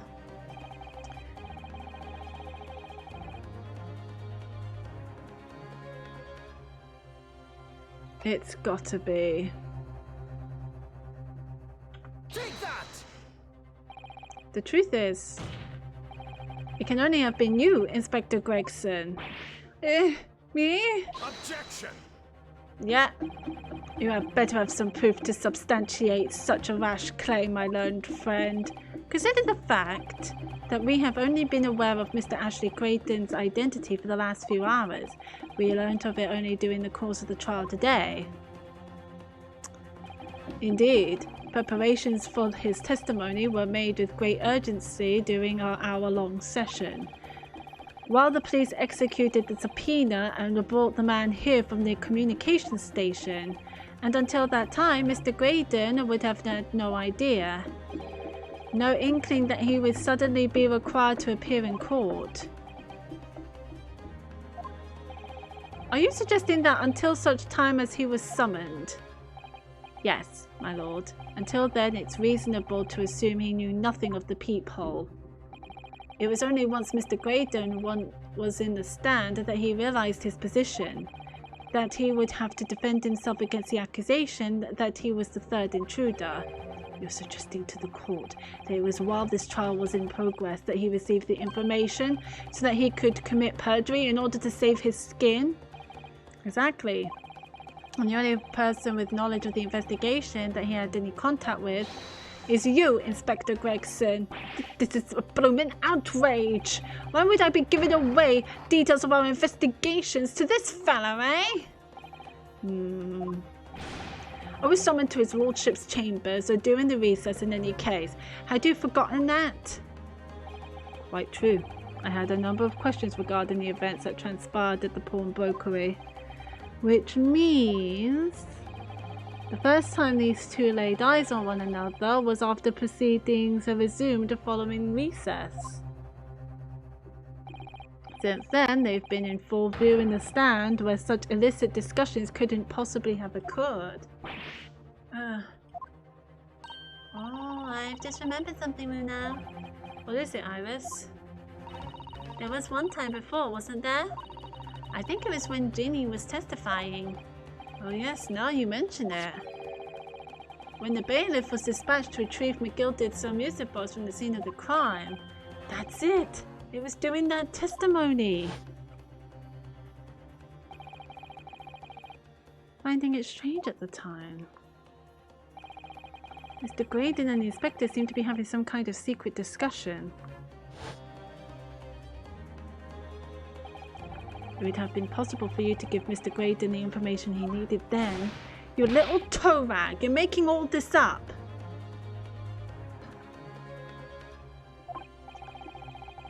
I'm a respectable Scotland Yard inspector, for crying out loud. Why would I do something like that? Why would I be giving away confidential details to the likes of this bloke? Admittedly, you wouldn't have had any reason to do something like that for no gain, but perhaps it was part of a deal of some kind. Then it starts to make more sense. What deal, Counsel? I wonder if perhaps in exchange for details about the peephole at the crime scene, Mr. Graydon agreed to give a certain something to the inspector.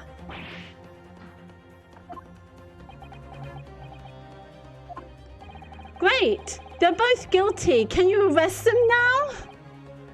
I'm sure I need not remind the inspector that if found to be true, striking a deal of any kind with the witness would be considered a gross case of malfeasance? Well, Objection! And this guy keeps objecting to everything. It just makes it so longer. It's becoming clear that jumping in with accusations is this Nippony student's specialty. I don't do that. But with the stakes so high, the prosecution is not prepared to listen to baseless charges. It is incumbent on the defense now to present evidence in support of this diabolical claim. Evidence?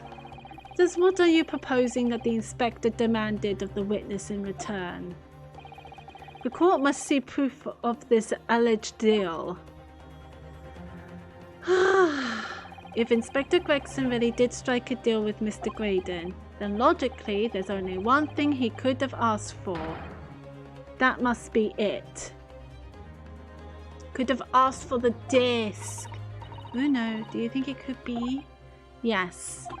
It's the missing link that would join all the dots together in this puzzle. I see what you did there. I must press you for an answer now, Counsel. What evidence explains the nature of the alleged deal that... I see what you did there.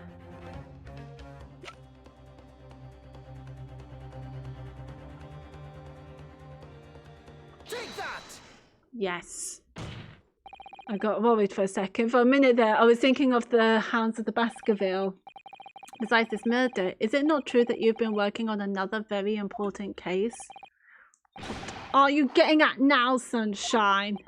I don't know why, but him eating fish and chips like that is really annoying me. Is it possible that this other top secret case is what's alluded to in this newspaper article here? The classified secrets being leaked overseas from the Ministry of Justice? How the bleeding no... We discovered during the course of this trial the music box deposited at Windy Banks by Magnus McGilded, a special music box designed to play 2 discs at once. It would seem very likely now that encoded on the pair of discs that were in McGilded's possession are the leaked classified secrets. And is that all? So I put it to you, Inspector, that in order to recover the second of the discs containing those secrets, you covertly made a deal with Mr. Graydon in which you exchanged the disc for details of the case.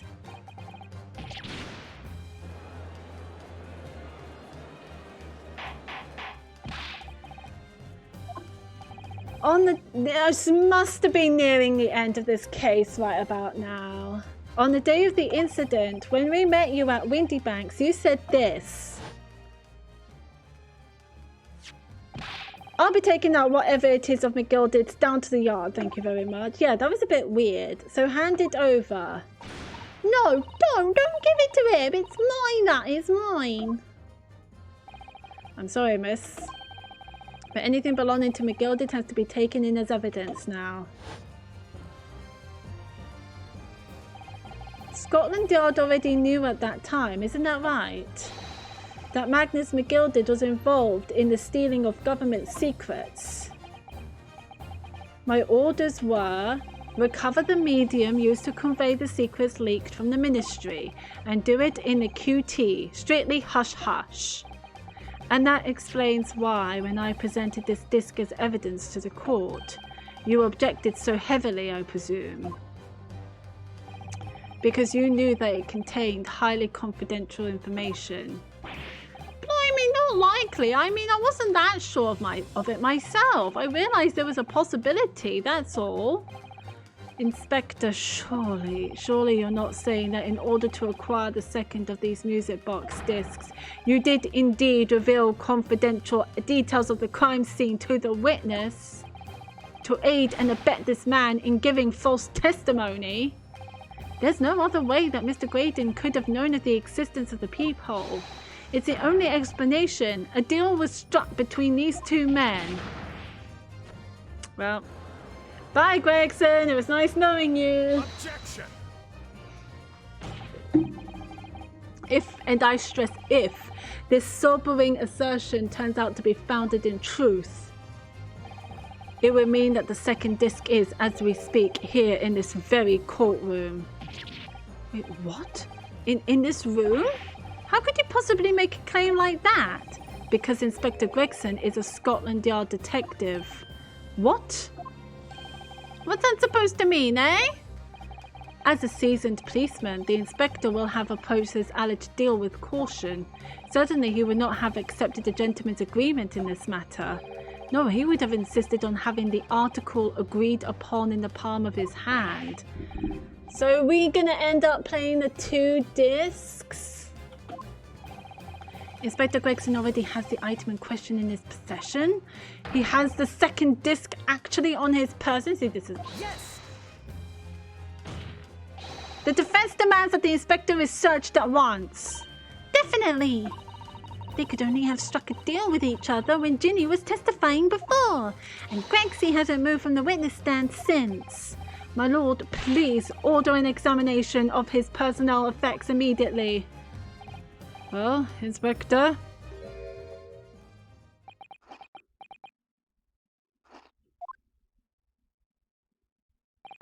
This young lad wants to tone down his imagination. He's insulted me and my profession quite enough.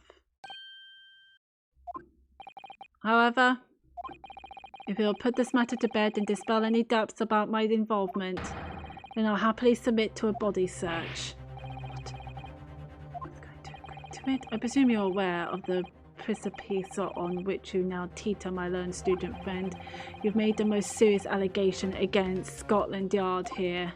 If, following the search of the inspector's personal effects, no disc is found, you will be deemed unfit for court service. This trial will end, and my country's government will formally demand of yours that you are severely reprimanded. That sounds serious. Indeed, to have a visiting student make such defamatory remarks about our country's most senior police officer is not something Her Majesty's government will be able to overlook. You're just threatening Runo because you're scared. Why is this so long? The accusation is beyond serious. You must be prepared for grave consequences. I can't imagine Gregson would have accepted a gentleman's agreement for something so critical. The disc must have physically changed hands, which means the inspector should have it. But somehow, something doesn't feel quite right here.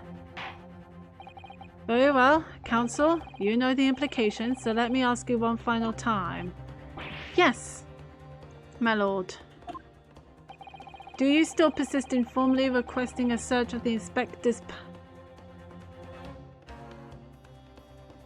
We should search someone else.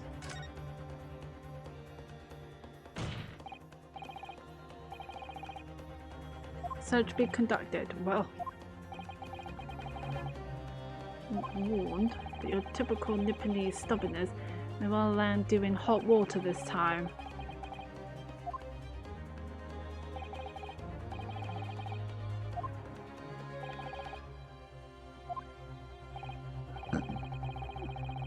Objection!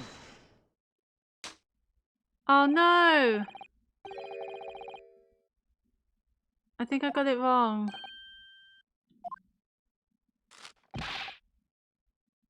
I think I got it wrong, no!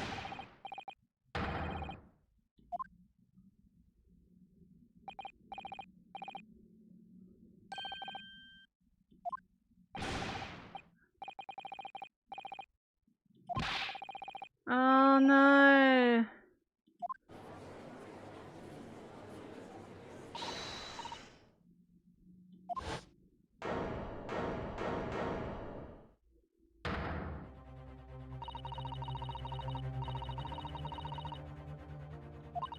So you should respect that and listen to what he has to say in good faith, because that's the British way.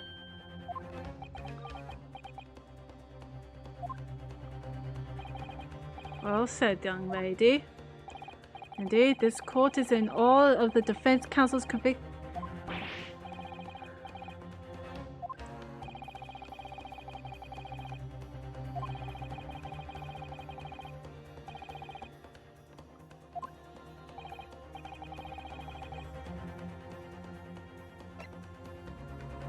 Take that!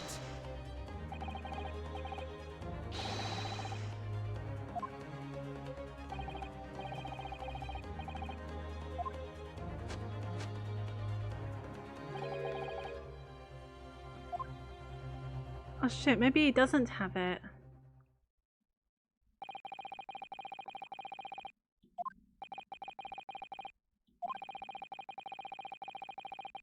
Oh no!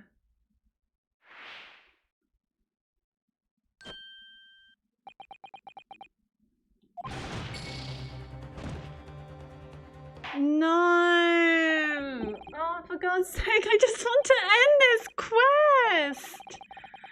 Oh, come on! That's not fair! I hate this quest so much! Oh, why is this quest so fucking terrible? Guilty. It's so Guilty. long! Guilty. Guilty.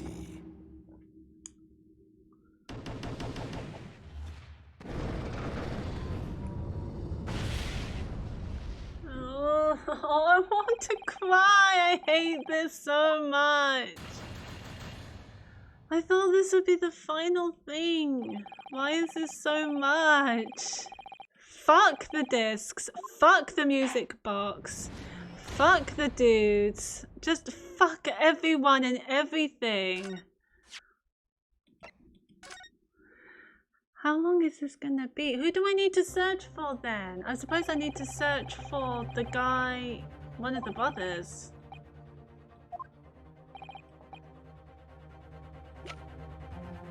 You. Take that!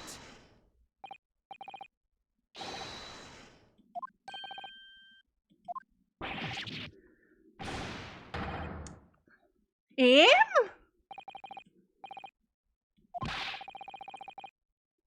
Hold it! Oh! Objection! We're here long enough, Inspector. Shut up.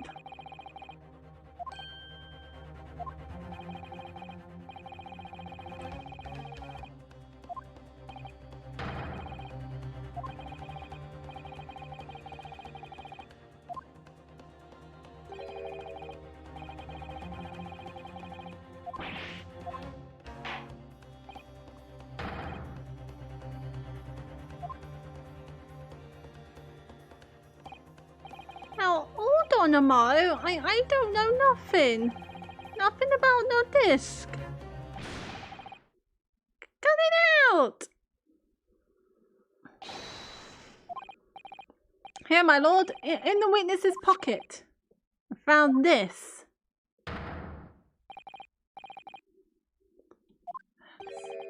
Another music box disc. I don't know nothing about it, nothing.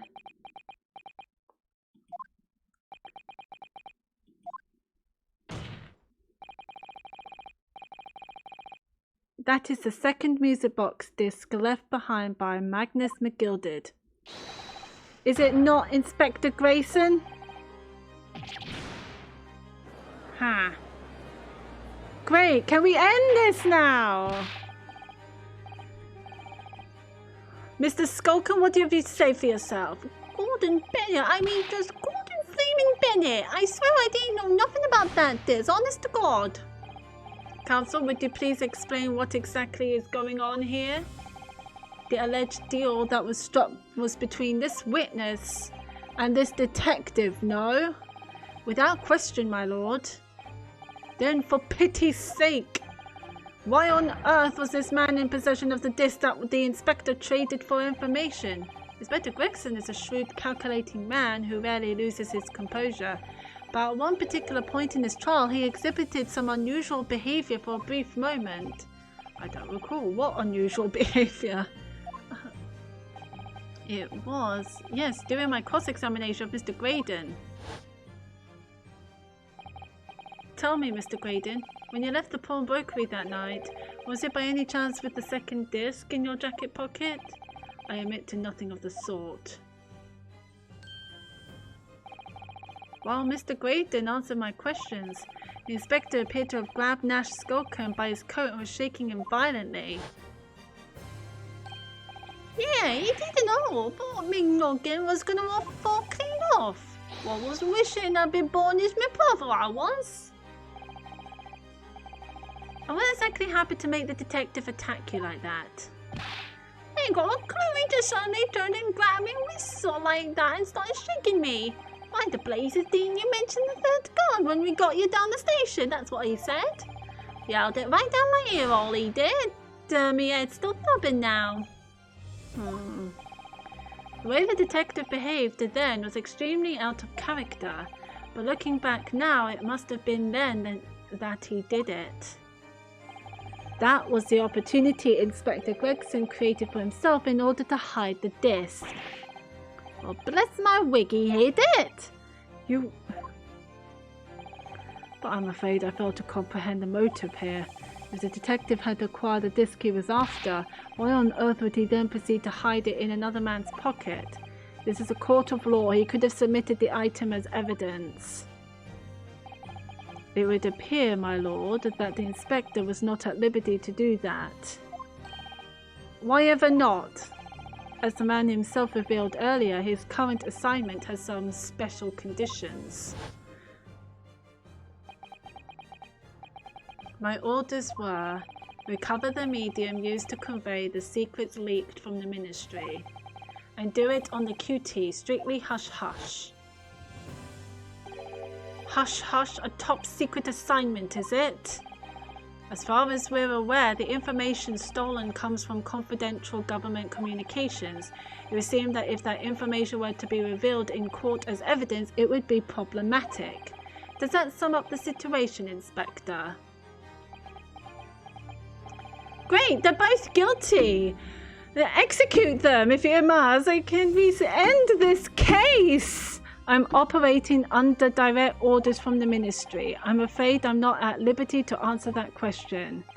Is this just so much in one case? Is this the last case?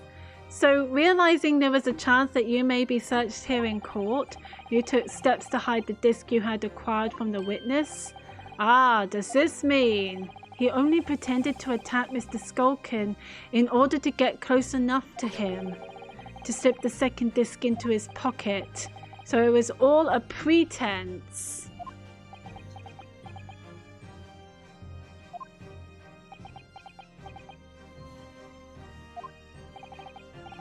Well now, Inspector Gregson, And you, Mr. Craydon?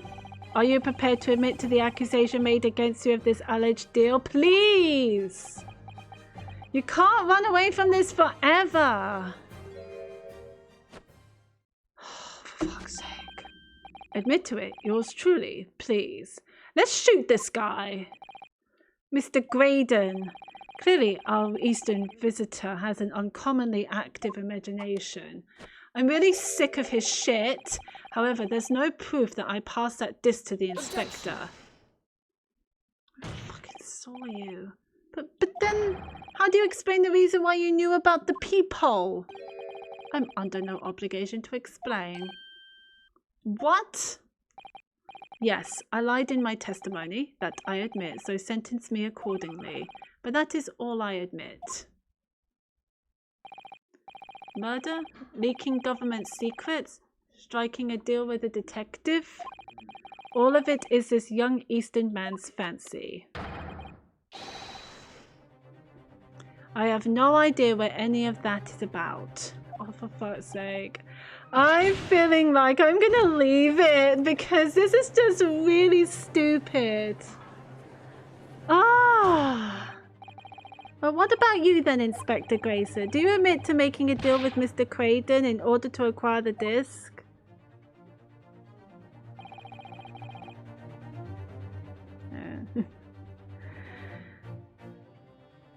Alright. I will declare this and nothing more.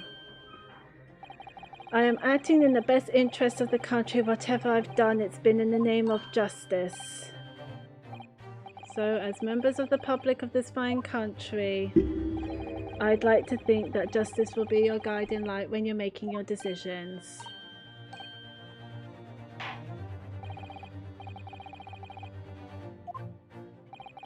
Rarely have I encountered such extraordinary tumultuousness in this concluding of a trial. Nevertheless, in the absence of any further evidence to be presented.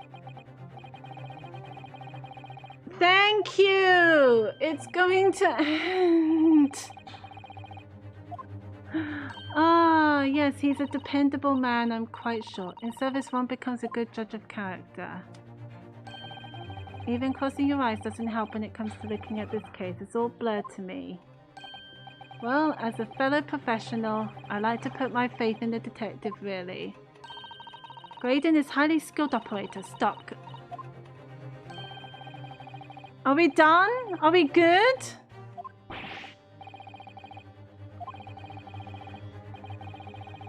Okay.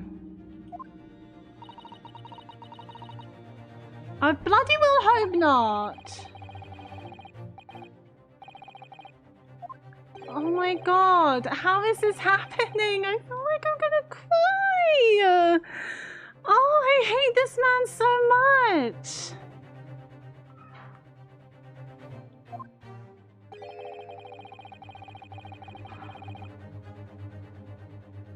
Alright.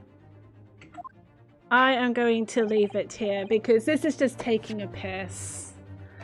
I will do this next week. I just can't be arsed. Oh, this is just making me angry.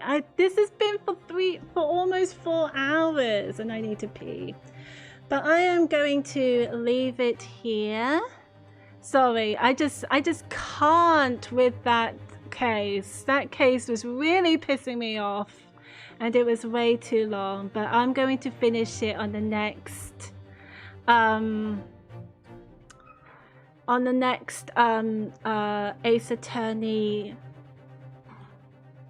Ace Attorney stream, but I am going to give somebody a raid.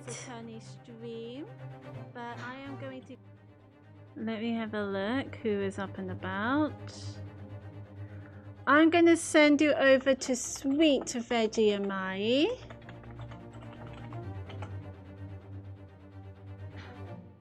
There we go. So I am going to quit this. Thank you ever so much for joining me in my stream. Sorry for the outburst. I just can't with this. I am going to make sure I've actually saved this game because that was a piss take. I hate it so much. Like that That case has given me nothing but stress and I hate it. There was just so much. But yes, I'm going to send you over to Sweet Veggie and Mai.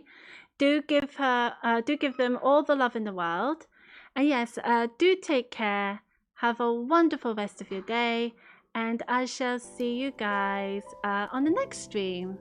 Do take care. Bye-bye.